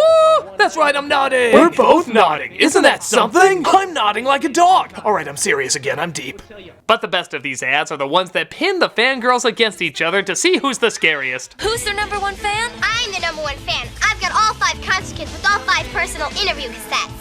I've got all 5 concert kits with their cassettes and the New Kids stage. I'm the number one fan because I'm gonna pay for all their unemployment bills when they're not popular anymore. That's not just dedication, that's practical.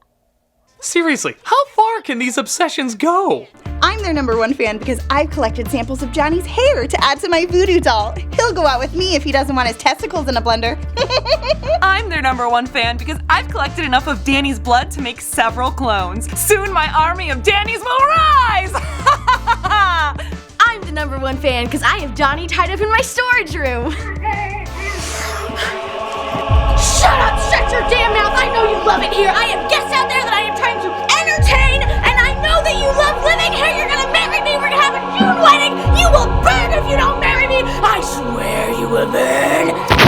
Who's their number one fan? I am! New Kids on the Block concert kits come with cassettes. A little obsessive, but I guess that was the intent. This ad did a good job making sure everyone tried to be their number one fan. Stage, hang and loose kits, and accessories sold separately. Who do you think the number one fan is?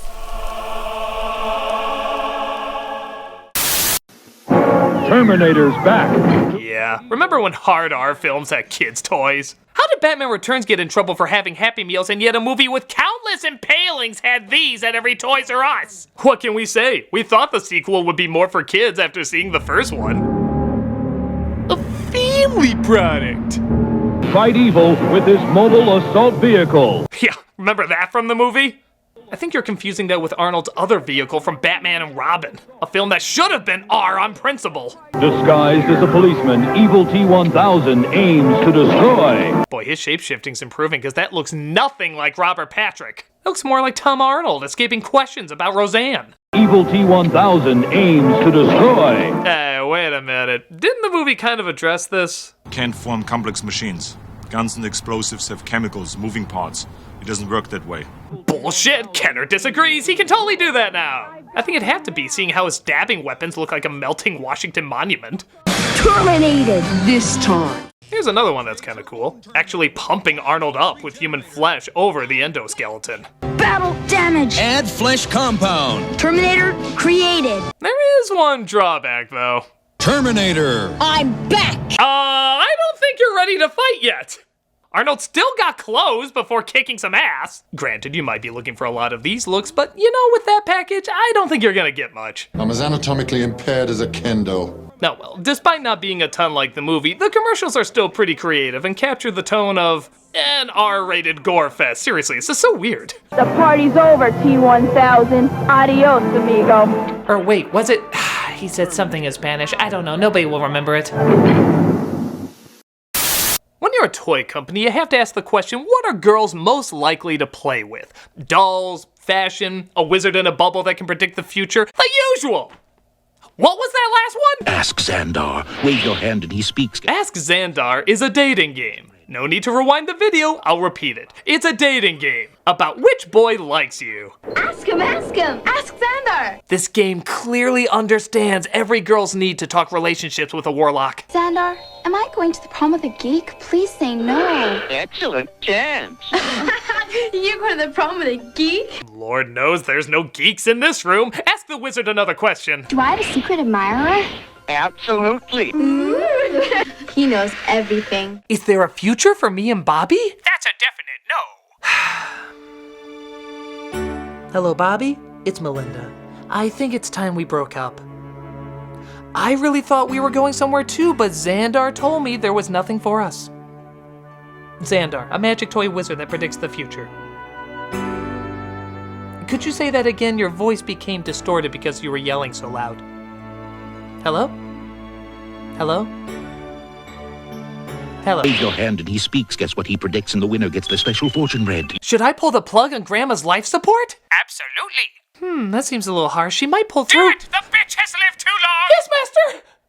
You will get a phone call about this. Look at this girl's face. She isn't amazed the phone rang. She's amazed she stayed in this room so long with two nutballs listening to Plastic Gandalf. It cuts before she bolts out the room, slamming the door. Excellent chance. It's ridiculous ad for a ridiculous toy, and my prediction is this will be found at a lot of garage sales. Ask Xandar, the talking wizard game. Definitely.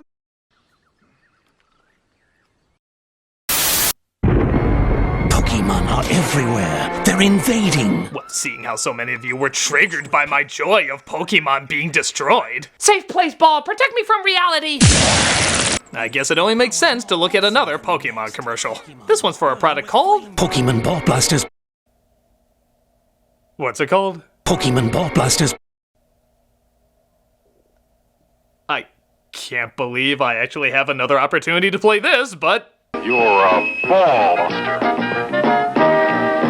Okay, to the commercial's credit, I think the item is called Ball Blaster. Which isn't a ton better. Apparently their popularity is so amazing, even Mickey Mouse has to chime in. Their whirlwind power blows them away. Yeah, you know just Bob down the hall was the one who recorded that line. Blows them away.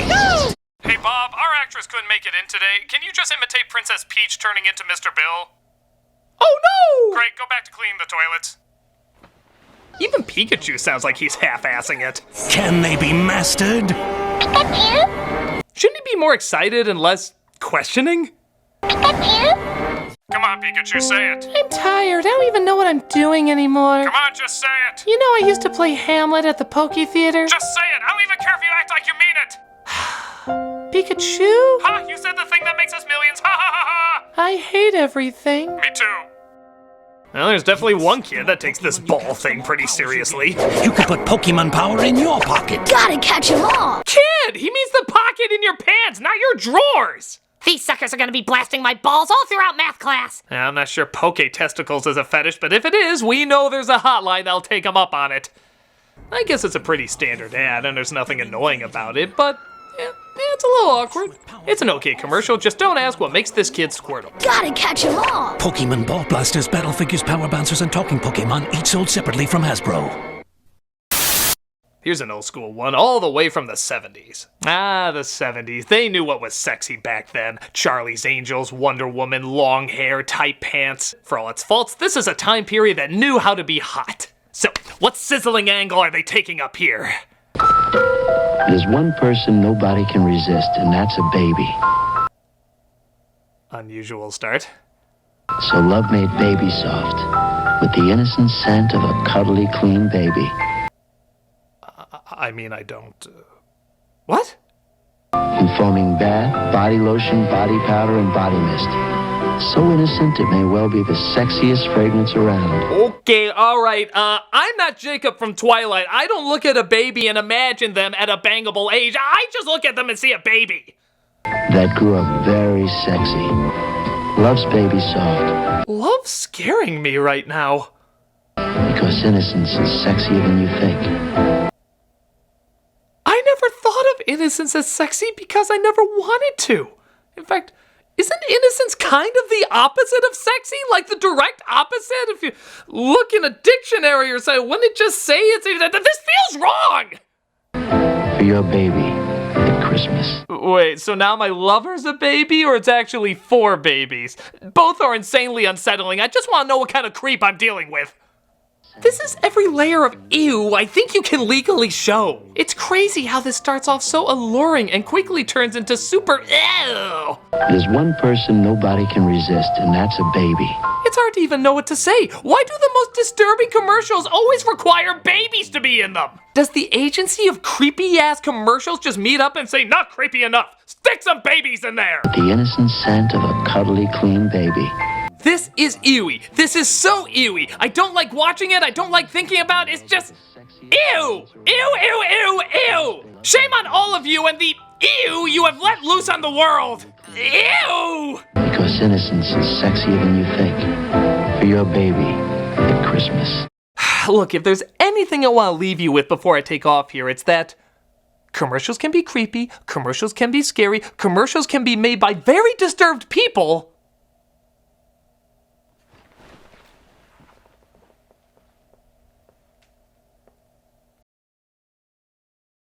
This episode brought to you by commercials! After these messages.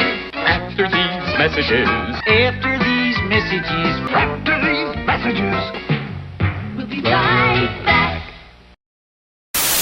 This is a petster. Hey parents, want to put all the hair your Roomba sucks up on top of it and say it's a pet? Enjoy. And this is the kid who got it to come. Oh, it's that kind of toy. Okay. I guess when I heard he got a robotic pussy, I should have put this together. His sister made it go right or left just by clapping her hands. Just like a real cat! Hey, Chaplin!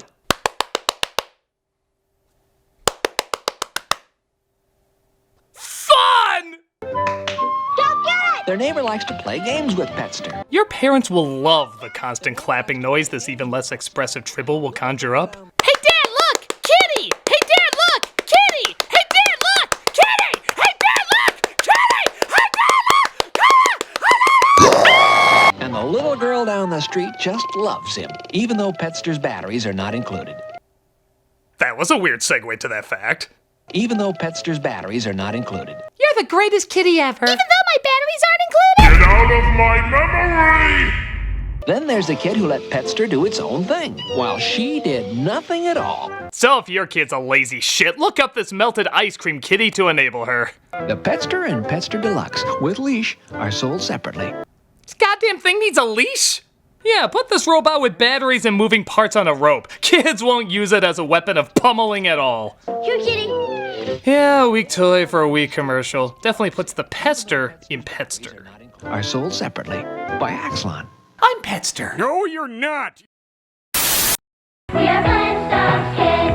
Ah, timeless classic. If you're around my age, you probably grew up with Flintstone vitamins. Hell, maybe even younger, as they still seem to be around. One of the biggest draws to them was this cute little commercial with this catchy as hell jingle. We're Flintstones kids, 10 million strong and grow. Preferred by more moms than any other children's vitamin. Most dads would agree, too. If he ever came back home, he just went out to get Flintstone cigarettes, right? Flintstone tastes good like a cigarette should. Actually, it is funny that these characters are being used to sell healthy products considering the huge amount of unhealthy products they've sold in the past. Winston is the one filter cigarette that delivers flavor 20 times a pack. When you're due for a beer, Bush does it. Now Denny's has a placemat collection featuring the Flintstones. Hey, you know they're in the same ballpark. Ooh, there's a lot of Bush gonna be sold.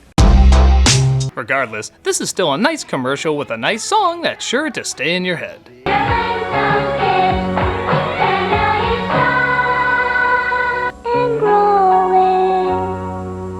And that's why we're interviewing the composer of that commercial today. Wait, what? That's right. The chart says people want more intellectual conversation. So you're going to interview the man who scored the music for this commercial. But I don't want to interview some dumb, lousy... Before you continue, I should point out he's right behind you. Well, that bit died. Hi there. Hi there, I'm Michael. Hello, I'm the Nostalgia Critic. You remember it so I don't have to. Yes, I never realized how lame that sounded until you said it. So tell me about writing the Flintstones vitamin jingle. Well, it all started when we were approached to compose the Flintstones vitamins commercial. No kidding. Well, it wasn't just me. It was me and Marty O'Donnell, and we actually co-wrote it. Honestly, the majority of it was his idea, but we still collaborated together. Anyway, I asked what the project was. He said it was the Flintstones vitamins commercial. I told him at the time that I didn't take Flintstones vitamins. He assured me it was mostly for children. That made me feel a little better. With that in mind, I decided to make the focus mainly on kids, with kids singing the song. In fact, the little girl who sings Angrung at the end, do you know who she was? That was my daughter. Yeah, my daughter. I remember she was so nervous about singing the line, but we assured her there was nothing to be nervous about. So guess what? After I told her there was nothing to be nervous about, she found absolutely nothing to be nervous about. That's fascinating! But you know what's even more fascinating? What? If you told that story to our Blu-ray shelf. You see, he's a character on the show, and the biggest Flintstones vitamin fan. Really? It just looks like an ordinary Blu-ray shelf to me. It's not. It's like the most popular character on the show, even though all it does is stand there and be quiet. And people watch that? It's the internet. Ironic non-humor. There's probably a 4-hour video of it just standing there or something. Get talking! Okay. Well, anyway, so we were thinking of putting the Flintstones characters into the commercial, but then we thought about it, and thought about it, and thought about it, and decided no. Woof! Next commercial. My buddy, my buddy, my buddy, my buddy. Hey kids, don't have any real friends, but the internet isn't a thing yet? My buddy! My buddy, my buddy, my buddy and me. Yes, whether your child alienated himself by setting fires, using slurs, or was just generally unlikable, my buddy was there to substitute as a friend. Oh, and don't forget Kid's sister. Kid's sister. Kid's sister. Kid's sister. Yes, guess. Even girls need someone to drag kids around while she uncomfortably ignores them, yet forces them to watch as she plays alone. Katie, what are we doing here? Shut up or she'll hit us again! Look, Fish, that's hilarious. Ha ha ha ha!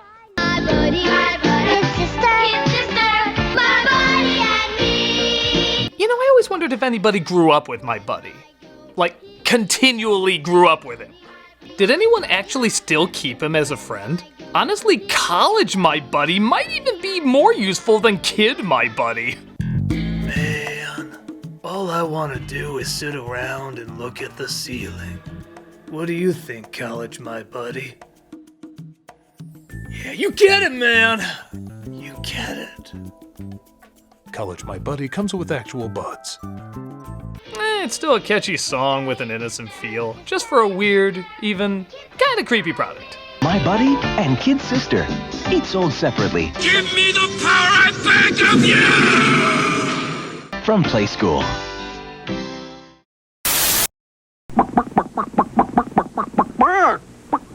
You're looking at a very unusual kind of egg. It ain't Easter yet, but chances are you remember this one. The Cadbury Bunny is a trademark every holiday season for the Cadbury cream eggs. With his adorable look, constant clucking, and ability to shit candy that tastes like chocolate and, let's be honest, a little like actual shit. Yeah, I know a lot of people like this product, but I never understood it, especially after watching the commercials. Because let's face it, the candy never looked as good as it did here. I mean, look at that. It's like if a chocolate could have an orgasm. It looks like the tastiest thing you could imagine. The actual product? Well, I'll give it this. It does look like an abandoned pregnancy. Even when you try to do it delicately to get that slow, gooey look. It looks like Plastic Man's semen. It's like the most unappealing thing ever. Even the bunny's final cluck sounds like a warning not to buy them. Like, you'll be sorry! There was actually a controversy long ago because they made the size smaller over the years. Good! The less of this Oompa Loompa turd you can put in your body, the better! Why, they're the best thing to come along since the Easter Bunny, and when he's gone, they're gone. What's interesting is these are the American commercials for the Cadbury Bunny, but Cadbury is a British company. I'm kind of wondering what the bunny looks like in the UK. Take it easy, Mr. Mo. Whoa. Britain's bunny is a little, boobier. Haven't you heard of Cadbury's Caramel? See, as the thick Cadbury's milk chocolate melts with that dreamy caramel. Take it easy with Cadbury's Caramel. Their Cadbury Bunny makes me think wrong things. Things I shouldn't do to bunnies. See how the thick Cadbury's milk chocolate melts into smooth golden caramel. For years, all Americans had was Space Jam to quench the growing bunny sex thirst. There was this treasure trove for a select audience the whole time? Hey, Mr. Beaver, why are you beavering around? That was not a mistake. None of this is by accident. I'm late for a very important date. Hey, Mr. Rabbit, why are you so twitchy? Oh, you make me want to grow genitalia to explore. You just have to take everything really easy. That mole is going to replay that 1 second in his mind every day until he dies. At ease. Here. See how the thick Cadbury's milk chocolate. This is so sexualized, yet she's talking so soothingly. She must have a sex hotline as a side job. What are you thinking about? Humans, I am thinking about humans. Why don't you take it easy and think about Cadbury chocolate? Okay. You like chocolate, don't you? If you say so, yes. Just imagine the sexiest lady in the world covered in chocolate, melting all over her body. Okay. Isn't she sexy? Yes. She's a bunny. Oh, come on! Sorry, she was a bunny. You like rabbits now. It's the law. Why did they ever pass that law? Whether it's a cute bunny who likes to cluck or a cute bunny who likes to... Happy Snowman! These are interesting commercials, to say the least. Take it easy with Cadbury's Caramel.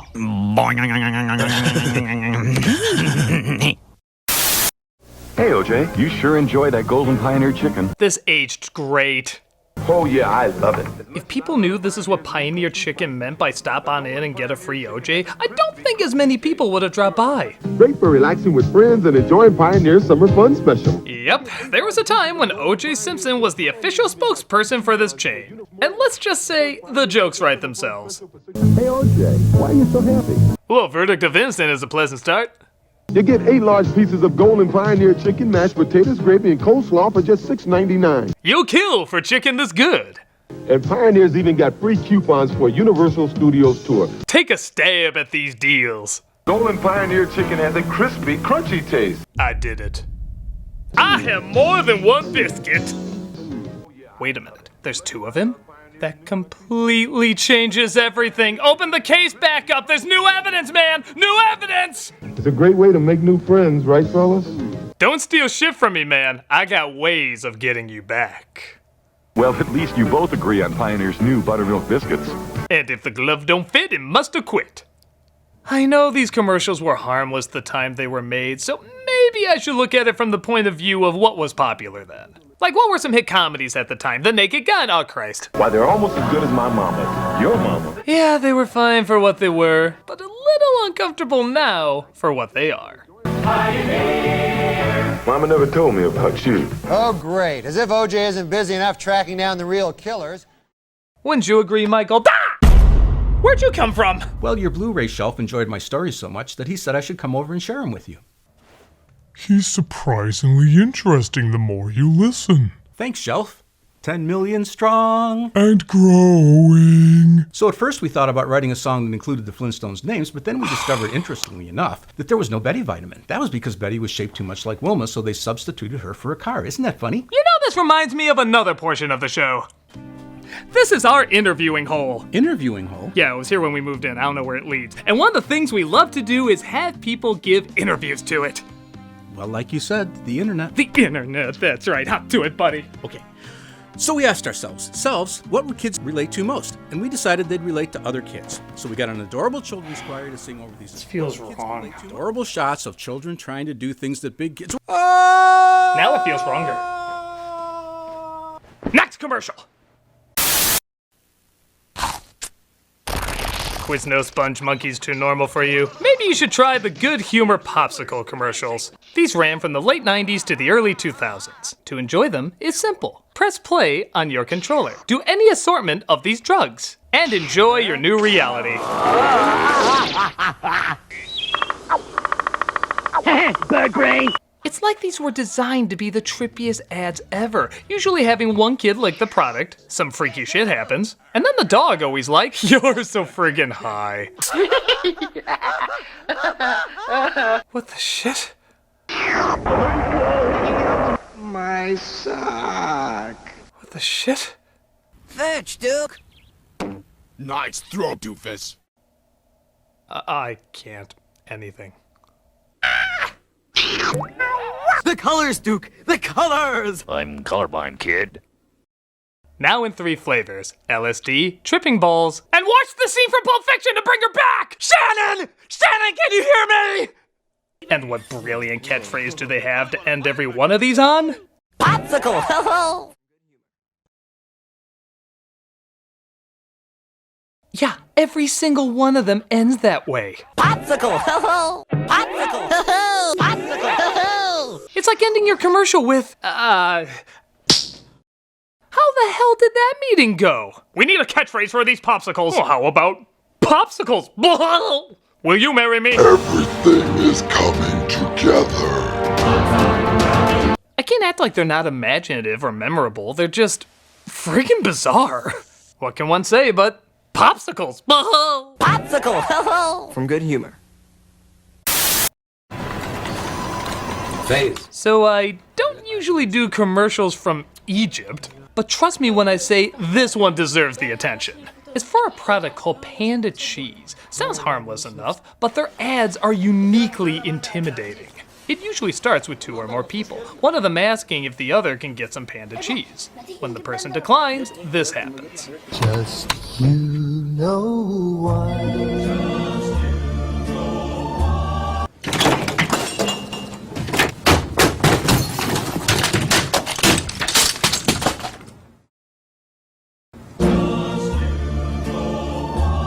باندا ما يتقلهاش لا.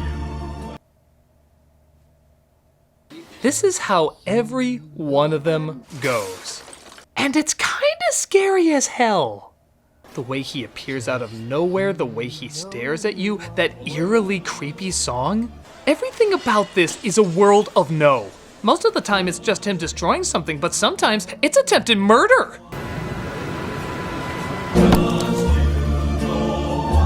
Jesus Christ, Bear! Even the music they play. I'm sure originally when this was written it was a nice, soothing song, but here it's terrifying. Listen to it. Against this imagery, tell me this isn't the most horrifying song you'll ever hear. Just you know why. And so yeah, even the music's creepily uncomfortable. This is so creepy, I could legit see him in horror films. Like imagine him in the hallway of The Shining instead of the girls. Just you know why. Or maybe he was what was really on the ring tape the whole time.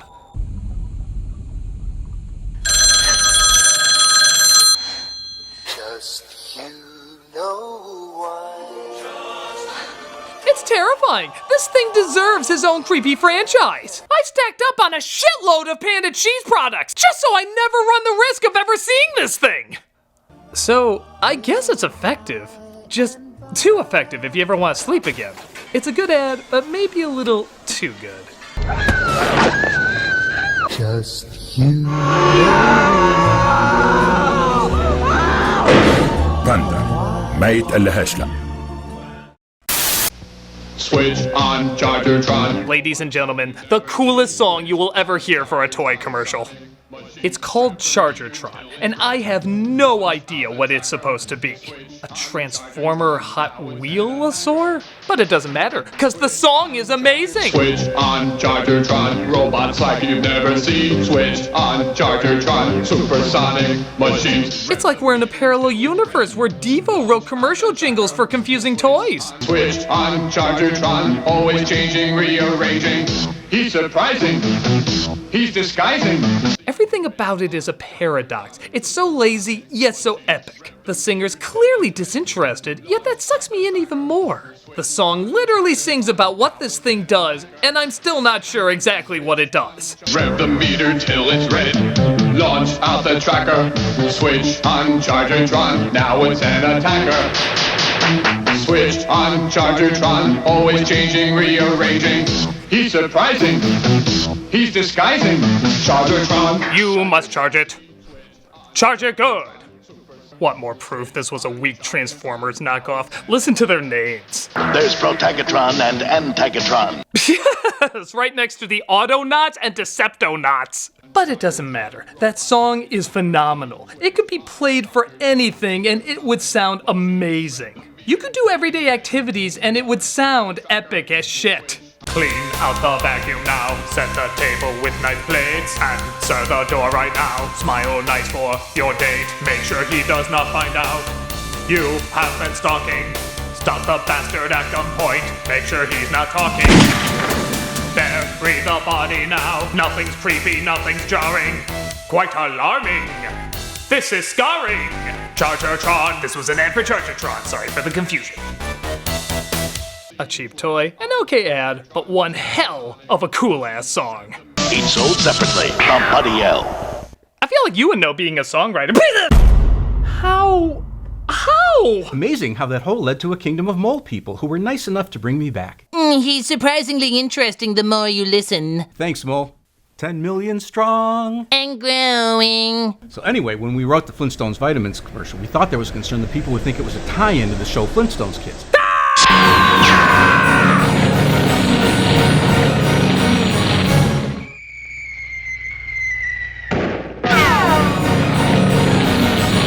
Amazing how the postman was in the desert and knew to drop me off here.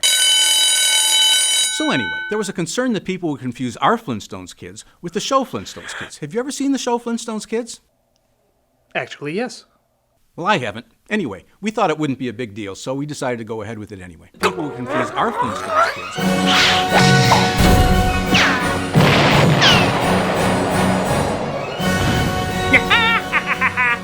never have to deal with that mangy composer again!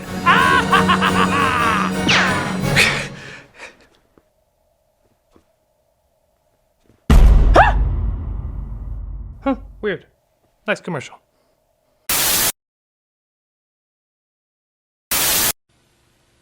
This is the Noid. Sometimes younger people ask me why certain things caught on. Once in a while I have to say, I have no goddamn clue. The Noid commercials for Domino's Pizza is one of those times. Animated by the late great animator Will Vinton, it always was impressive on a technical level, but I just didn't get it. What was the Noid? Why did he want to ruin pizzas? Why is he dressed like he's ready to lure children into his van? And obviously the biggest question out of all the pizzas to ruin, why Domino's? Isn't that already pretty ruined pizza? A Noid hates hot quality pizza. He loves to make your hot pizza ice cold. So he doesn't need to stop by this place often. I mean, if your pizza's glowing, there's clearly something wrong with it. Or, again, it's just Domino's. The Noid's a wicked wizard who makes pizzas old and cold. Nevertheless, his popularity exploded. With t-shirts, action figures, there was even a Nintendo game on him. What was the plot? Caused the fatality of Little Caesar? Why the hell were we celebrating a pizza terrorist? Was the idea that because he was trying to destroy Domino's, he was a hero in the pizza world? Maybe he was hired by the True Neapolitan Pizza Association. The Noid just can't beat the best. Domino's Pizza. Domino's, named after hard objects you're not supposed to eat, but accidentally did at some point. Hopefully when you were younger. I don't know why this was a thing, but it was animated nice and I guess harmlessly silly. Again, if you keep your kids far, far away. Either. Avoid the Noid. Domino's Pizza delivers. Call now. Perhaps it was the Noid who should have avoided me. It's the new Star Wars lightsaber. You can pretend you have powers when you... Okay, those are condoms. Ready to feel the force? Close your eyes and go! None of those words should be said in this situation. I know there's been variations on lightsaber toys over the years, some better than others, but you could literally find your dad's Trojans and slip them on a flashlight to get the exact same effect. This is very uncomfortable. You passed the test! Jimmy, Mom says I'm not allowed to be in the same room with you when the lights are off again. Especially with these toys. Switch on your Star Wars lightsabers. Zap! The force is with you! This looks like the last thing I ever see before a cult kills me. When you switch on Kenner's Star Wars lightsaber. You sure this wasn't Spaceballs merchandise? Shit! I hate it when I get my Schwartz twisted. Inflation required, batteries not included. That kid is like, yeah, this'll be the size I'll need one day. The Star Wars lightsaber, new from Kenner. Yeah, the commercial standard, but these things are uncomfortably weird. Kinda like how Star Wars would become the more I think about it. Star Wars lightsaber, balloons not included. The Force is limp with this one. Talk to your aunts. This is an ad for a game version of Cliffhanger, the old Sylvester Stallone movie. You wouldn't think you could do anything that crazy with it, but it gets pretty out there pretty fast. So, I hear your grades stink. You don't look healthy. Eat a roll. Eat a roll. Eat a roll. As anyone who's seen Cliffhanger knows, all conflict is 100% role-based. I will not settle for discount clearance Kaisers! It ends with him out of nowhere swinging on a chandelier and shouting one of my favorite out-of-context lines. Eat this, you gravy-sucking dog! There is no argument for not loving this. It's super short, but it goes batshit so fast, it's hard not to get a laugh. Eat this, you gravy-sucking dog! I think I like to see Stallone say this line not just in Cliffhanger, but any movie where he finishes a guy off. Eat this, you gravy-sucking dog! Eat this, you gravy-sucking dog! You killed innocent people. The means to an end. You started a massacre. I caused the revolution. Eat this, you gravy-sucking dog! But they would all have to end with an old lady being force-fed a roll. It just feels naked without it. Pretty silly, but pretty funny too. This is always a good combination with anything Stallone related. Cliffhanger from Sony Image Show. Sure, it's just a game. It's an alien. No kidding. Where? If anyone is wondering who came up with a sitcom around a dick-nosed moldy Muppet, it was this guy. The colors, Duke! The colors! The thing is, Alf was a weird creation, and he's made even weirder by these kids' reactions to him as a toy. All of them just look uncomfortable. He's debonair, and yet fuzzy. Okay. I mean, this whole cat thing's been blown all out of proportion. What he did to the cat, how many kittens are his, it doesn't matter. My parents just don't understand our relationship. What are these kids doing with this doll? Again, with a nose shaped like that, I don't think it's wise to leave it to the imagination. As we see in this other commercial, kids that play with Alf are many flavors of odd. And when he looked up, he saw the man with the eyes. Weird! That's as creepy as the man whose hands had fingers. What story was that? And now it's his turn. It all started back when I was a kid on Melmac. The Elf doll at least talks in this one, so we can better understand why these commercials are just so darn uncomfortable. You know, to get the show, I had to sleep with Harvey Weinstein. Everything you've read about him isn't as bad as you think. It's light years worse. It's not that you want to prostitute yourself for money. It's that God gave you no other choice. But the lowest point is when I thought I was eating a cat, but it was really a dead-eyed monstrosity called a petster. I was so drunk, but I ask myself every day, would I do it all again? No! Let's be honest, it would explain why everybody was so off in these commercials. They're weird and awkward, but I guess I wouldn't expect anything else from Alf. Storytelling Alf. Extra cassettes sold separately. Batteries not included. New from Coleco. Kill me! This is an ad for a protein drink. Can't you just tell? I guess this is a banana-flavored one, as it keeps insisting that we stop eating the monkey's food. Bananas are for monkeys. Stop eating the monkey's food. This is obviously referencing The Ring, and honestly, we've seen that imagery so many times, it's not really that scary anymore. Hell, I even showed clips of it earlier to prove a point. So, yeah, give me what you got, terrifying ring girl. Humans, you must stop. Yeah. You must stop. Now. Yeah, long hair, backward movement, seen it all. Stop eating the banana after working out. Stop eating the monkey's food. I have to admit, I expected to see more out of this idea by this point.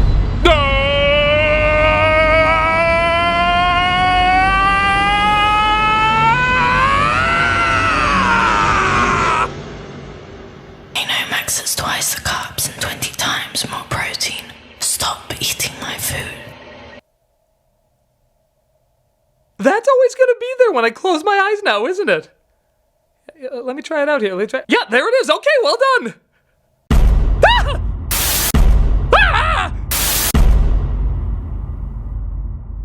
Okay, I'll just let you leave when you're nice and ready.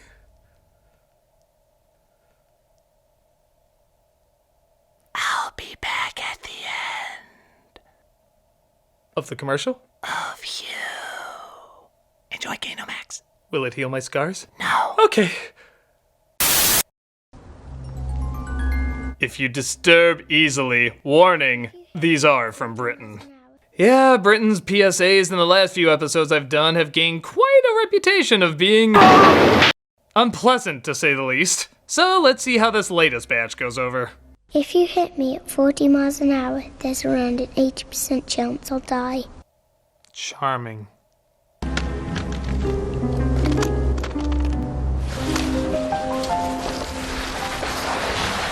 Oh, I do hope they show this during Thomas and Friends. Hit me at 30 and there's around an 80% chance I'll live. Or how about the better lesson of just don't hit any kids? Jeez, a good message, but man, how about a positive way to get the idea across? Okay, a cute cartoon. This should be better. The boy who didn't stop, look, and listen. Of course that's the title. He loved to play football all day, but the boy didn't cross in a safe place. A car hit him at quite a pace, and now he cannot play football, because his leg broke in more than one place. Bottom line, you can never have fun with a broken leg. It's British law. We were gonna kill him to get our point across better, but our dartboard of human innocence is running out of room. Oh, and don't worry, there's a sequel. The girl who didn't dress bright in the dark. A car drove right into her guts and covered her with bruisey cuts. That's right. Even what you wear can kill you. Enjoy existing, kids. Again, I give credit trying to get a really good message across, but man, these are messed up. Which I know is the point, but man, these are messed up. Ugh, I'm gonna see if their neighbor Ireland has any more chipper PSAs. She's got a smile that it seems to me Seems more pleasant. now and then when I see her face, she Is this even a PSA? It looks more like a car commercial. memories were everything. Yeah, I think it is. Certainly feels more like one. A bunch of kids playing outside, a parent coming to pick them up in a shiny vehicle, a kid holding a toy of that vehicle. Alright, I can review this as a charming little car commercial. It's honestly very soothing with a nice song and cinematography. Oh my god! Oh my god!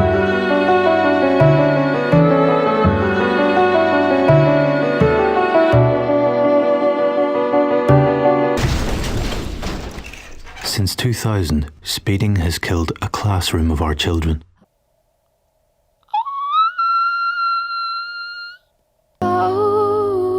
Shame on you. Shame on me! I didn't do anything, and you gave me pancake kids! I thought that was a car commercial, but it was the waving of a bloody skeleton finger!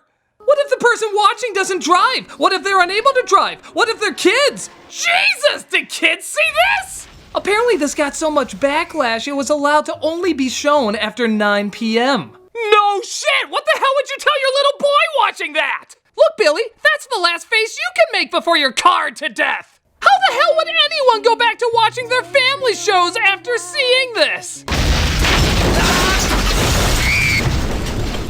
We now return to the wonderful world of Disney. There's no coming back from that. It's just too extreme. It's too intense. Stop making me watch you, you well-meaning psychos! Shame on you. That's it! That's it! Ireland is the new Britain! The order now is Ireland is the new Britain, and Britain is the new Canada. So now the question is, who's gonna be the new Ireland? Who's gonna be the new Ireland? Do you have any idea? Ah! Amazing that life was discovered on Mars the moment I landed there, and they were nice enough to fly me back to my home planet. Thanks, Perplex. 10 million strong. So anyway, what I was telling you before. Okay, stop! Nobody cares about your damn vitamin commercial that you wrote or co-wrote or whatever! So you wrote a catchy jingle, big deal. You're still a stinking nobody that nobody in the musical world will ever remember! You are nothing, a no one, another word that begins with no! You are the bottom of the barrel of any form of caring, you hear me? I didn't know you felt like that. Well, I do. Everybody does. The whole friggin' universe does! Whenever incredible musical accomplishments are talked about, nobody will ever say the name Michael... What's your last name? Salvatore. Nobody will ever mention the name Michael Salvatore!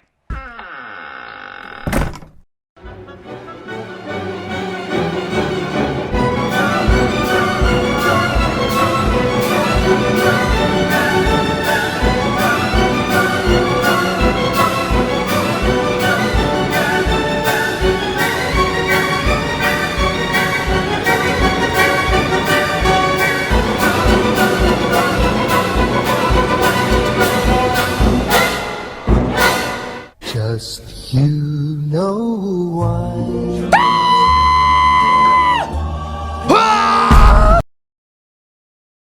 This episode brought to you by... you know the drill!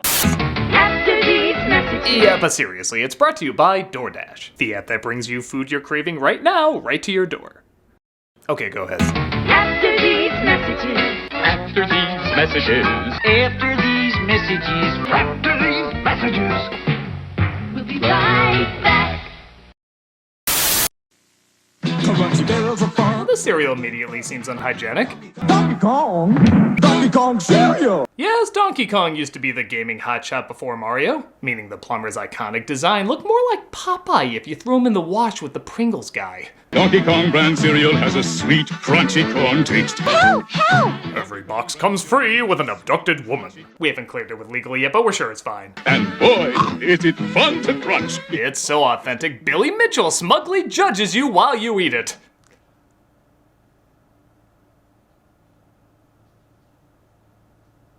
How do you always somehow make me hate Donkey Kong? My favorite thing about this commercial actually isn't the cereal mascots, but the strange kids eating the cereal. Check out the psycho eyes on this one. He's sitting there like, one day that chunk of ass will be mine. The lady ain't bad either. Give me a crunch. One more. I love this weird point he does too. Like, yeah, and I'm dead inside. And how about this kid? I'm sure he loved that they picked this picture to freeze on. It's not an image of joy, that's a missing kid photo on a milk carton. Kids, you want to help get Donkey Kong? Still, it's a cute ad for the time, showing once in a while fads are still fun to look back on. Brought to you by Purina. If it's good enough for your dog, your dumbass kid will eat it.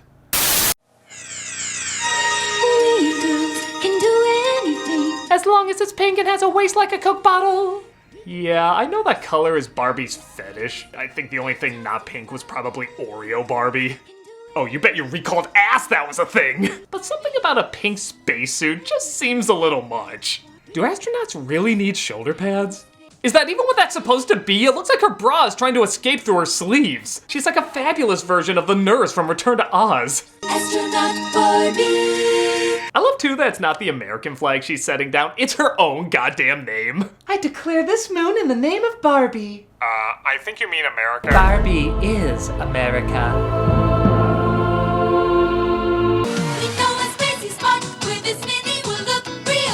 Oh, that's why her suit's like that, so she can go space mutiny dancing at the moon disco. Girl power! Don't take your helmet off. Okay. We girls can do anything. As long as hair products, mini skirts, and a silhouette like the Terminator are involved. I know fashion is subjective, but you can send this ad and its product to the nearest pink sun. Right, Barbie, astronaut Barbie. Did you see my butt? Recently, when I became deathly ill... This ad's a classic. You may not recognize it at first, but you will shortly. The product is Life Call, and it's very simple. If something happens to you, it notifies the proper people to come and help. It doesn't seem like anything too special until you hear this line. I've fallen, and I can't get up. Yup, that's where that famous phrase came from. For whatever reason at the time, everybody mocked this. I've fallen and I can't get up. I have fallen and I can't get up. I've fallen and I can't get up. I've fallen and I can't get up. I've fallen and I can't get up. I've fallen and I can't get up. I'm not exactly sure why. I mean, don't get me wrong, my friends and I made fun of it too, but it's not like the worst delivered line. There's just something about the awkward silence and kinda weird pause she made that just makes it so memorable. I also love the idea of less patient people reacting to her. I've fallen, and I can't get up. Have you tried turning it off and on again? I've fallen, and I can't get up. Take a big step back and literally fuck your own face! I guess the rest of the commercial is a little odd too, which maybe adds to the memorability of it. I was able to summon an ambulance, my next-door neighbor, my family, and my doctor. I was also able to summon my grandchildren, my pets, my psychic, the president, and even Black Panther. Hello? I've fallen, and I can't get up. This woman surrounds herself with some weird people. Her kids react like Jack Black after he married a mobster wife. Her neighbor's knocking like he wants to bum some Cialis. And her doctor looks like this is the 10th time she's called this week. No, Mrs. Wilson, I can't fix your garbage disposal. You know what they really need though? A Karen call. Anytime a stuck-up woman wants to pretend her life is in danger, there's an operator ready to handle it. Yes, there is a black person selling lemonade outside. That's not a problem. It most certainly is. Arrest him at once. Well, answer me this question. Is the person recording you? Yes, he is. That means you're on your own, bitch. Oh, thank God the police are here. Wait, why are they coming up to my apartment? It might feel a little off, but that's just what makes us love it even more. I've fallen, and I can't get up. Anything else? I mean, would you like the hotel moved a bit to the left or? Do you drink Wilkins coffee? No. Speaking of classic commercials, Muppet creator Jim Henson got his start doing ads back in the 50s. Yes, before they were selling high-end products like crumpets. This is how the Muppets got their start. Merry Christmas! It's a joy to serve Wilkins coffee to so many people at Christmas. Though several products were advertised, his biggest hit was with Wilkins coffee. Why? Because he only had 8 seconds per ad, which meant he not only had to get to the point quick, he had to get to the needless violence even quicker. Care for a cup of Wilkins coffee? No, I don't like coffee. This has been a public service. It always starts with a character named, get this, Wilkins, who loves Wilkins coffee and always tries to persuade his buddy, Watkins, to try some. And when I say persuade, I mean horrifically mutilate. We're here to persuade people to drink more Wilkins coffee. What's the club for? You have any Wilkins coffee in your house? No. I see you don't drink Wilkins instant coffee. What about my future? You don't have a future. Why are we climbing this tree? For Wilkins coffee. I don't want any. It's autumn and the nuts are beginning to fall. The funny thing is, Henson used to say he had reservations about working on the Ninja Turtles movies, because he thought they were too violent. But Muppet Saw here was perfectly fine for some reason. You can't persuade me to drink Wilkins instant coffee. Ouch, okay. Just a stab in the dark. I honestly love how violent these are because they happen so quickly and with no remorse. In fact, Wilkins might be one of the most sadistic maniacs in television history. And I'm including Homelander. I've got 5 aces. Can you beat that? I've got a can of Wilkins coffee. He didn't even need to shoot him there. Coffee was never brought into the conversation. What the bejesus is wrong with you? Want some Wilkins coffee with your strawberry shortcake? Can't say that I do. You can't say that you don't either. Yeah, hitting him with cake's not enough. You gotta pour scorching hot liquid on him too. He's not even reacting. He's so numb to the constant pain he's in. This machine will make you want a cup of Wilkins coffee. Not me. Oh. This one, they couldn't even show it was so horrific. On guard, salute Wilkins coffee. But I don't drink Wilkins coffee.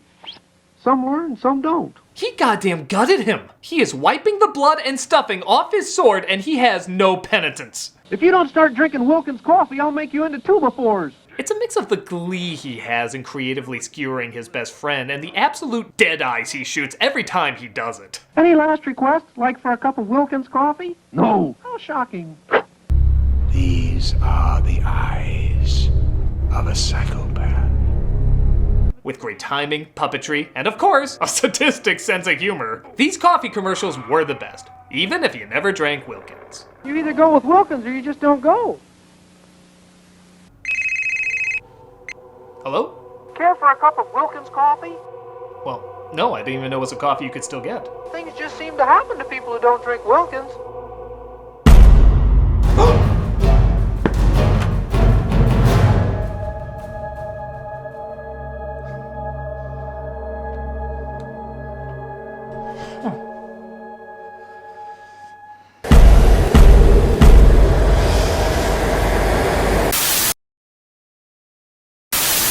Baby born magic, party surprise. Something more contemporary, but no less disturbing. Baby born surprise definitely leaves a surprise in the toilet. Sparkle piss.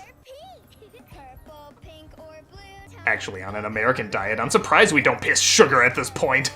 Get a surprise, feed a yummy snack. That's the face of a girl who's just given up.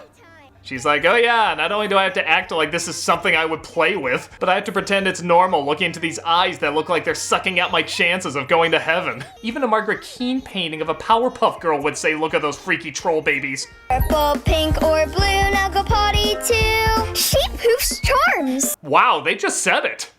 We've talked about toys before that show don't tell, but they straight up say they poop charms. No wonder their eyes are so big. If I found out I could ship baby's first Tiffany's, my eyes would be bulging out too. Potty surprise, peas glitter, and poops charms. That's a conversation starter. Where'd you get that bracelet? Up my doll's ass. I'm going to this side of the room now. Baby born magic, potty surprise, poops magic. Yeah, nobody should poop magic unless you're a unicorn, leprechaun, or prince. This ad's disgusting. I'm moving on. Peas glitter and poops charms with 30 surprises. Dolls each sold separately.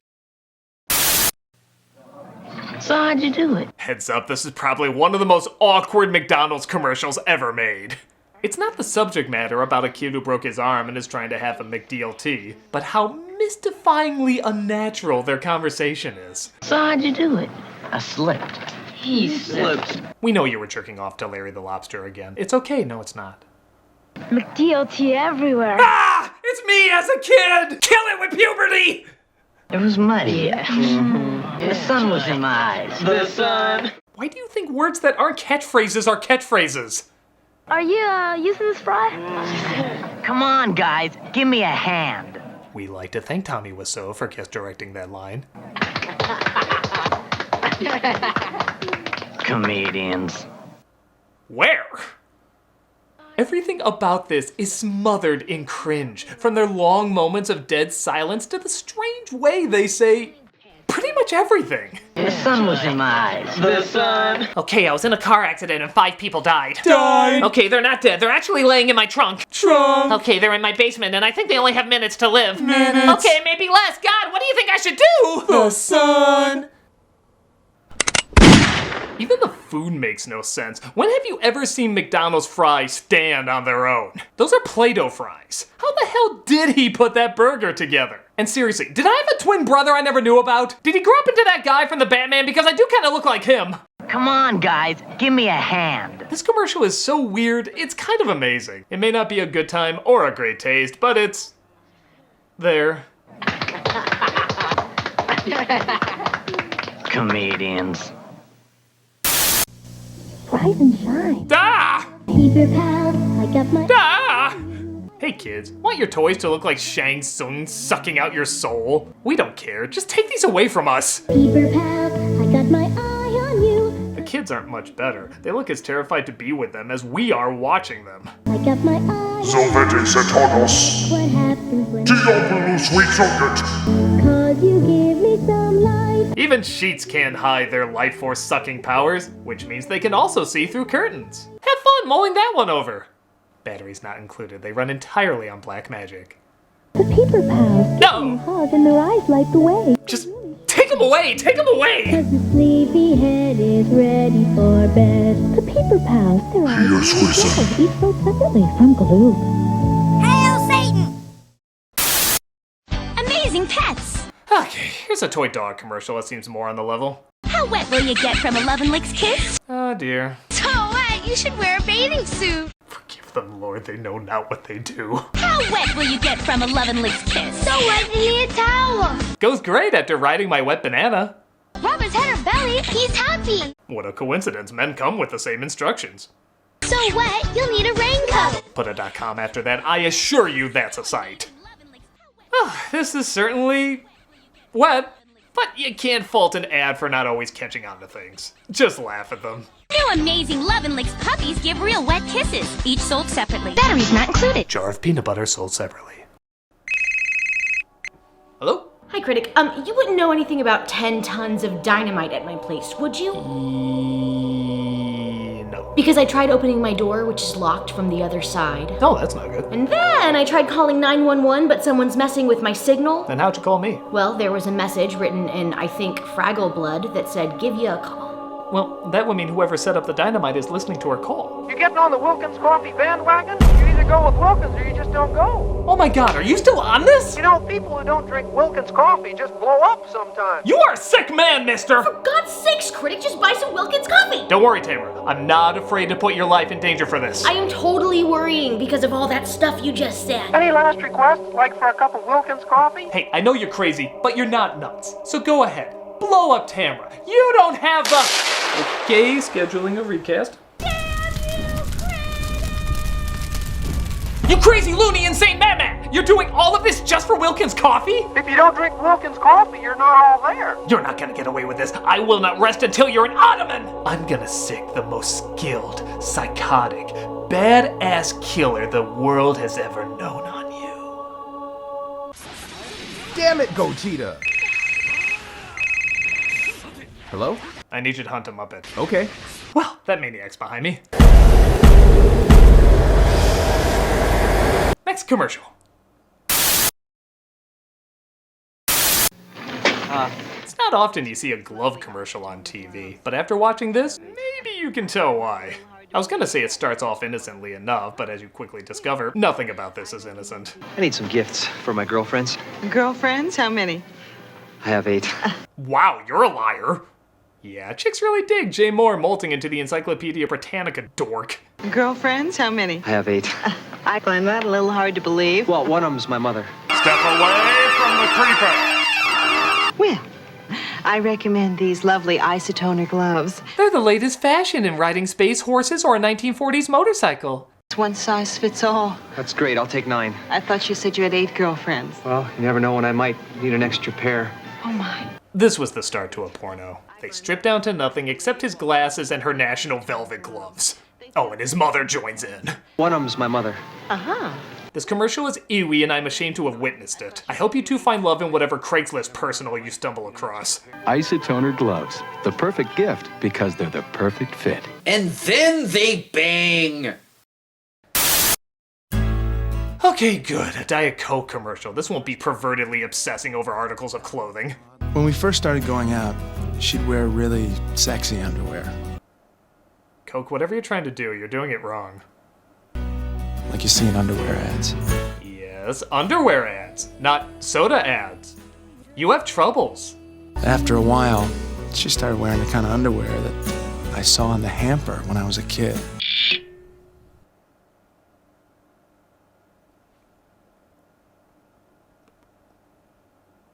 No, there's no way for that to not sound creepy. The kind of underwear that I saw in the hamper when I was a kid. Like the kind my hot mother and/or sister wore. By the way, drink Coke. But only Diet Coke. Real Coke is for pervs. There's something oddly reassuring about thin, washed-out cotton underwear with little yellow flowers. Maybe for you, Ted Bundy, but your hopefully girlfriend and not twin is looking at you like, why is he smelling my panties saying mommy more artificial sweetener? What the hell kind of creepy ad is this? Was the pitch meeting as friggin' awkward? Diet Coke ads should have more lingerie gawking and hints to incest. Well, I'm looking to get fired, so I say go for it. This ad is 10 levels of ugh. I don't know what kind of heartwarming moment they were trying to create, but it's clearly warming something else. And for very wrong reasons. There's something oddly reassuring about thin, washed-out cotton underwear with little yellow flowers. Brought to you by the petition to get Oedipus Rex in a Star Wars movie. There's a new baby in the house. Okay, so a commercial for talking animals is nothing new. Honestly, there was one in this collection I was watching before this one popped up. That hurts. I'm sorry. But then there's toys that are clearly broken and they try to pass them off as functional. AG baby. Oh, you're awake.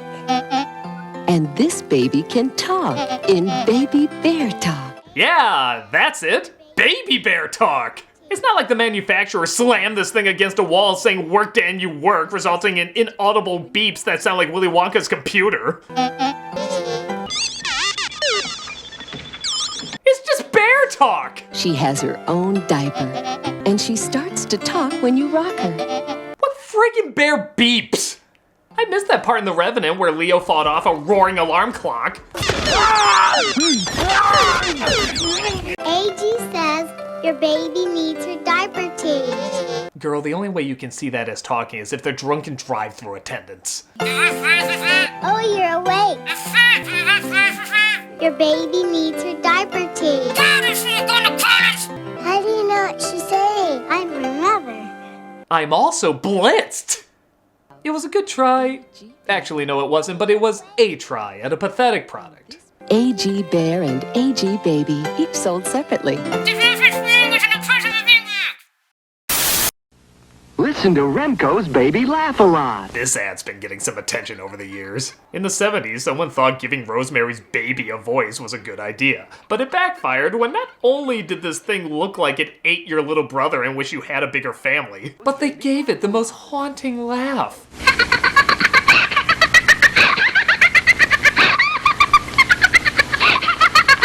And it doesn't stop there. Look at how they shoot these kids reacting to it.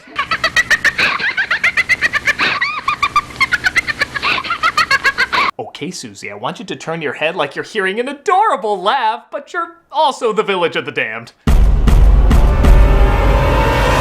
Those are faces that say it's goat blood bathing time.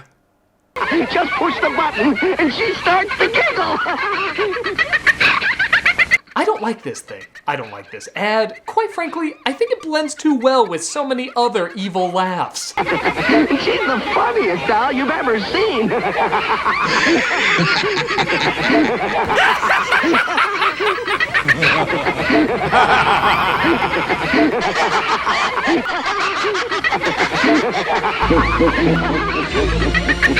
Baby laugh a lot. Hi, Remco.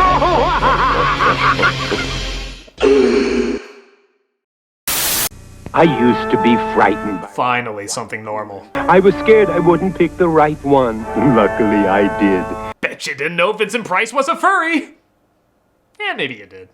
Now just imagine him doing Thriller in a recording booth looking like one of the Coca-Cola bears, and nobody dares ask him why. Sun Country is a blend of premium white wine and real fruit juice. And in case you're wondering, no.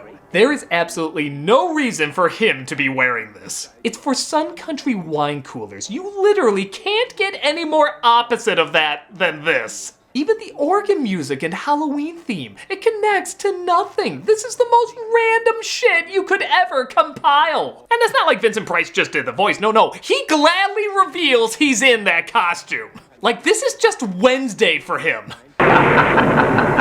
My guess is he insisted on being in that thing just because he's Vincent Price. Mr. Price, you're obviously known for classic horror, so we figure we have you against this organ music, lightning... And a polar bear costume. I'm sorry? I think you heard me. Why do you want to be in a polar bear costume? I have my reasons. I don't think our budget can cover a polar bear costume. I'll provide my own. It's gonna cost shooting time to get you in it. I'll do it for free. In fact, I'll pay you. I just don't think our advertisers will be happy. Listen, I'm going to be in a polar bear outfit saying these lines and nothing else today. It's up to you if you want to shoot it. Guess we have no choice. Good man. Anything else? Yes, I insist I speak bear. How do you speak? It's odd and raises a lot of questions, but hey, I'd be more concerned if something with Vincent Price didn't do that. You'd better sleep with your lights on.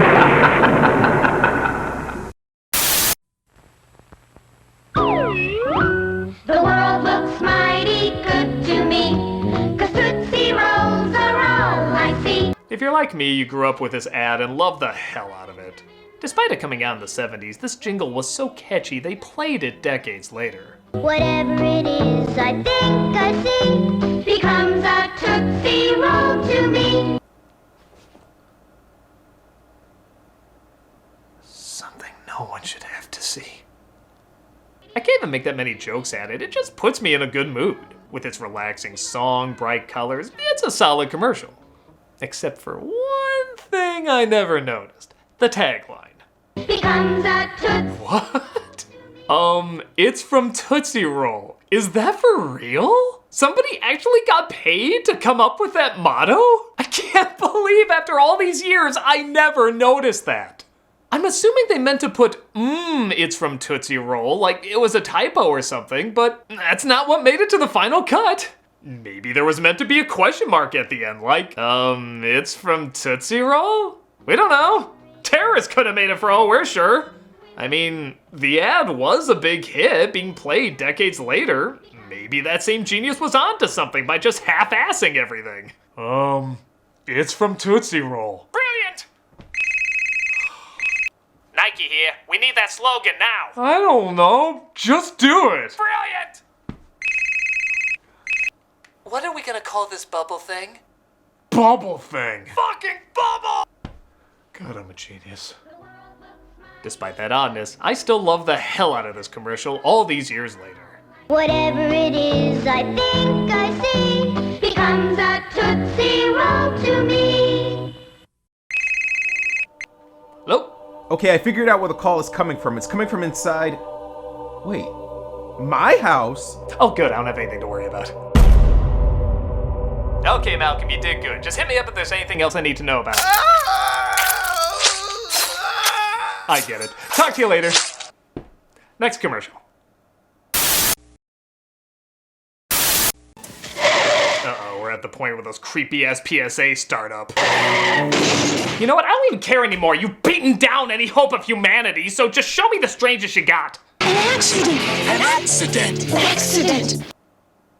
Good start. Yes, bizarrely, the cats from the hit Broadway musical did PSAs back in the 80s. Which is already faulty, as if cats would care a shit about your health. Someone is smoking over there. Something we cats would never do. Filling their lungs with thick, dark hair. What a disgusting thing to do. Why can't they be like us at all, licking our dicks, vaginas, and balls? Listen to cats, you men and women. Take care of your lungs. They're only human. I don't see this leaving an impact. Now, if Judi Dench was staring at you saying all this, you do whatever she says before she climbs into your brain and mind-fucks you. The American Lung Association, the Christmas seal people. It wasn't just smoking they pretended to care about, though. Child safety was also a big concern among cats, as countless video footage has shown. There was a child in the car. A child? A child? A child? Scheduled? No one wants a child to become a memory. Wow, long way to go for a song pun. By the way, the child in this? Probably dead. Let's see if Mr. Mustopheles can magic him back to life. Oh, well, never was there. Oh, no, I can't do that. Too much of him is separated from the rest. That's a puzzle I can't complete. I guess compared to other weird PSAs, this isn't that bad. They mean well, they're just hard to take seriously. Especially when dealing with an animal like a cat. I don't know. Chaplin, do you care about? Yeah, that's about what I guessed. I'm a bad role model.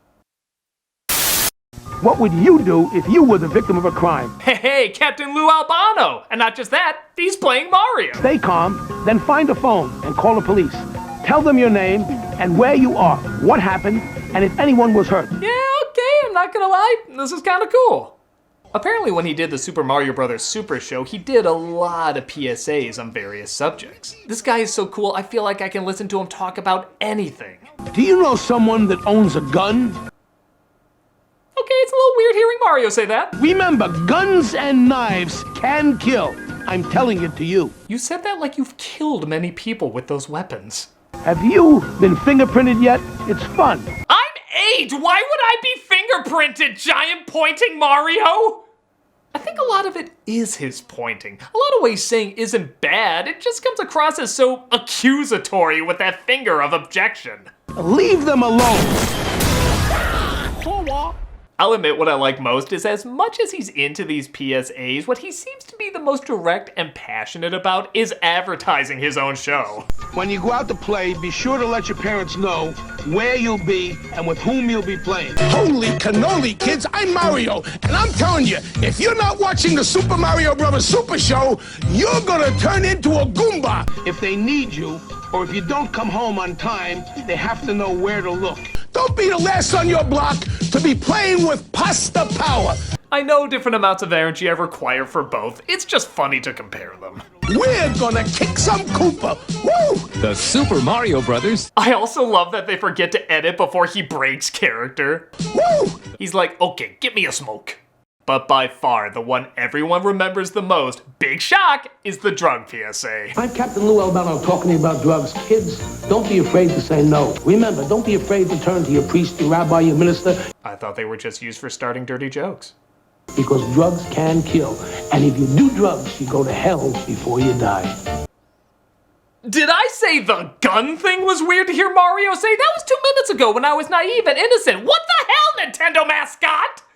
As funny as this is, you'll notice he's not doing the Mario voice for it. And by God, if there's anything funnier than Pee Wee Herman in character telling me about crack, Mario in character telling me I'm going to hell must be its own special high. Kids, you have no idea how many Yoshis I sold to feed my habit. I came from the Mushroom Kingdom. All you have to do is sniff the floor and you're literally flying. I lost so many toads to this addiction. No, they didn't do drugs. I did them. You ever wonder why there's so few civilians in town? Choose rotting away at the end of it all, piecing your last in a miserable home. Nothing more than an embarrassment to the selfish, fucked up brats you spawn to replace yourself. Choose your future. Choose life. But why would I want to do a thing like that? I choose not to choose life. I choose something else. And the reason? There are no reasons. Who needs reasons when you've got heroin? If you're not watching the Super Mario Bros. Super Show, you're gonna turn into a Goomba and go to hell before you die. Woo!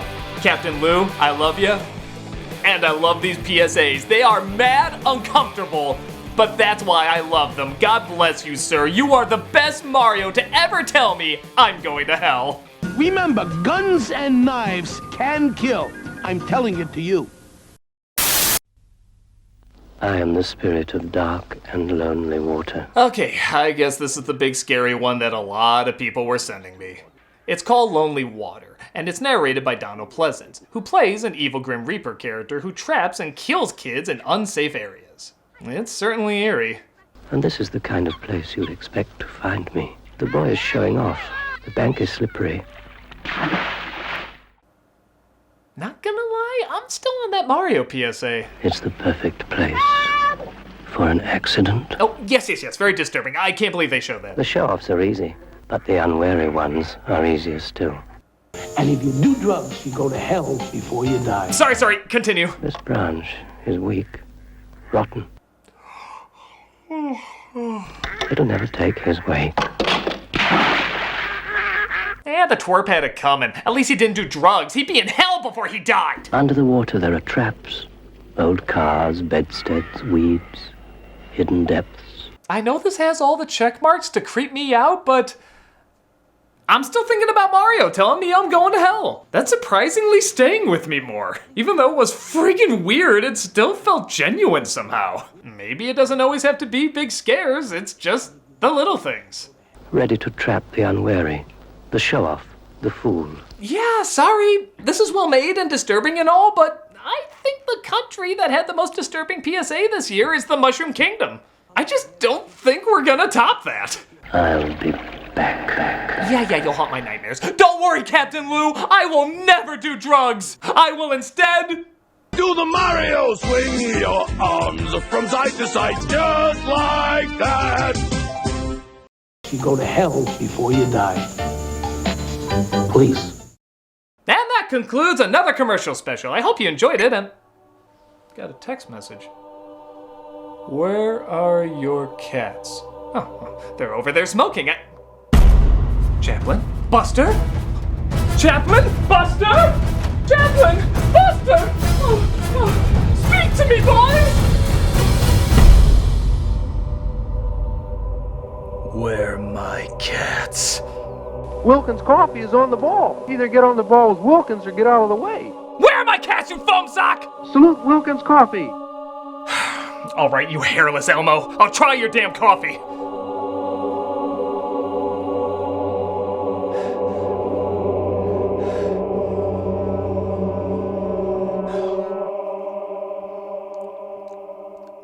It's okay. Yeah. Now where's my cats? Oh. You just put them in my room. It's not too bad. You know, I'm not gonna lie, that seemed a little excessive. I mean, you go to all this effort, you blow up my friends. Rude. And for what? Just to have people try Wilkins coffee. What is so important about everybody trying Wilkins coffee? You know, a house isn't a home without Wilkins Coffee. Let's leave it to the hand of fate. If you don't drink Wilkins Coffee, you're not all there. In fact, without Wilkins Coffee, you're nowhere. He always was a bad sport. Some learn, some don't.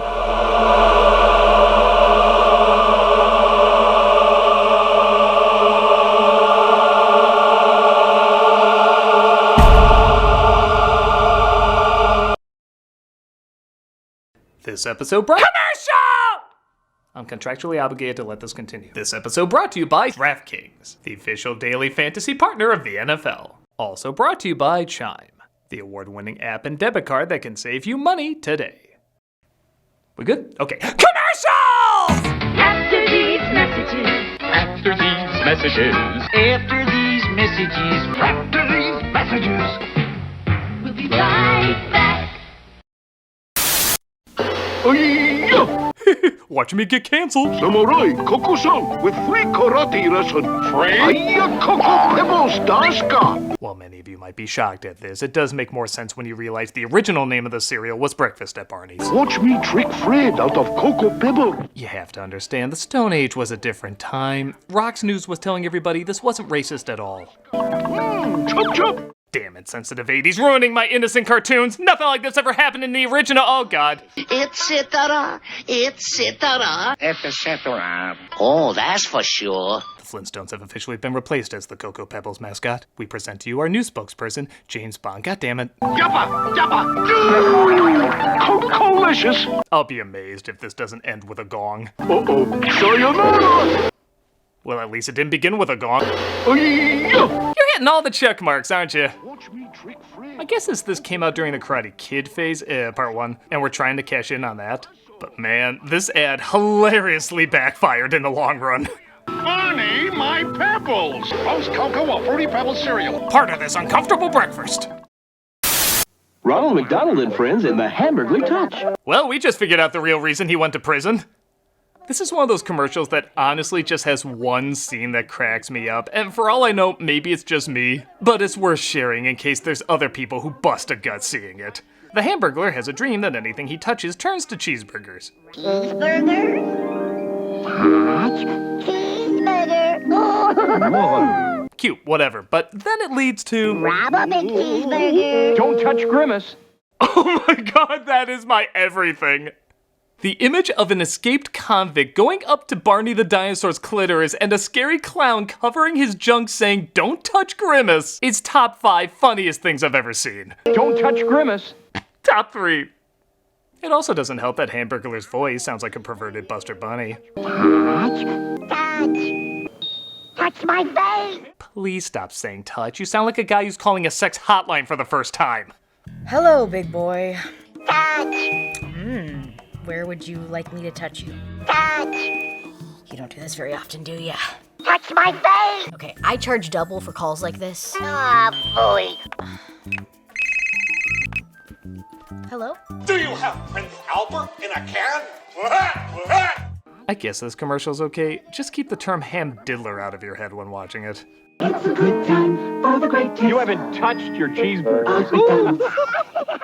Wait, aren't they also alive? I thought too hard about this! Chocolate is scrumptious when it crunches. Everybody was on coke in the 80s. This Crunch Bar commercial clearly roofied all its actors because they act like every Rice Krispie in it is a speed pellet. Chocolate is scrumptious when it crunches. I swear that guy turned his head so fast he broke his neck. But he was just so into it, he kept going despite dying. Scrumptious when it crunches. This kid is so extra, Mario Lopez should host him. Crunches when it crunches. One of my favorite things to do is to just pause at random moments. Every frame looks like a corpse from a Smilex commercial. Crunches when it crunches. And chocolate so natural, only your Undertaker knows for sure. Crunches when it crunches. That term sounds familiar too. I wouldn't be surprised if a scrumdiddly lawsuit is in the near future. I shall forfeit all rights, privileges, and licenses, etc., etc. No, really, what is up with this kid? That's why I love Nestle Crunch. He looks at that bar the same way he look at a girl he's keeping alive in a pit. That's why I love Nestle Crunch. It puts the foil on its skin or else it gets the crunch again. Not surprisingly, this kid has become a meme, with his intensity being so much people edit in different replacements for the crunch sound effect. That's why I love Nestle Crunch. That's why I love Nestle Crunch. Yeah. That's why I love Nestle Crunch. As funny as those are, I feel like they've all been done and I can't think of any to add. I don't know. How about this? That's why I love Nestle Crunch. Punchline! There, I killed the meme. It's what I do. I guess if it sparked its own series of comedic edits, there must be some passion behind it that a lot of people got into. Hell, these actors certainly did. That's why I love Nestle Crunch. Good day, sir! Have a cookie. What the scientifically proven fuck? A munchy monster cookie. Do you shove those in their mouths before you drag them to your windowless van? This is an ad for monster cookies. And I guess on paper this idea's kinda cute. A monster giving kids sweets to munch on. The execution, though, pretty terrifying. Have a cookie. A munchy monster cookie. The looks on these kids says it all. They're just playing around and then suddenly they're like, is this how I die? This boy thought he was doing a My Buddy commercial, and then he's like, do I scream, run, or play dead? I'm pretty sure they cut before this girl started gagging on hers. Every one of them looks like a last known image on an FBI's missing list. I feel like this was an Operation Cookie Monster was setting up. And they come in 6 great flavors. First one free, then you pay. To make things funnier, he out of nowhere starts singing, and the temp music in the commercial doesn't accompany him. With milk or lunch or as a snack, there's Monster money on every pack. 6 great flavors can't be beat.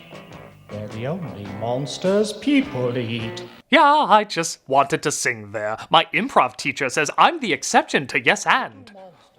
I'm sorry, I love this ad. It's the surrealism that makes it so great. Because if you think it's weird with kids, imagine this shit happening randomly with adults. Alright, you psychopath, we've given in to all of your demands, now where is the bomb? You want the bomb, pig? Solve this riddle in 5 seconds or it goes off. What's red on the inside? But a cookie. Oh, God, man! Get that out of my face! What are you doing?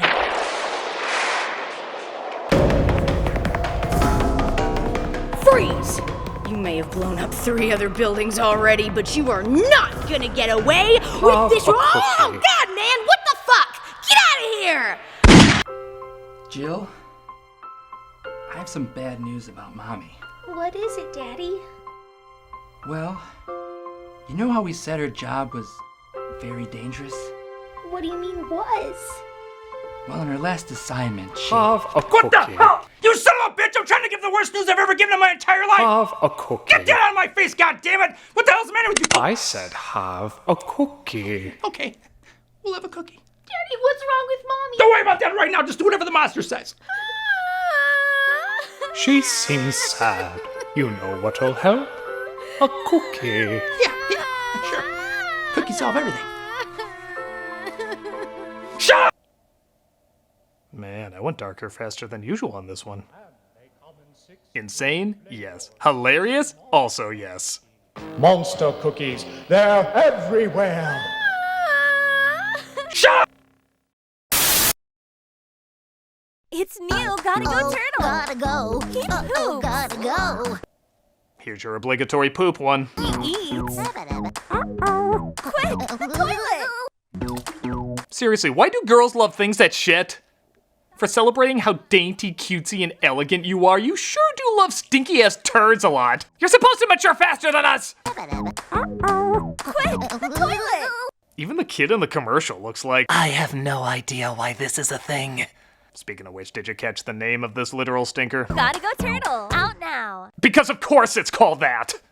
What was Shih Tzu and Peacock already banned? Keep poop. Gotta go.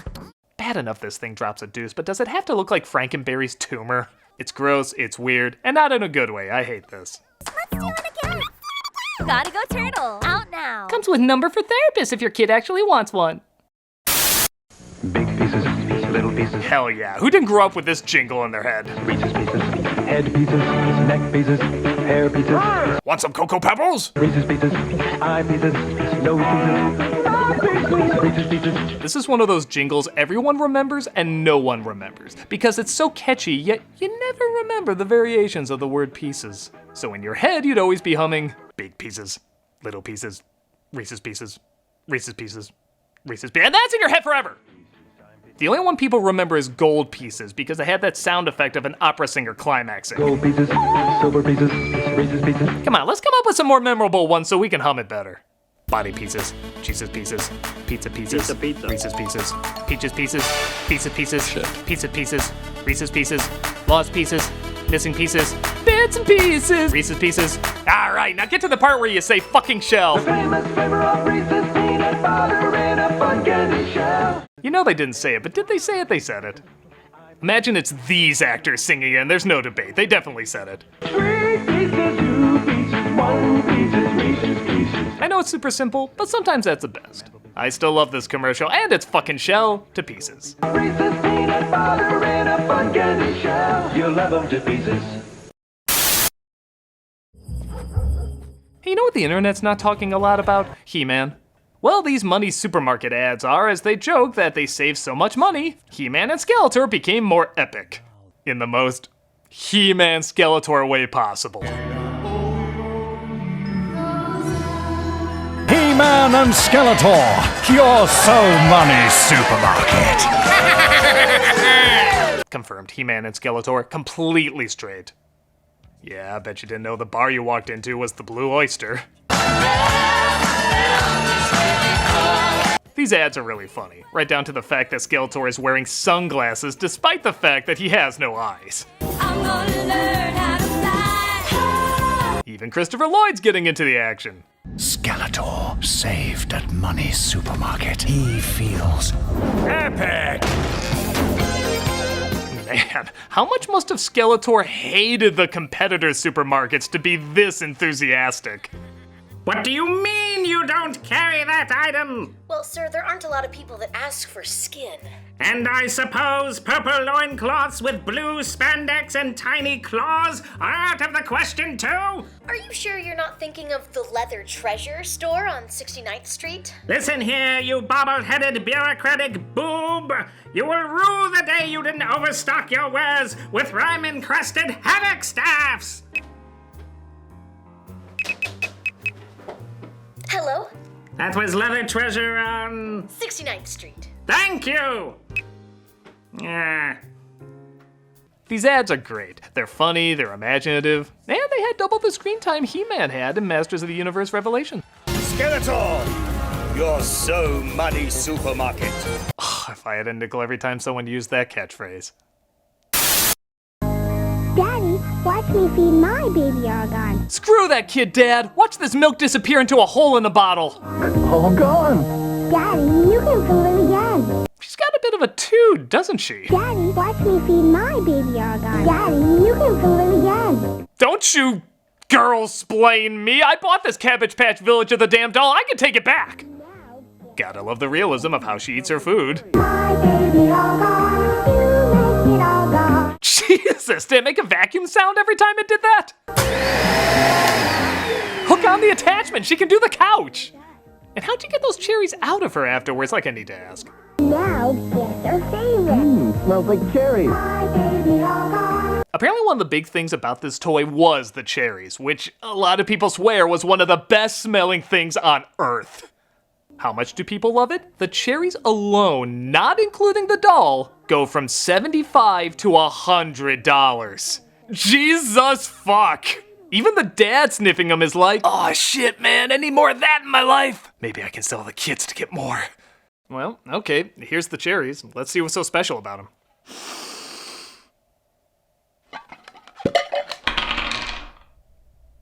I knew it.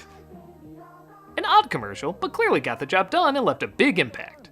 And probably killed a few brain cells from huffing too. My baby argon. This is Baby Argon. Baby Argon comes with everything you see here. Oh, what kind of catchphrase is that? This ad had a better catchphrase. We went on a Disney cruise with Mickey and Goofy. I guess there's a rumor this Disney Cruise Line commercial was banned shortly after running. While I can't find any confirmation for that, it honestly wouldn't surprise me. It starts off innocent enough with a kid talking with her mom about how much fun she had on the trip. My own club and my mom had a mud bath with Daddy. Ship had a great spa. But then it ends with this topper. That's my baby brother. His name is Joe, but Mom calls him a little souvenir. Damn, Disney, I thought the Dick of the Little Mermaid poster was all you tried to slip by. Yes, this ad is corny, but I gotta give them credit for having the cojones to go through with this laugh. So much so that here's my top 10 jokes I'm gonna follow it up with.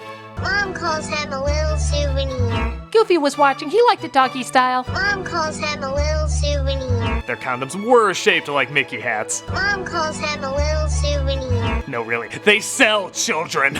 Mom calls him a little souvenir. It was in the Pinocchio wing, so that did help a little bit. Mom calls him a little souvenir. Candy is dandy, but the mini margarita is quicker. Mom calls him a little souvenir. And if they can't afford that souvenir, I might get a new mom and daddy. Mom calls him a little souvenir. I was wondering why Mommy kept thinking her little Steamboat Willie. Mom calls him a little souvenir. Daddy keeps asking, why does he look like Prince Eric from the meet and greet? Mom calls him a little souvenir. Mommy said her prayers a lot that night. She kept shouting, oh God, oh God!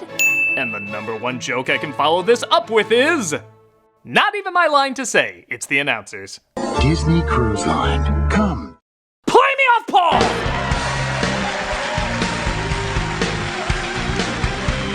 Yes, it's a little dirty, but hey, Disney's always been a little bit. Come, discover uncharted magic. He said, come. They come at night. Sure we're still not in the Disney commercial? They strike without warning. Oh, no! But now, it's your turn to get even. Grab his arm! Now, if you've been online for a while, you've probably seen a lot of memes where people mock how kind of twisted and deranged stretch dolls are. Well, make room, Clown Spider and Edward's circumcised hands. There's a new lineup for my nightmares tonight. But this is the one that just embraced it. As far as I know, these are the only stretch dolls that actually scream in agony when you pull them. Oh my God! Hey kids, did you think Sid was the hero in Toy Story? Well, with our little serial killer starter kit, you can be too. Electronic stretch screamers. And when you squeeze their heads. Why are they even attacking these things? All they did was cast a shadow. That's literally all they did. Whoa. Someday I'll do this to something fleshier. They scream when you stretch them and come back for more. They're so lifelike, this one prays. Hail Mary, full of grace! They even make conversation before you torture them. Frank? Yeah? Last night I dreamed I died. That sounds wonderful. Oh God, here we go! Ah! It's pretty sick and demented, but nope, that's all I got. Electronic stretch screamers. You can battle them all. Hey, you're wondering why these jokes are so dark? That's what we grew up with. Why are women so happy about new Tickle antiperspirant? Well, with a name like that, I can guess. These Tickle deodorant ads are kinda like those ASMR videos that swear they're just about sensory relaxation, but no. You can't fully explain it, but no. Is it because Tickle is the first roll-on with a big, wide ball? I find women touching a big, wide ball and laughing is usually a demeaning combo. Everything about this sweater scene is even odder. Firstly, since everything is shot like a 70s porno, how can I not see what I'm seeing right now? Second, when her eye pops out, I swear it's something out of an A24 horror film. And finally, she's like, oh, you found me, and I was kibasing her. These ads are so weird. Not that they have much prompting for laughing already, but some of these are really out of nowhere. Tickle comes in 4 fresh fragrances.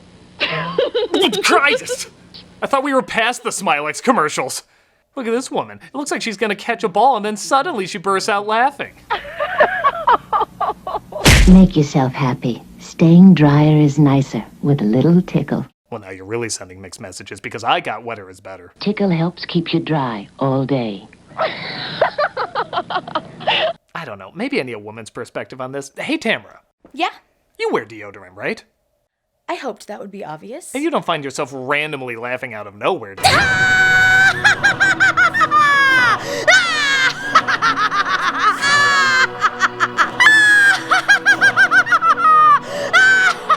So, you use Tickle deodorant? Never heard of it.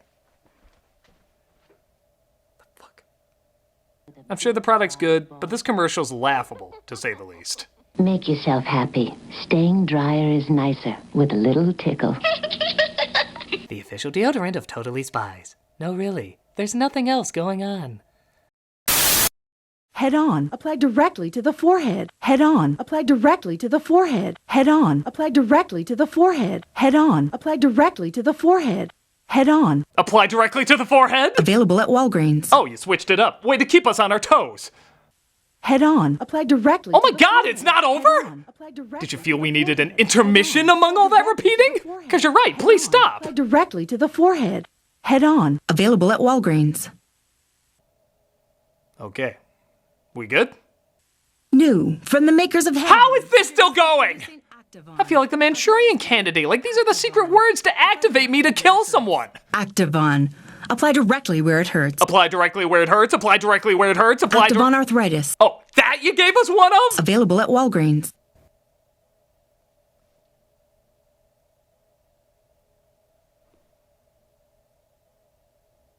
Okay. What the hell was that? You gotta credit it's genius marketing. It's a product designed to cure a headache, so what better way to prove it than to give you a headache? Head on. Apply directly. Oh my god, enough! Head on. This commercial definitely needs Julianne Moore from Magnolia to offset it. Head on. Apply directly to the forehead. Shut the fuck up, shut the fuck up! Directly to the forehead. Now you must really shut the fuck up now, please. Forehead. Yeah, this is awful. Directly to the forehead. You're awful, you're awful, you're awful. Next one. Head on. Available at Walgreens. Shut the fuck up! Weather in the room seems to be getting cloudier. Looks like there's lightning on the horizon. Well, the weatherman said there was a chance of ominous music. Oh god, you know what that means. PSAs are coming! Yes, from the people who brought you and oh god! We get even more overseas PSAs. Okay, let's get these over with. What are we starting on? Yeah, I'll do it when I get back. This one's from New Zealand. Okay, I know them for Lord of the Rings and nothing else. Let's see what they got. You know that guy in Kirk's class? What, Darren? Nah, his mate, the one with the funny haircut. Him, he's such a geek. Well, hey, Oh Christ, just crash already! Oh, they're allowing us to know them before our hearts are ripped out. Or theirs, we'll have to see. He's so cool. He's at the weed, mate. Did he say weed? Is that legal in New Zealand? Yep, here we go. Okay. Thought it'd be worse. Jesus Cristo! How long was that girl in the air? That was like a cartoon! Lovely. Okay, well, we get the point. Oh, no, we gotta do a play-by-play. I mean, I think there were only two moves, fly and plummet. We can put together what happens in between.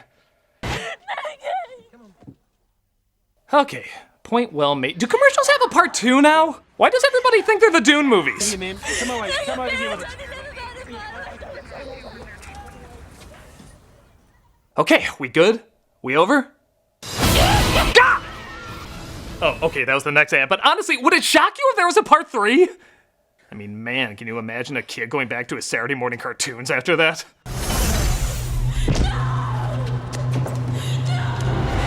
And now, back to the Care Bears. Okay, that was fucked up. Congratulations, New Zealand. You're the new Canada, the new Britain, the new Northern Ireland. Yeah, that's right. It's a Northern Ireland instead of Ireland this time. I got it right. I mean, geez, what's the big difference between the two anyway? Okay, that was a big difference, but you get the point. You are the new messed up kid, New Zealand. Oh god, we got another one? Where's this one from? Australia? Train schedules can change. Oh, and trains are involved. That's gonna end well. Never enter a crossing unless you are absolutely sure your exit is clear. God. God, God, God, God! Don't play with trains. Game over, man! The world has made me afraid of everything! I take it this was a campaign. There were a lot of these.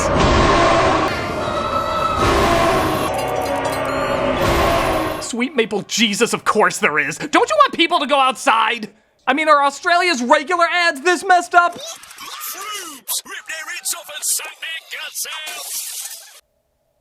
Let me guess, this was also a popular campaign. I hope. Okay, now you got the trophy. You're the new New Zealand. Anything else you want to scare me with? One back in America. Oh, I can't wait. Do you want to trade?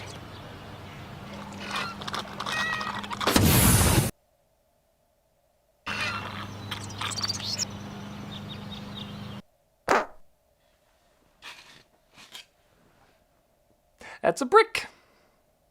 Okay, that is the most creatively disturbing thing I've seen in a while. Good job. What's it a PSA for? Respect the pouch! Respect it! Wait, this was an ad for Capri Sun? And not just an ad, this was also a campaign. The idea was some kid somewhere disrespects a bag of Capri Sun and is punished in a fitting way. And not just a fitting way, a freaky as hell way. Each of these is like a Scary Stories ending. When I first saw them, I swore it was an ad against drugs or bullying or, I don't know, something more warranting of such creepy imagery.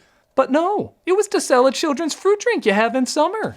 And this is by far some of the most imaginative, unnerving surrealism I've seen on TV. Bitch!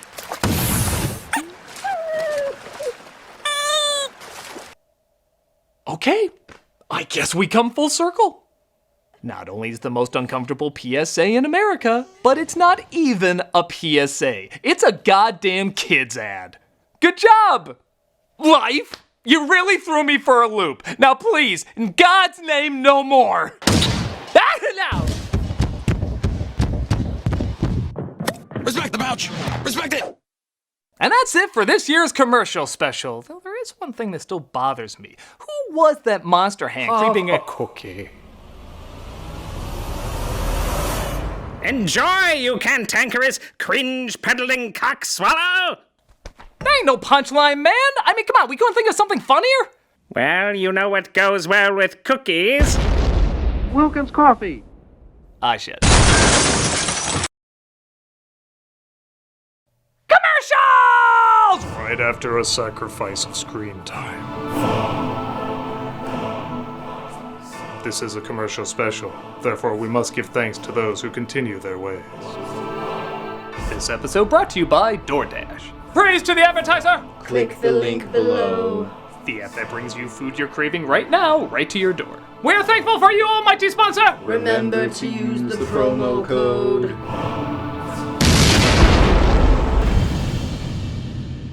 Oh, now we got that out of our system. Commercials! After these messages. After these messages. After these messages. After these messages. We'll be right back. Something's coming up the plumbing for Luigi's in a bite. Before the Mario Brothers movie has you saying, close enough. Atari was advertising the original Mario Brothers game in a pretty bizarre way. Giant turtles out to get him, creepy crabs are right behind. Oh no, my pipe has crabs! You should see a doctor. I am a doctor! Mario, where are you? Aren't you Mario? Oh wait, it's Luigi. That's right, back then he was somehow both brothers at the same time. Oh my god. Was this scene authentic? It's Mario Mario and Luigi Mario. I mean, if their last names aren't Mario, how would they be brother? It's still too stupid to put in the universe. Fireflies, jeepers, yipes, they're all coming out the pipes. Mario, where are you? Man, those advertisers know how to lure Mario kids in with that hot Car 54 Where Are You music craze. How can you not spot the comparisons, idiot? And it's twice the fun when two play at once, because you need all the help you can get. Look at these Tim Burton turtles trying to hump him. He has the dead eyes of someone who has no idea why he's programmed to do this. With Mario from Donkey Kong and his brother Luigi, using their heads to stay ahead. Honestly, this is a pretty inventive ad. It's not really like Mario Brothers now, but you can't say this isn't what it was back then. It's weird, but it's creatively weird. I like it. Mario Brothers, the Atari video game cartridge, versions available for all Atari systems. Start playing now and you can turn out like this superfan. I spent hours of my life stomping Koopas. Oh man, this one. This came out around the release of Indiana Jones and the Last Crusade. The rumor is Spielberg himself directed this, though I couldn't find any proof of that, but regardless, it's still a pretty epic ad. It starts with a couple watching Raiders of the Lost Ark when the wife wants to snuggle. While you're up, would you get me a soft drink? Oh, by the way, honey, I remodeled the kitchen. Also, you may want to lay traps down. We have snakes.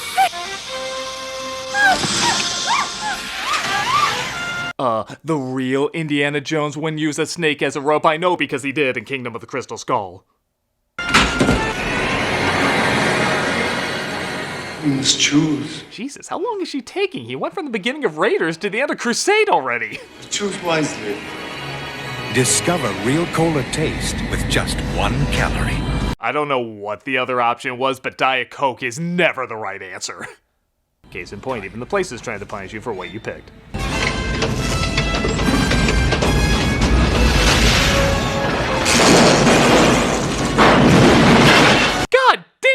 Diet Coke. Why couldn't you put the money from your productions into soda that actually tastes good?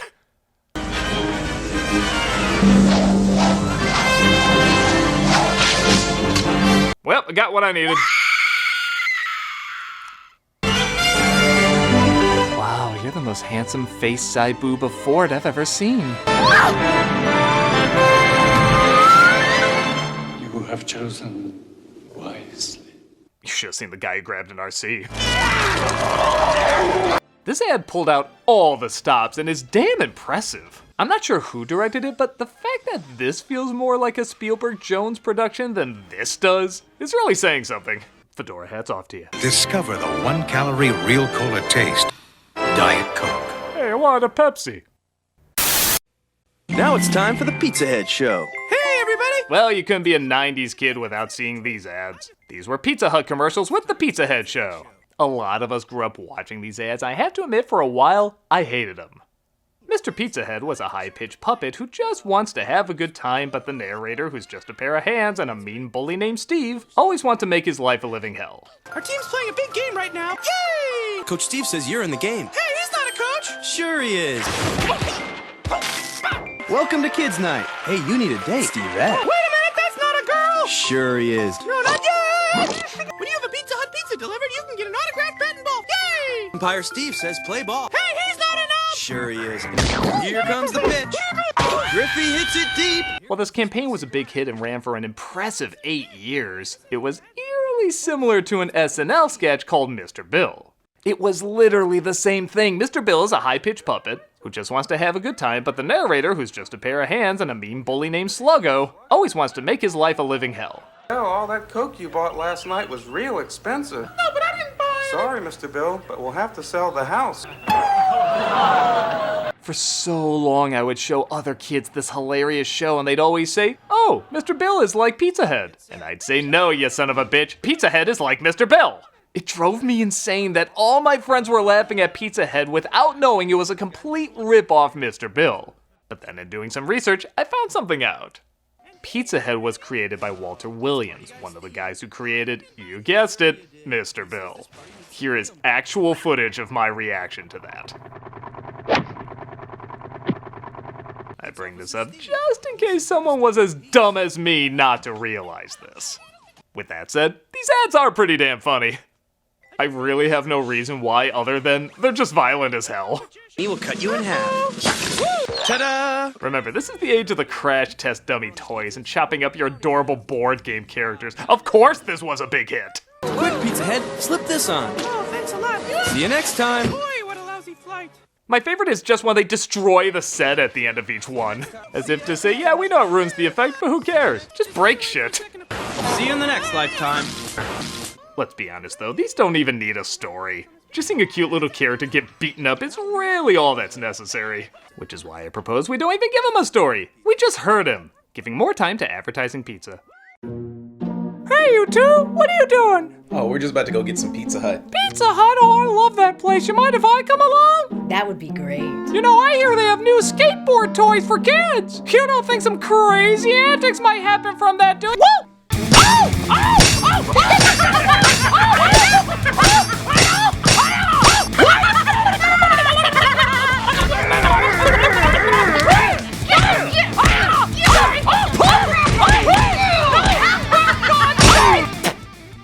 Gross. I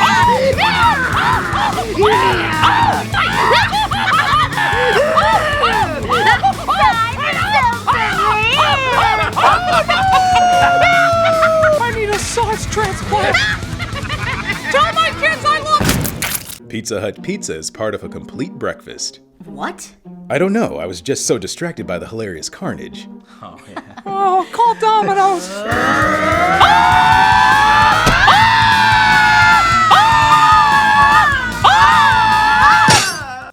Even if they don't go with that, these commercials are still pretty damn entertaining. Sim Salabim! See you next time. Man, what a cheesy act. Clap on, clap off. Here's another one many of us in the 80s and 90s grew up with. If you were the laziest shit ever, the clapper was a godsend. All you had to do was clap, and the lights turned on and off. which of course made redneck birthday parties very difficult. Come on, honey, blow it out!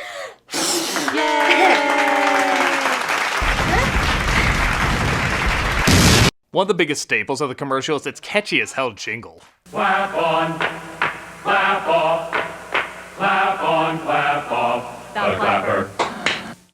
Cute, but that's not what I love it for. I love it for its life before the clapper demonstration. No joke, this is how the commercial starts. Honey, turn off the light. Has this ever happened to you?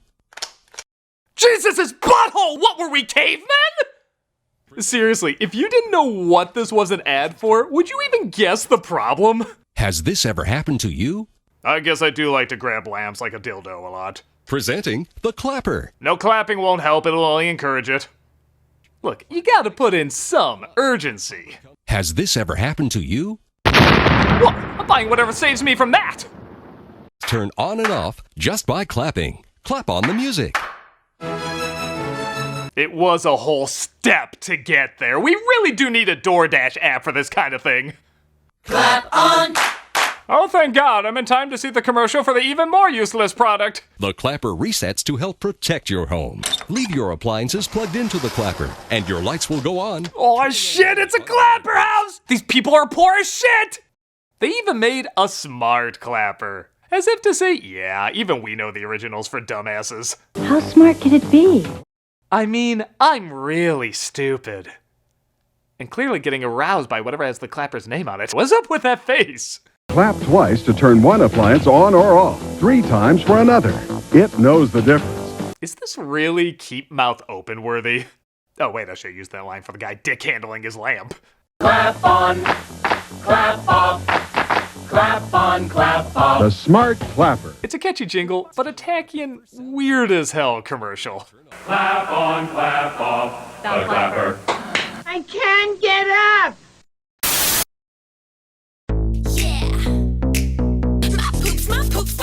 Well, I can guess why the comments were turned off on this. This is for a product called Poopsie Slime Surprise. And if that name alone didn't gross you the hell out, the rest of this ad surely will. Was Baby Bratz not disturbing enough for you? Well, somebody threw unicorns into the mix and made somebody I never want to meet happy. Hey internet, have you ever wanted to see My Little Pony crossed with Rainbow Bright as a Shiza stripper? Of course you do. You're the internet. What you gonna do with all that poop? All that poop? Yeah. Oh, I'm sure some sites will take it off your hands. As long as they can film it being taken off your hands. My poop, check it out. I drive my parents crazy. Drive crazy, insanely concerned, same ballpark. Yeah. How are you even snapping? You have hooves. And you wanna know the most ironic thing? After all of this literal shit being advertised, I poop, my poop, poop, poop, poop, I poop. She doesn't even poop. She just dances and sings about being a doll that can poop, but never actually poops.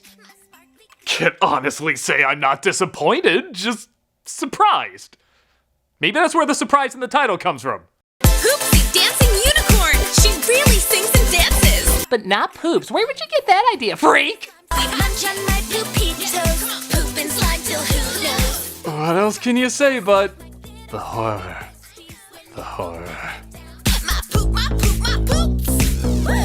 I'm pooped. Here's all the no I have. Take all of it. Darling, it's our anniversary. Why so glum? Okay, so we know times change. We're a flawed animal. We're trying to get better as we evolve. But good hot instant Jesus, these Folger ads from the 60s or something else. The setup is always the same. The husband in a marriage doesn't like his wife's coffee, so she quickly buys Folgers in order to please him. Maybe you think that sounds shitty. It is, but just listen to the delicate way these husbands let them know. You make me feel very unwifely, McNaughton. Go barbecue. I still say don't serve your awful coffee with my steaks. Jesus, guy! Also, who the hell serves coffee at a barbecue? Oh, that's one of the nicer ones. Take a listen to some of these others. How can such a pretty wife make such bad coffee? I really should have kept the receipt for her. I heard that. Good!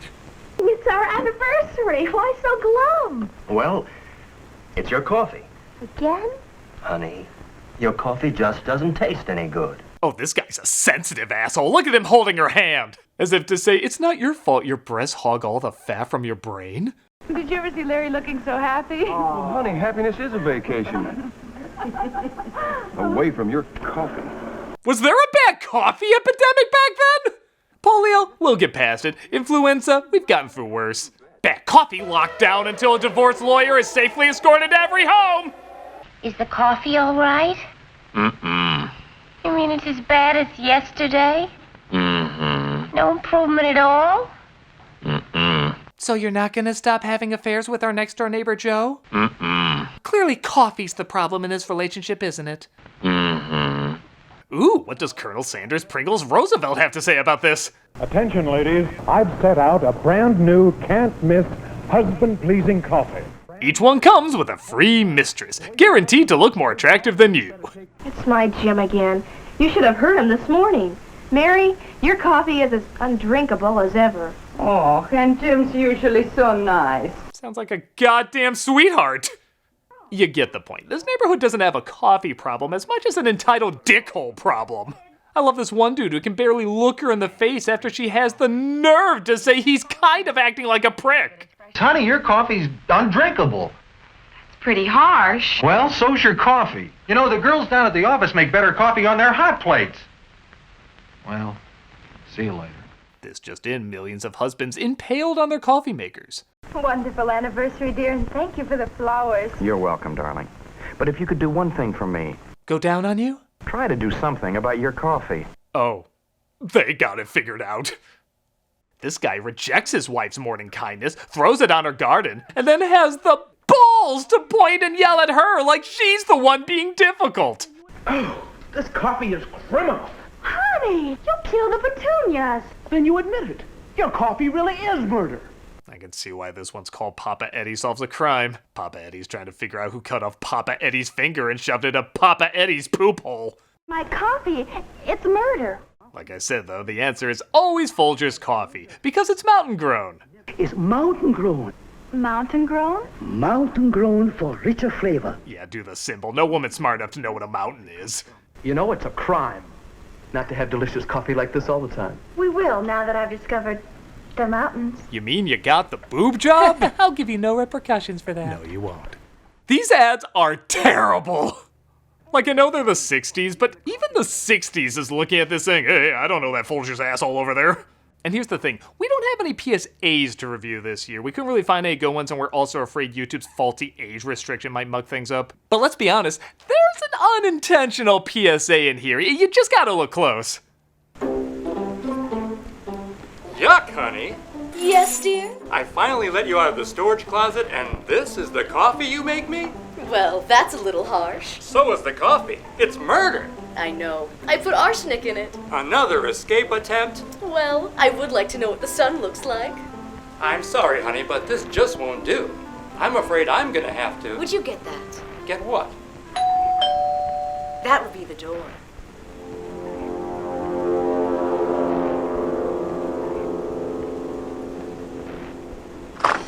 Yes? Oh my god.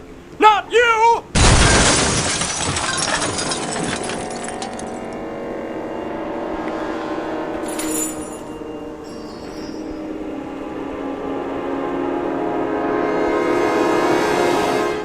Salute Wilkins coffee. Forever, my love.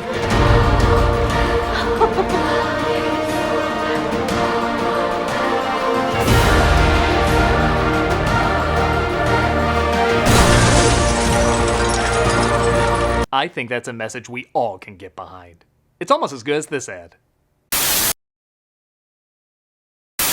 Hey kids, slide on under and do the chicken limbo. Yeah, you think the clapper was catchy? You know that's nothing if you grew up with this commercial.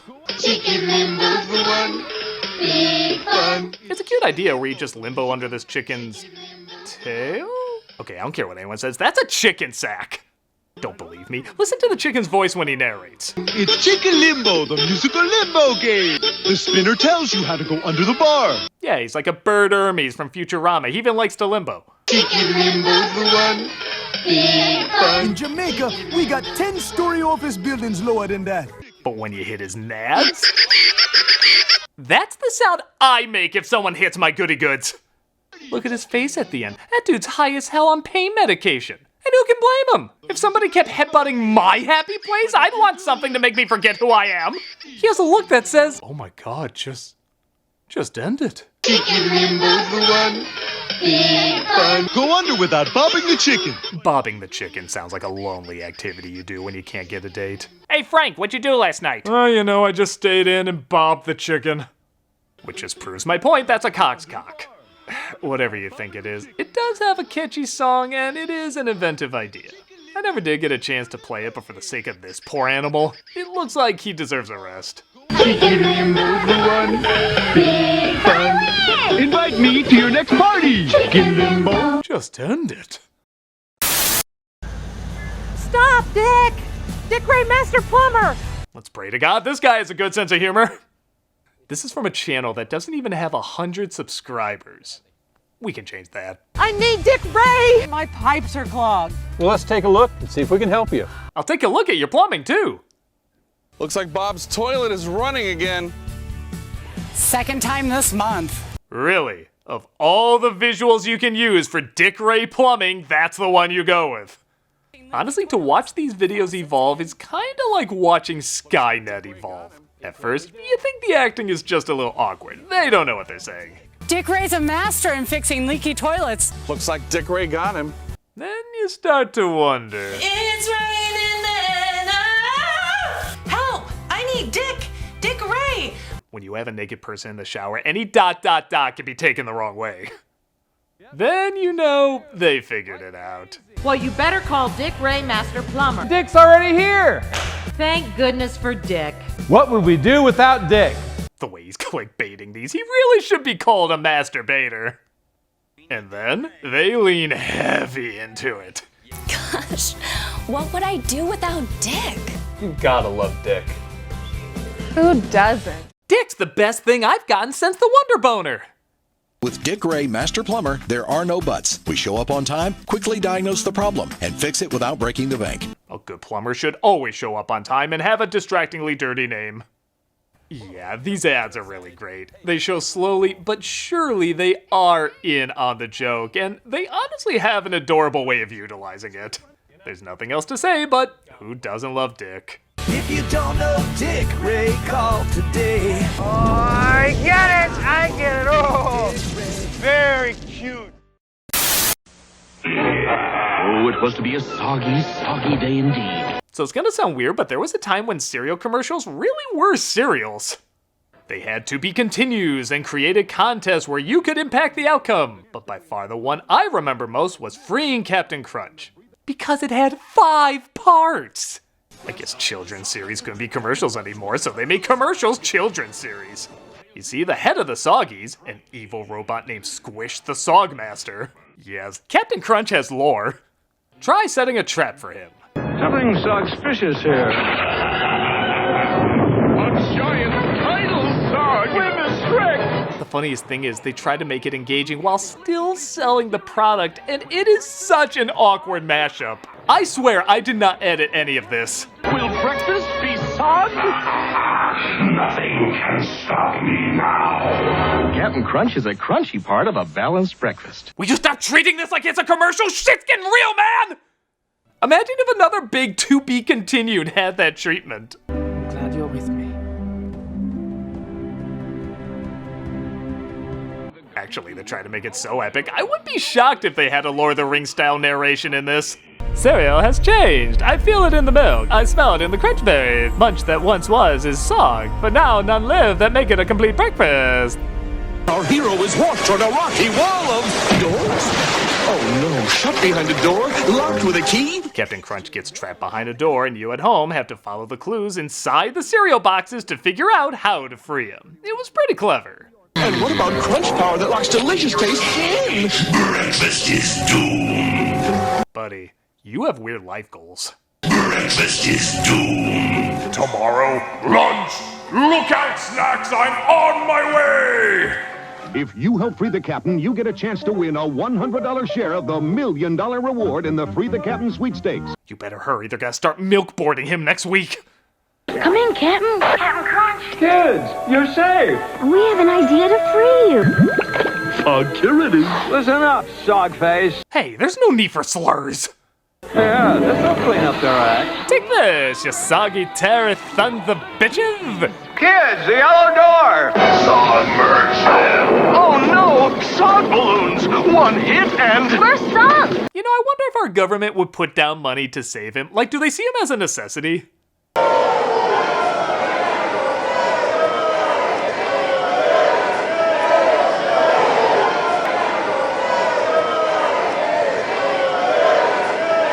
Key? No. Green? No. Then it must be the purple key. They do finally get him out, but there's actually a surprise climax. Good God, they're pulling out all the stops. You're not out yet. A sog dragon. Release the Saigon. You'll never guess what saved the day. His cereal. Sog out. God damn, is that the Superman theme? Turns out John Williams is a diehard Quaker and Diet Coke fan. So yeah, this was really over the top and ridiculous, but as these cereal contests go, it was kind of fun for what it was. Thanks to consumerism from little idiots like me, breakfast is saved. So Captain Crunch proudly sails home, still a delicious part of a balanced breakfast.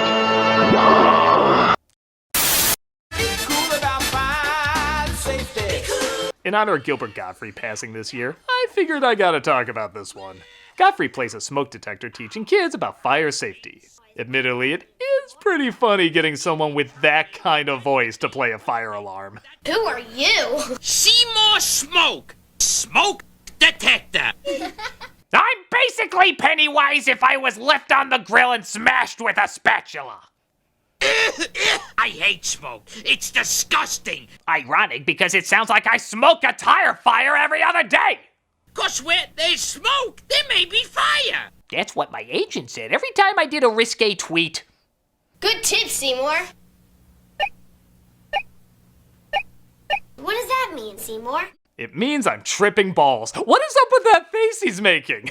Like the last look a deep-fried hamburger helper makes. It's so unnerving. How many smoke detectors do you have in your home? Is there one outside your bedroom? Is there? There should be. You'll see more of me later. In that reoccurring nightmare where Pac-Man's a clown. Let's be honest though, we all know where we really want this to go if a random kid heard Gilbert Gottfried from, well, really anything. Whoa, who are you? Seymour Smoke. Smoke detector. Wow, well, what are you doing here? A talent agent is sitting in his office. A family walks in. That talent agent goes, "What kind of an act do you do?" Then the father shits on the floor. The mother shits on the floor. The dog pisses and shits on the floor. The talent agent says, "Well, that's an interesting act," which is kind of an understatement. I'll wait till you're ready. It's no masterpiece, but does leave an impression. And you know a lot of that is from the loudmouth wonder himself. So whenever I see it or smell it, I make this noise to warn you.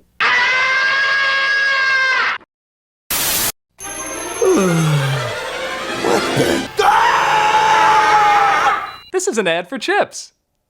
Clearly self-explanatory in case you didn't catch on. This is a weird series of commercials for something called Eagle Chips. You'd think they have something like an eagle, but nope, it's a disembodied face. Hi, I'm Face. I'll be your choice of death tonight. Woo! How about a little trip to the kitchen? How did this mascot not catch on? Oh, give it this. It is freaky as hell. If the mask has Son of the Mask, then Son of the Mask has this. You got anything to eat? I got these Eagle snacks. Eagle snacks! Eagle, eagle, eagle, eagle, eagle, eagle. I laced them with fresh Molly this morning. That might explain some of the things I'm seeing.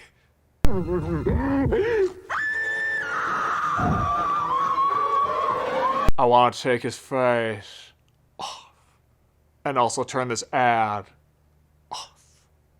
What the hell else am I even supposed to say? This is a product that went from the Odd Couple advertising it Eagle chips are the quintessence of taste and crunch. Each chip should be savored. to goddamn this. Hi, I'm Face. No! I don't like it, but I remember it, so there's that, I guess. Just ugh. Just ugh.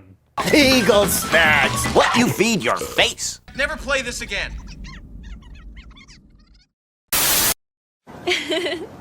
どうしたの？トールさんが避けるグミ咲いてる時の顔が好き。 Oh my god, this has to be one of the best long-running commercials. It's from Japan, and it's advertising a candy called Sikaru gummies. It starts off humorous enough with a couple sharing candy, but then discover a man eating a long piece of candy, immediately turning the woman on. Long,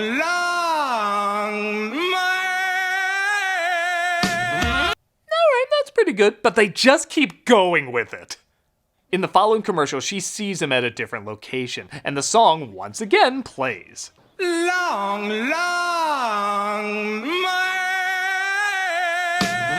Super Bowl ads take notice. This is called funny. You used to be this. Not surprisingly, though, these ads go very long and very satisfying, as he shows up as a delivery man at her door. Long. Somebody order a Dick Ray.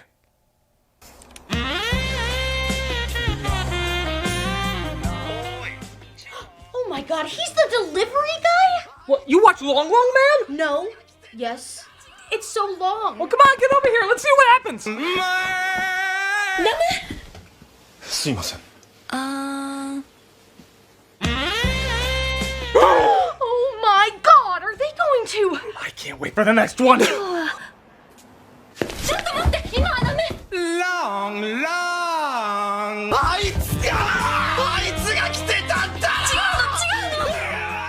Oh my god, I haven't seen this one. Wait, you watched Long Man 2? Yes. No. It's so long. Get in here! 実は私もう長くないの。 Oh my god, is he gonna... Get your ass on that couch! じいちゃん、僕と結婚! Long. Shorty has a good man. But Long Man is Long Man. It's so long.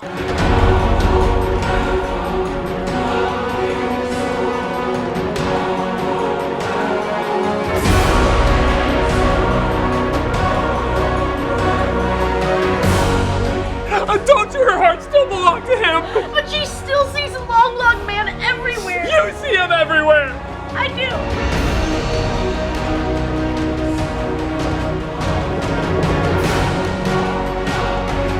At her wedding? He shows up to her wedding? I knew you'd come for me, Long Man. I knew you'd come. We all knew.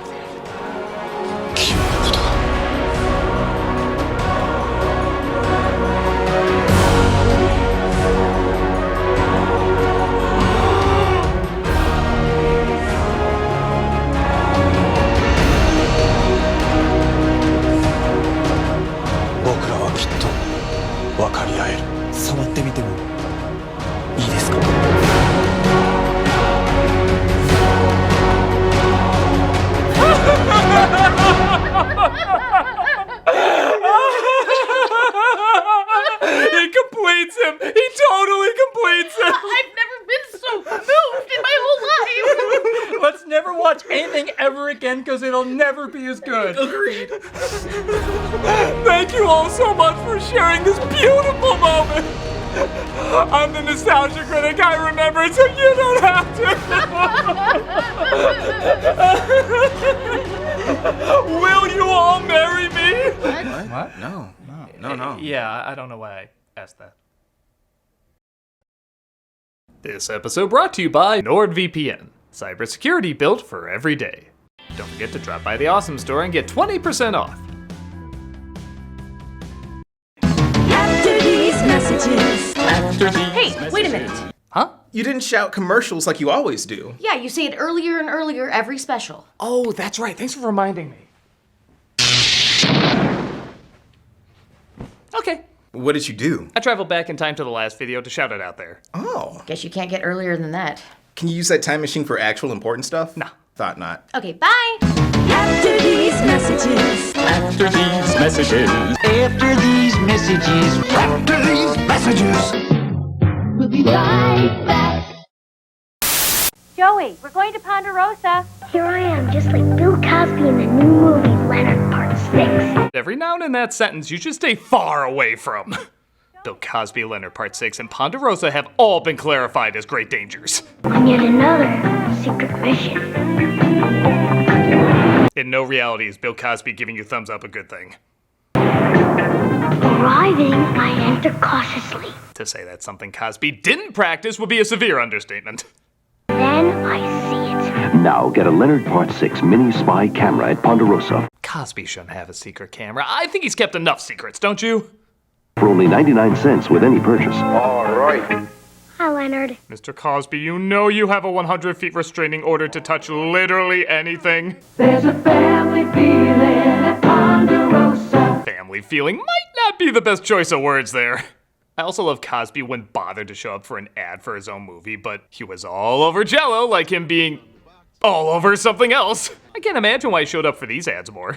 We've got jigglers! Maybe because he knew in the future just hearing him say the word jigglers would make everybody cower in a ball and say, I've never heard that word, but it sounds wrong when he says it now. Jiggle, jiggle, jiggle those jigglers. Oh, God. Jiggle, jiggle, jiggle those jigglers. Eat Jell-O gelatin with our bare hands. You've done enough with your bare hands, sir. It's okay, I only have 3 more. Jigglers all the way. Santa loves jigglers. Not to the disturbing degree I do, but still. Oh, what fun these jigglers are when Santa's on his way. Never playing that clip again. Santa won't miss just one. Oh, Bill, oh boy. My lawyer has an airtight case. He'll never take me alive. Oh, for stealing jigglers. Yeah, okay. In a way. What the hell was I talking about? Oh yeah, Leonard Part 6. God, they knew what every kid wanted to be in 1987. I guess for what they had to do, this was probably the best ad they could get out of it, but I think it goes without saying just about everything that happened in the future tainted this ad's reputation. Too bad. Though is it? There's a family feeling at Ponderosa. Well, at least it wasn't an ad for Twin Peaks. The harsh planet of New Texas. Christ, I already love this ad! Old Texas got sick of threatening freedom, so they made their own planet on Mercury, which is almost as warm as Old Texas. Holds a substance so precious that outlaws from every hole in the galaxy come to steal it. Curium, the irreplaceable fuel of the universe. A little subtle in a post-unobtainium world. You may want to try Can't Quite Gidium, or Oil Gold Tysis, or Obvious Commentary Pretentiousness. Without its red crystals, no ship could fly. No machine could work. Someone was needed to protect the curium from the ultimate outlaw, Tex Hex and his evil gang. This whole ad is Dune if it was written by Ted Cruz. The townspeople asked for 1,000 lawmen. They got one. Brave Star. This is another one of those action figure lines that also got an animated series out of it. And the whole line feels like if that space cowboy from Silverhawks got Homelander's PR firm. With the eyes of a hawk, the speed of a puma, the strength of a bear. And the textures of Mr. Game & Watch. How long is this ad? Have we even seen the toy yet? Brave Star. Oh, that's what he looks like? I mean, I guess he's not bad, but for all that build-up, I wanted Clint Eastwood with like a T-800 body. This guy looks like David Hasselhoff on Cowboy Ken's body. Only you know the answer, because you hold the power. And the power is cinnamon delicious. Okay, as someone who has never seen the show or the toy, I would buy this. It's so much shoved in your face gruffness, it does look like it would be a good time. Fly on, Manimal Cowboy, fly on. Brave Star. From Mattel, each sold separately. The extra R stands for Rated R. What would you do for a Klondike bar? Yeah, these ads used to be all over the place. The premise was very simple. The announcer would ask a person on the street if they would do something silly. When they say no, they offer them a Klondike bar, and of course, they end up doing it. Would you act like your dog? Him? No, thanks. For rich, creamy Klondike ice cream? No bark, no bite. Now speak, doggy. Now strip naked, put on that collar, and lick my leather boots. That's right, doggy. Good doggy. Would you play patty cake for an almond Klondike? You get the idea, though. No matter how insanely mundane the request, they always gave in when a Klondike bar was offered. Would you wear this arrow on your head? Somebody might see me. You get a Klondike bar, luscious vanilla ice cream. You want a round? Well, all right. And they say the elderly can't live dangerously. Some people act like they've been waiting all their lives for someone to ask them these weird requests. Would you be a chicken for a Klondike bar? She didn't even question it. She was like, finally my chance to reveal I was the sound chicken limbo mate when he got hit in the balls has come to fruition. Yeah, no cluck, no Klondike. I think that bitch just laid an egg. Some of them almost come across as creepy. I can stand here. Okay, stand there. Just stand here for a Klondike? Uh-huh. I don't have to act like a monkey. Rich chocolate ice cream. Or hop like a frog ribbit. Smothered in milk chocolate. This is gonna end with blood on that board and Jigsaw laughing. Well, what would you do for a clean pair of pants? Maybe every 10 years these ads make a little bit of a return. Hey Shakespeare, would you write a TV sitcom for a Klondike bar? What you talking about, Willie? Some of them fresh out of mushroom hallucinations. But the big issue is that what was asked of them was never crazy enough. What we really need is a few of these. Would you choose which of your children would live and which would die? No. How about for a Klondike bar? Susie. Would you unleash a 12-monkey-style plague that wiped out humanity? No. How about for a Klondike bar? Still no. How about for 2 Klondike bars? Oh, that's cool. Would you kill a person? Yeah. I didn't even offer you anything. That's okay. Am I the person? You're just gonna have to find out. I guess these ads work. I mean, we are still talking about them. But like I said, I just feel like they need to go a little further to be funny. What would you do for a Klondike bar? Except that one, no notes. Watch Zelda become a legend on your Nintendo Entertainment System. Zelda! Frank, we have no idea how to market this game. Can you call your community theater friend to act crazy? Which way you go? Yeah, no, she's possessed by Vigo again! Seriously, what is the idea behind this? Renfield doesn't get 8-bit games, so he tries his high school improv on nobody? Good times. PPP hands. Levers. Yeah, name the henchman. That's why this game series is still going so long. Zelda! Zelda! Zelda! Zelda! The Legend of Zelda. You know the ad agency was handed this and was saying, what the hell's a Zelda? I think it's a Swedish wall plaster. Well, Max Headroom is in. Just have him doing that, shouting random words from the instruction book. Yes, sir! We're brilliant. Fear not, though, as shown in this other commercial that came out around the same time. When you don't know how to advertise Zelda, rap about it. It's the Legend of Zelda, and it's really rad. Those creatures from Ganon are pretty bad. I never thought I'd say this, but we have to cut these versions some slack after seeing how these guys handled it. Opterox Tech-Tykes levers too, but with your help, our hero pulls through. The funniest part isn't even the rap, it's how they write these two like an alien race trying to pose as an 80s teen comedy. Did you see the latest Nintendo newsletter? Whoa, nice graphics. I'd like to get my hands on that game. Sorry, I get excited for anything put in front of me. Whoa, my hand! I like to get my hand on that hand! Yeah, get some. Awesome. Intense. No kidding, we didn't even get to, and I'm here to say.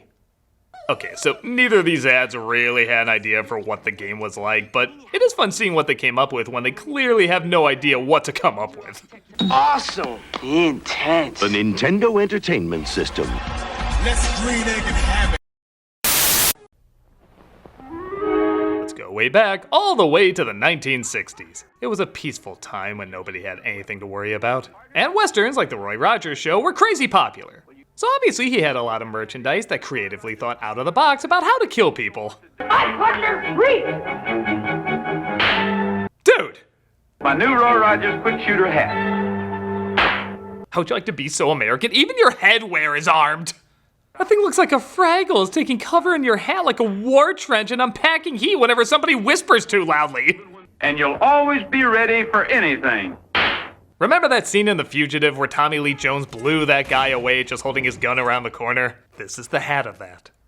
What kind of dirty, complicated Western would have this? This is like playing Cowboys and Indians if it was between Professor Frink and Inspector Gadget. This would be too advanced for a Home Alone trap. Available for $5.98 or 20 grand in today's money, this just doesn't feel like a very heroic toy. I'm waiting for the kid to say, Cowboy Rogers, isn't that something like what the villain in one of your shows would do? Well, the answer is right in my hat. Ah! Maybe part of it too is just how real that little gun looks. I mean, a lot of people outside the US gotta be looking at this like, is everything in America armed? Yes. That pencil? It's armed. That cell phone? It's armed. Even the entire floor is made out of guns. The safety is off on half of them. Try to guess which ones. It's inventive, I'll give him that, but man, who knew Western toys could be so strange? Ask for Ideal's new Roy Rogers quick shooter hand. Sold exclusively on Planet New Texas. Jurassic Park Newsflash, Day 36, Escape of the Dinosaurs. It's not surprising the biggest movie about dinosaurs would make some pretty cool toys. The commercials for them were pretty cool too. Especially how some of them open with the announcer getting axed off in the intro. Don't worry, they're safely secured. Look out! Jurassic Park! Don't worry, most of our dinosaurs are gentle vegetarians. That one was especially intense. Was the tour guide SpongeBob? But the young T-Rex wants a piece of the action. Ooh, dino damage! Jesus, dino damage is pretty gruesome. It's like somebody designing this was saying, hey, remember the game Operation? What if we made it look like there was real pain involved? But later... Look out, Triceratops! I also love these ads end with the strangest tagline. Just the announcer like a conspiracy theory nut saying, it's happening. Hungry for action? It's happening. Look for the JP mark. It's happening. I warned you if we took the vaccines, the dinopocalypse would happen. Now, it's happening. Dinosaurs are on a rampage, and only the JP team is tough enough to stop them. You also gotta love how half the characters look nothing like in the movies. Muldoon and the Jungle Explorer stuns him. Tim Murphy saves a baby dinosaur. Tim Murphy is half that age and only claim to fame as being fried like a banana fritter. I think this would be a more appropriate toy for him. Snagosaurus! Look out, Nedry! How the hell is that Nedry? What, did they run out of molds so they were just like, use the old T2 toys, that looks enough like them? Look for the mark of Jurassic Park figures and vehicles, each sold separately. I guess the toys were so popular they started making up more characters for the line. And man, do they pick actors I think were literally born to be toys. The neighborhoods are threatened, and only the dino trackers can stop them. They look like Jurassic gladiators. If you think they look ridiculous, wait till you hear their names. T-Rex Turner guns a young T-Rex with a trank arrow. Jaws Jackson put the squeeze on a ramhead, and Harpoon Harrison hooks the demon. These are the names wrestlers throw out because they want to keep some dignity to their craft. T-Rex Turner, Jaws Jackson, Harpoon Harrison. Slab bulkhead. Fridge, large meat. On to speed jump. Bolt, Vanderhuge. It'd still be a better sequel than every sequel we've gotten from these movies. Yeah, can you imagine if they advertised these for the later Jurassic Park movies? It's the Jurassic World Dominion toys. Play as all your favorite characters, especially this clone of a little girl. We want to play with that. Yeah, we want dinosaurs! Sorry, you have to play with this toy whether you like it or not. Oh yeah, well my dinosaur will eat you up. Hey, it's a locust. Jurassic World Dominion, this is apparently what you wanted. Well, just because the movies got bad doesn't mean the toys and the ads for them weren't still pretty cool. Jurassic Park, dino trackers and dinosaurs each sold separately. Big, McLarge, huge. I mean, they had to try a lot harder than this one. That's so pathetic, I'm not even gonna give any commentary to it. Time to relax. I have been looking at that easy-to-read green text all day. Definitely time for some Wrigley's Spearmint Gum. Wrigley's Spearmint? Jesus Christ! What? What is Wrigley's Spearmint? Well, it's pure chewing satisfaction. No, the correct answer is the Need more data, please. The missiles are now launched. Say goodbye to Florida. I don't think I will. This I gotta see. Wrigley's Spearmint has a mouth-pleasing feeling. That turns you into a Commodore 64 blow-up doll. That computes. So what's your analysis? This is part of a short series of commercials where computers, through of course non-debatable data, conclude that Wrigley is Oh, what's that term again? Pure chewing satisfaction. Pure chewing satisfaction. Pure chewing satisfaction. Pure chewing satisfaction. Pure chewing satisfaction. Pure chewing satisfaction. Was this a phrase I missed in the 80s? Pure chewing satisfaction? The one thing you don't want to hear your woman say when she's going down on you. Wrigley Spearmint is pure chewing satisfaction. Yeah. Are you pure chewing satisfaction? Well, what do you mean? Insert hand. Sure, I see no problem with that. Now, what happens if I cross-reference satisfying? So yeah, it goes without saying these ads are pretty lame, but it is an adorable kind of lame. So how come you never talked to me before? Wrigley Spearmint is pure chewing satisfaction. I'll leave you be. My Pet Monster. Hell yeah, I loved My Pet Monster when I was a kid. Even just hearing the word monster, isn't something like this the first thing that comes to your mind? Except he's cooler, because he looks like one that get thrown in jail on that island from where the wild things are for getting drunk and pissing on shit. He's bigger than big. When he fights battles, he always wins. And he's your friend, too. Nice segue. He's the deadliest creature around, but he's nice. The coolest part was the breakaway chains, which I know a lot of kids, including myself, were like, holy shit, this thing is like preschool steroids, and then when you get them, it's just Velcro and plastic. Honestly, it was probably harder to keep them together than to break them apart, but this boy seems to like them. Breakaway, too. Calm down, kid. Even Frosted Flakes would be like, do my kids sound like that? You're a tiger. I'm raising some dorks. My Pet Monster, you're busting loose. He's big. And scary. And helps people, too. Okay, getting some mixed messages here, Ad. He's big. And scary. And helps people, too. He just did my taxes last week. I didn't know plastic chains were deductible. My Pet Monster plays all day. Awesome. Looking great. The funny thing is, they tried to market it as a girly toy, too. Like with the spin-off, My Monster Pet. A monster pet. Which, by the way, what is the hierarchy of these things? Did, like, My Pet Monster enslave My Monster Pets? But look, they suddenly go from creepy and gross to soft and lovable. Straight up for action. That a monster pet. But monster pet's a good pet, too. And so friendly. And okay, I'll just say it. When the chains are on a girl, it looks like the monster is kidnapping her. Don't give me that look. In the other commercial, you were looking at this scene saying, are they playing or is he dragging her to his Nerf dungeon? You know this is a little messed up. Uh-oh. Beware of monster pets. You get detention, you get detention, you get detention. Nobody should bring a toy to work that has a Shrek dick nose. And he's your friend, too. And all your friends will want him for their friends, too. Okay, it's a little odd, but it got me hyped for the toy, and all these years later, I still think it looks pretty cool. My Pet Monster has breakaway chains from Amtoy and American Greetings Company. And don't forget to check out the movie. Oh, don't do that. Well, you guys sure look like you're ready for a good time. Was everybody in the 80s a psycho? This is an ad for Canada Dry, and because God knows their PSAs weren't enough nightmare fuel, our neighbors from the north had to make their sodas terrifying too. Isn't that holiday spirit, eh, Fred? I don't want to know what he does to these dolls when the party is over. Hurry up, Jeanette. Yeah, smile, Jeanette, like you're not being held against your will.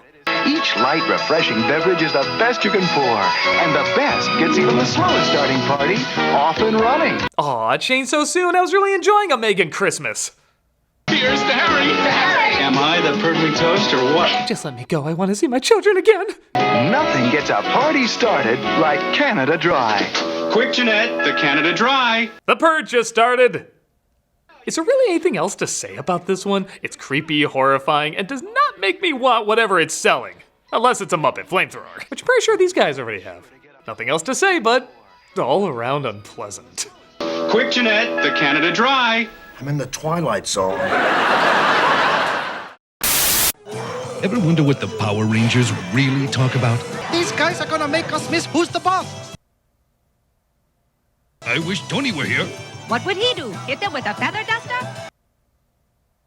Tony's okay, but Angela's the tough one. You're right. Angela is tough. We're not about to miss who's the boss. It's 5:30. Quick, turn on box 33. Couldn't even say anything during that. I was so confused. What accents are those even supposed to be? I mean, I'm already offended watching this, but how offended should I be? It's almost like a catch-all to make sure every nationality claims offense at this. I wish Tony were here. What would he do? Hit them with a feather duster? And okay, I can stretch my imagination enough to believe high schoolers can drive robotic dinosaurs to fight giant monsters, but not a teens ever discussing with any passion who's the boss. Tony's okay, but Angela's the tough one. I mean, when they ask, what do you think the Power Rangers really talk about? Weren't you expecting something like, my parents are such fascists! They limit my screen time to only 23 hours a day! At least yours didn't make a TikTok account to hit on half of your friends. Dude, you can probably call the cops on him. Maybe, I'm not sure. I think the bigger question is, why are we just looking at a time slot when fighting a monster? Well, I hate this. I love you guys, but I hate this. Hey, has anybody seen Who's the Boss? Piss off, Boomer! Your generation's the devil! It's confusing, odd, and like Paw Patrol advertising American Horror Story. It just makes no sense. It's 5:30. Quick, turn on box 33. Seriously, Alyssa Milano's a treasure.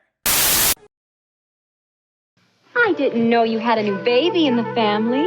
This is called a real baby doll. And I guess back then this looked like a real baby. What are you gonna name her? Jennifer, I wrote it on the birth announcement. Oh, you know full well you have no friends to send this to. Don't worry, we'll still have party guests. Everybody got an announcement about your real baby except me. Well, that's because you can't act, you little village of the damned. Real baby. You're my sleepy real baby and I love you. About as real as a mascot for Squid Games. My favorite is this grandma who just looks like she's having none of this. Whose baby is this? Your folks said I was babysitting one PIA, not two. I named her Katie. I'm sending out the birth announcements right now. She's a doll. Doesn't it sound like she's really saying, She's a doll. what's wrong with you? Do you know it's a doll, or were you born with a terminal case of the dumbs? Can I hold her? Be careful. She's my real baby. Oh, don't worry, I won't drop her like I did with you.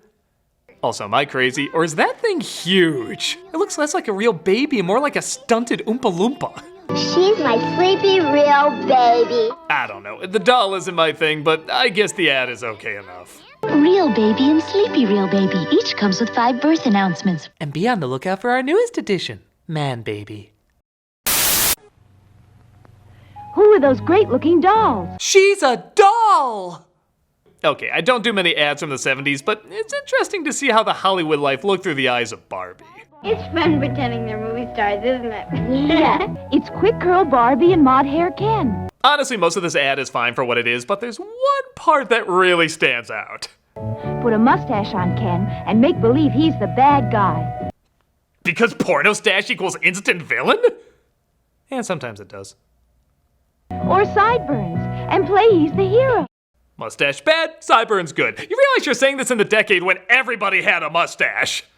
What if one of these girls had a father who had a mustache? Would they be like, You know, my dad has a mustache. I know, he's behind you. Don't look, he knows we're watching. Don't look. Turn around, Cindy. Okay. Everything else about it is fine. It's just that one weird-ass moment. Not a ton else to say about it, but don't grow a mustache. Quick Curl Barbie and Mod Hair Ken dolls with their own accessories, each sold separately from Mattel. Mine very much has an undertone of violence.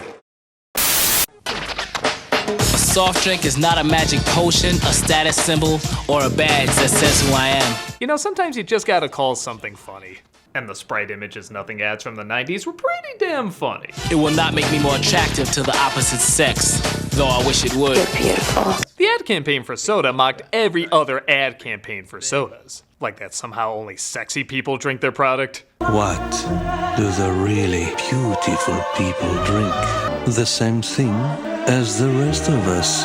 That if you drink Sprite, suddenly you'll be a pro at sports. Grant Hill drinks Sprite. If you want to make it to the NBA, practice. That the badass people you see on TV are really badass people. Turbo Sword 7! Cut! Genius! The can's upside down! Don't talk to me like a child. I played Hamlet at Cambridge! Drinking a certain soda doesn't suddenly equal a party.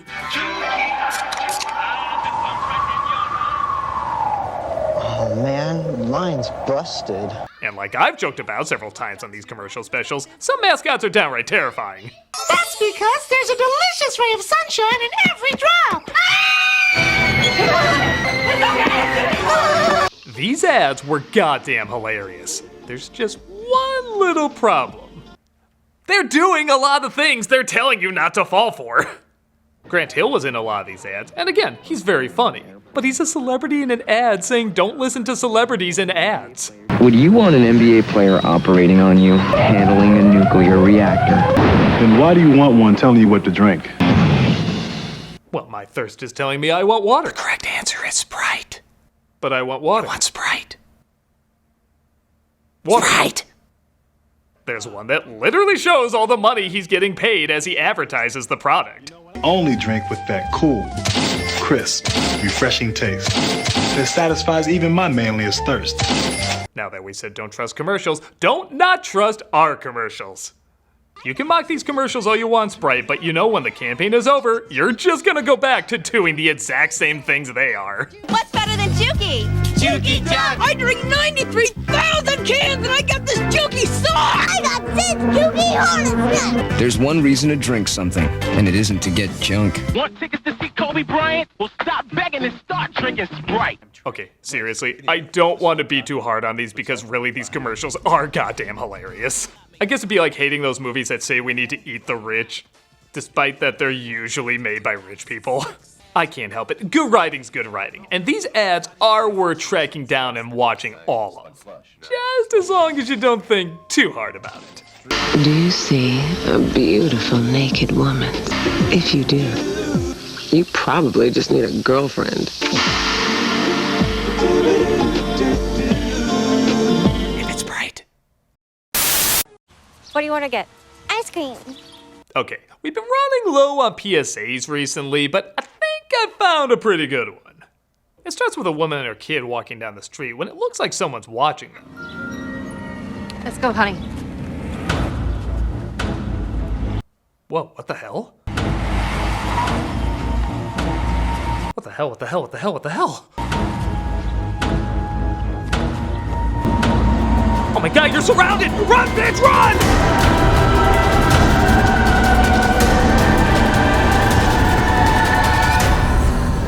Together, we can find a child by signing up for free wireless Amber Alerts on your cell phone.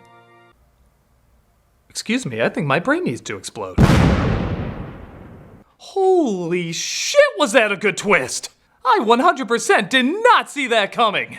First of all, talk about the most intimidating Good Samaritans! What, did they get them on loan from that Harold and Kumar joke? Even that van, I swear, was giving me evil eyes. Who's driving a windowless van and not up to something? Screw what I was saying before about these girls, they were probably the ones doing the abducting the whole time!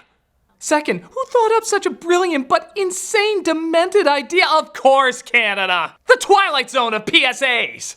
Well, screw it. You won me over with this one. I'm gonna sign up for all these alerts, even if I'm not Canadian. And I will never text stop. I want to see what crazy twist will be at the end of another one of these stories. In fact, I want a twist like that. I'm gonna sign up for it right now. Boom, there we go. Now where's my twist ending? Oh, hi, Tamara.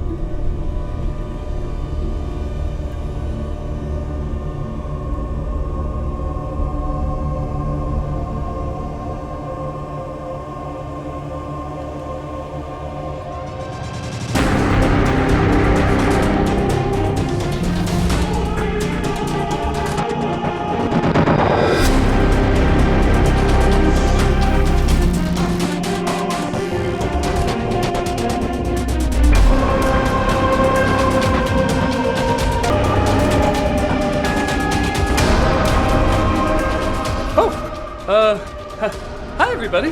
What's up?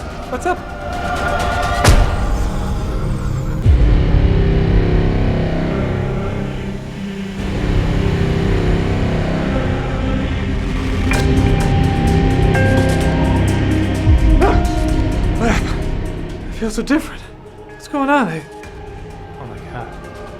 I know what this is. I know what's going on. I know what they did to me. They turned me into a Canadian PSA! I legit did not see that coming. Where am I now? Don't you put it in your mouth. Don't you put it in your mouth. Don't you stuff it in your face. Oh, God, they're so creepy and unpleasant. Though it might look good to eat. Though it might look good to eat. Oh, jeez, I can't look at them. Take me away. It might look good to... Now where am I? Oh, no, not this one. Not this one. You know what happens if we play this one. What is that? It's a... Damn you, Canada! Hello, I'm the Nostalgia Critic. I remember it so you don't have to. Well, I'm back in my commercial garb. That must mean we're talking about commercials. But not just any commercials. Christmas commercials! In the Pepsi Nintendo... Oh, you thought mass marketing was insane? Try mass marketing around Christmas time. Many of these commercials are so popular they repeat them every year. How crazy is that? An ad campaign you don't even have to change because people love the nostalgia so much. Well, I love nostalgia too, and that's why we're gonna count down the top 12 best Christmas commercials ever. Why top 12? Well, I'll tell you. In song. The first reason that... Assholes.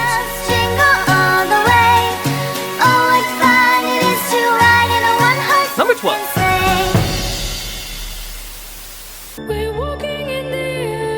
Most of us are familiar with the classic animated short The Snowman. It was surreal, whimsical, and beautifully animated. Well, a UK drink called Iron Brew did their own take on the classic short, and in this one, it isn't just magic that brings him to life, but the opening of the refreshing drink. It goes just like the original, even down to the singing boy's voice. I'm sipping on an iron brew. That is, until the snowman wants a drink of his brew. I tell him once again, the iron brew is mine.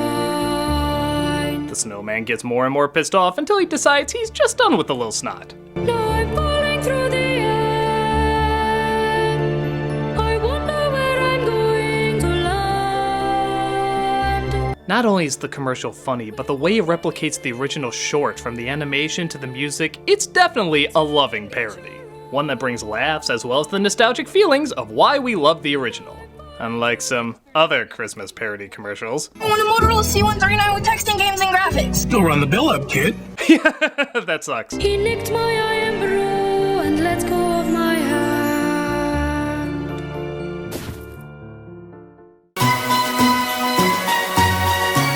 Number 11. Not every commercial on this list has to be good. It just has to stand out as something we relate to the holidays. Well, this enjoyably awkward commercial certainly stands out, and people are making a tradition of watching it every year now. It's just a guy returning home and his loved one making him some coffee after being away in West Africa. It's a long way from West Africa. I brought you something from far away. Really? She waited up all night for him, he playfully pretends he got the wrong house, he gets her a gift, and she lovingly puts the bow on him and says, You're my present this year. They're brother and sister. Yep, this is incest in the what the figgy pudding degree. Now don't get me wrong, they don't surprise you with it at the end. In fact, they make it very clear in the opening. I dare even say, uncomfortably clear. I must have the wrong house. Sister? Who just says that? Who announces their connection to someone when they open the door? Sister? Confused! But even knowing that going in, and yes, you can take that in a different way, their body language, the way they talk, and just the all-around mood indicates that they're a couple. It's beyond creepy. Don't believe me? Just watch it with this music. What are you doing? You're my present this year.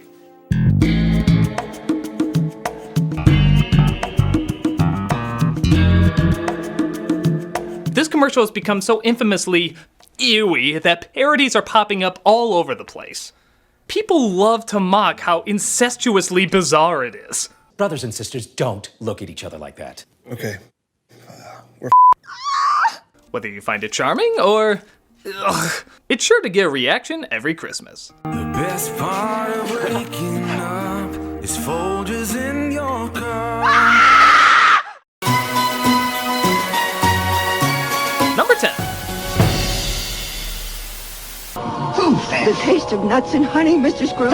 Ebenezer, of course, hates Christmas and says humbug to the choir outside. But it's the great taste of honey and nuts that snaps him instantly back into the Christmas mood. I said, did you say honey and nuts?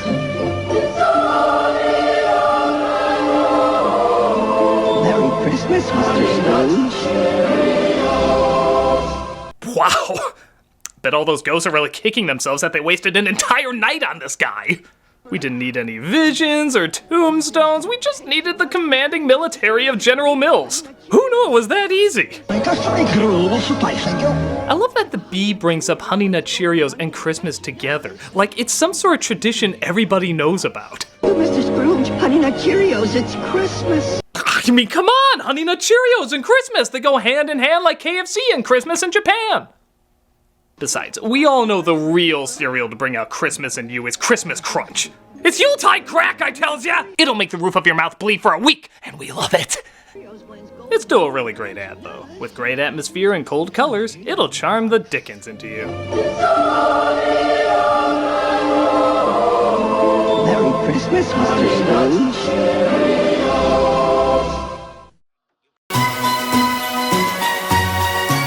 Number 9.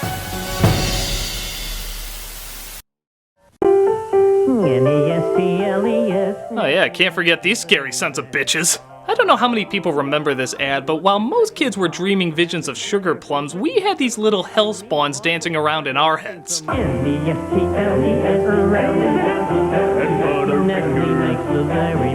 only were these things butt-freaky as sin, but their jingle was so catchy that many people reported ear bleedings with the blood spelling out the name Nestle. So even our bodily fluids knew how to spell it, it was that catchy! N-E-S-T-L-E-S, Nestle makes the very best. Why do these things only have teeth on their bottom jaws? They look like marshmallows that can somehow bite into your soul.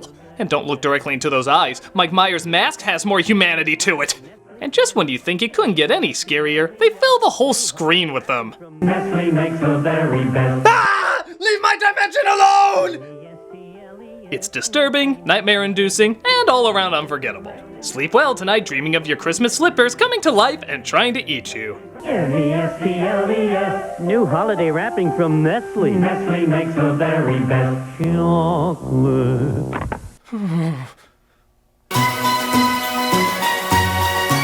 Number 8.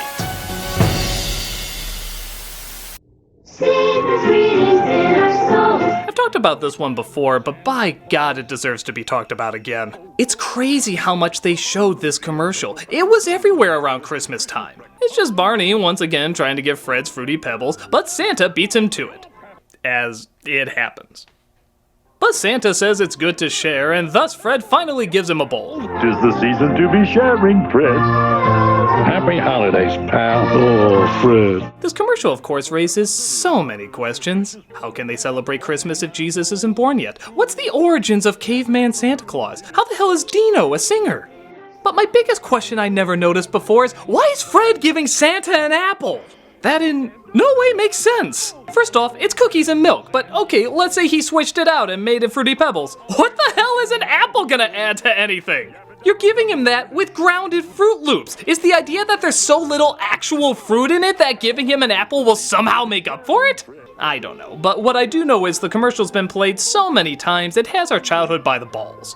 Or bowls. He is saying bowls, right? Yummy Fruity Pebbles in our bowls. Because how can Fruity Pebbles be in our bowl? You know, don't answer that, internet.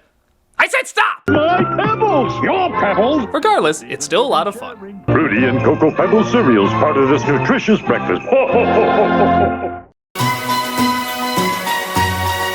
ho. Number 7.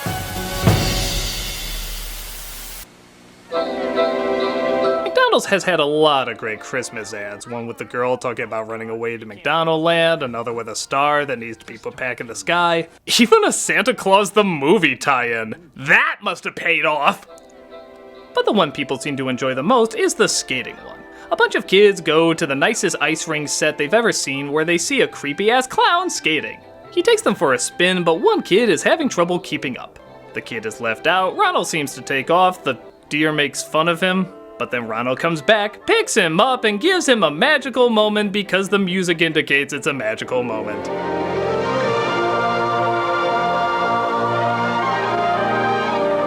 I think it has the biggest impact because there's no talking in it. It's nothing but music, visuals, that bored-looking deer. Seriously, what's his story? Because of that, it makes it a bit more universal. Anyone can watch it and immediately know what's going on and feel the warm, special feeling when a stranger in clown makeup picks you up and doesn't let you go. The commercial makes it sound a lot nicer than I do.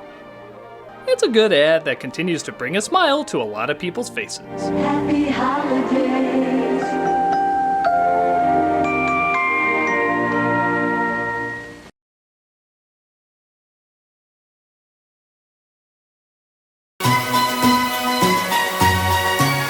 Number 6.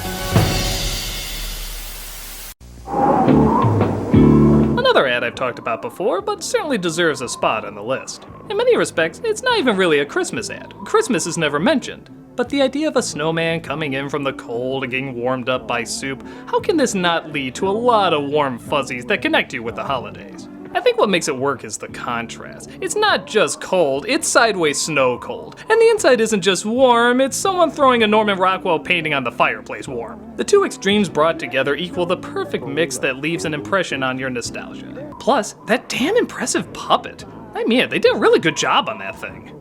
The only question I ever had was, how did he actually eat the soup? It always cuts away before we could see it.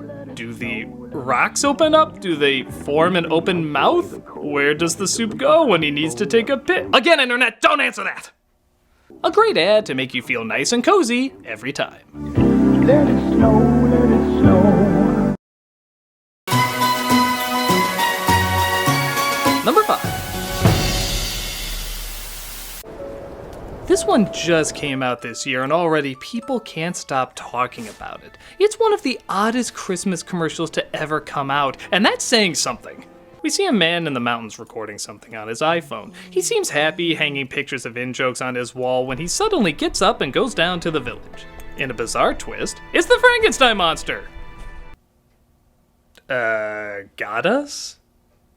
But that's not where it stops. He goes in front of the town tree and puts 2 Christmas lights in his bolts. Clever? But it doesn't stop there. He starts singing There's No Place Like Home for the Holidays. Oh, there's no place like home.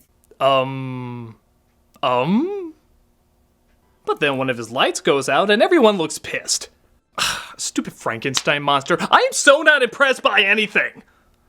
But then a girl goes up, fixes his light, she starts singing, and then everyone starts singing. Holidays you can't be home, sweet home. What the hell was that? This was so strange, so random, so bizarrely mixing whatever emotions we can't describe in a pot of I don't know. It's so out there that in a strange way, you have to admire it. It is so strange, but it clearly has a good heart too. And I think that kind of emotion does shine through. And everyone else seems to think so too. It already has millions of hits on YouTube just one day after it premiered. And it's still going strong. It can't be explained, it just has to be seen. So, the next time Raymond's brother tries to steal the spotlight and people find it uncomfortable, just send a little kid in to sing with him and suddenly everyone will find it cool. Christmas. We're trying so hard to kinda make it Halloween. For the holidays you can't be home, sweet home.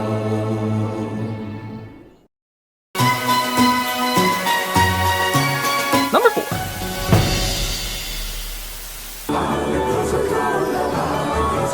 Coca-Cola has been a trademark of Christmas, even down to Santa's red and white outfit. So it's no wonder that 2 continuing commercials would tie the spot here.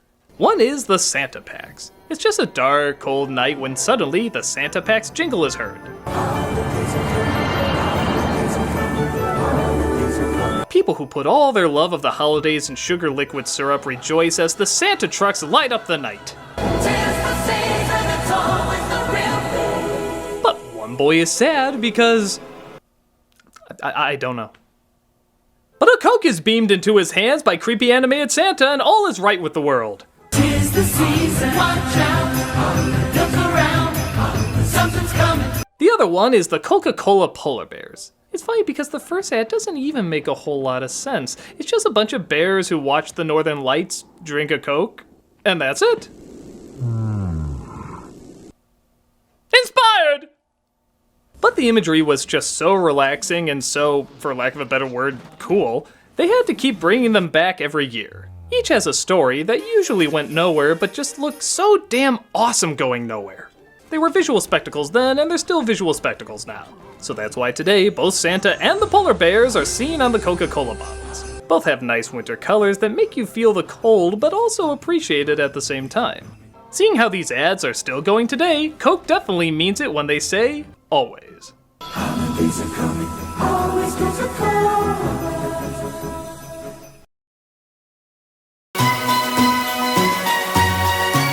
Number 3.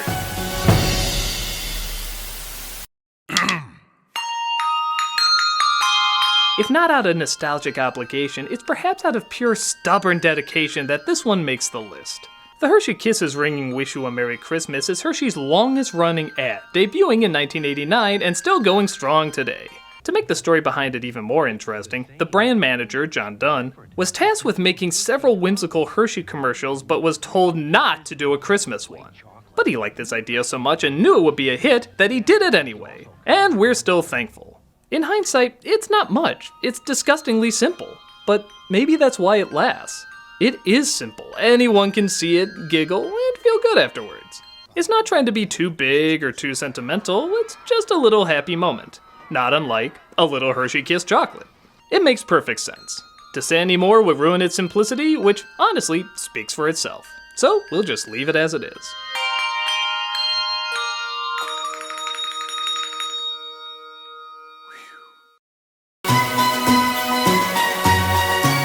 Number 2.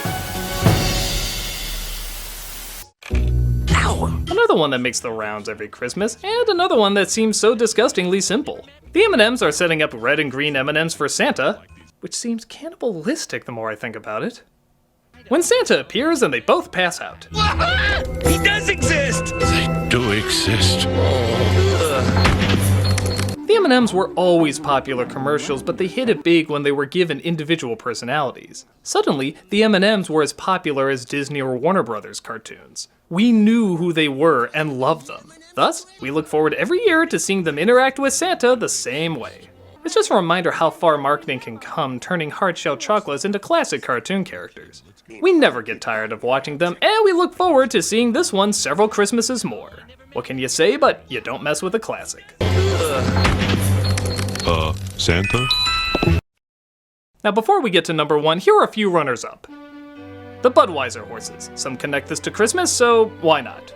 Etika. A grandpa tries dying just to get the family together. That's pretty ballsy.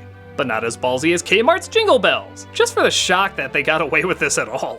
Santa on a Norelco razor, an oldie but a goodie. Amazon Prime's commercial where a real priest and a mon meet for tea, showing unity in religions. And Staples creating an insane snowman robot. Pretty hard not to get a laugh here. But alright, let's get to number 1. And the number 1 Christmas commercial is... Oh yeah, you better believe I'm doing this to you. Sainsbury has done a lot of emotional commercials in the past. The majority of them get millions of hits on YouTube. But the one that has to be the most powerful has to be their 2014 ad because it's based on an unbelievable true story. In 1914, on Christmas during World War I, battling sides decided to put aside their differences, stop killing each other, and go out in a sign of peace for one day. They suddenly went from trying to kill one another to treating each other like brothers. They shared stories, treats, presents, anything they had. To make the ad even more powerful, it was released exactly 100 years after the event took place. They actually tried so hard to get this right that they teamed up with the Royal British Legion to get the details down. There's even a making of the commercial on YouTube to show how hard they tried to get it. The chocolate bar as well was sold in stores, and the profits all went to the Royal British Legion to benefit their armed forces and their families. This ad so easily could have come across as manipulative or even corny, but they did everything in their power to make sure the proud message of that night wasn't lost. It's a powerful commercial that represents a powerful point in history. Well, their effort doesn't go unrecognized, and when you watch it, all you can think is, yeah, that's what Christmas is all about. Sleep in heaven shall we.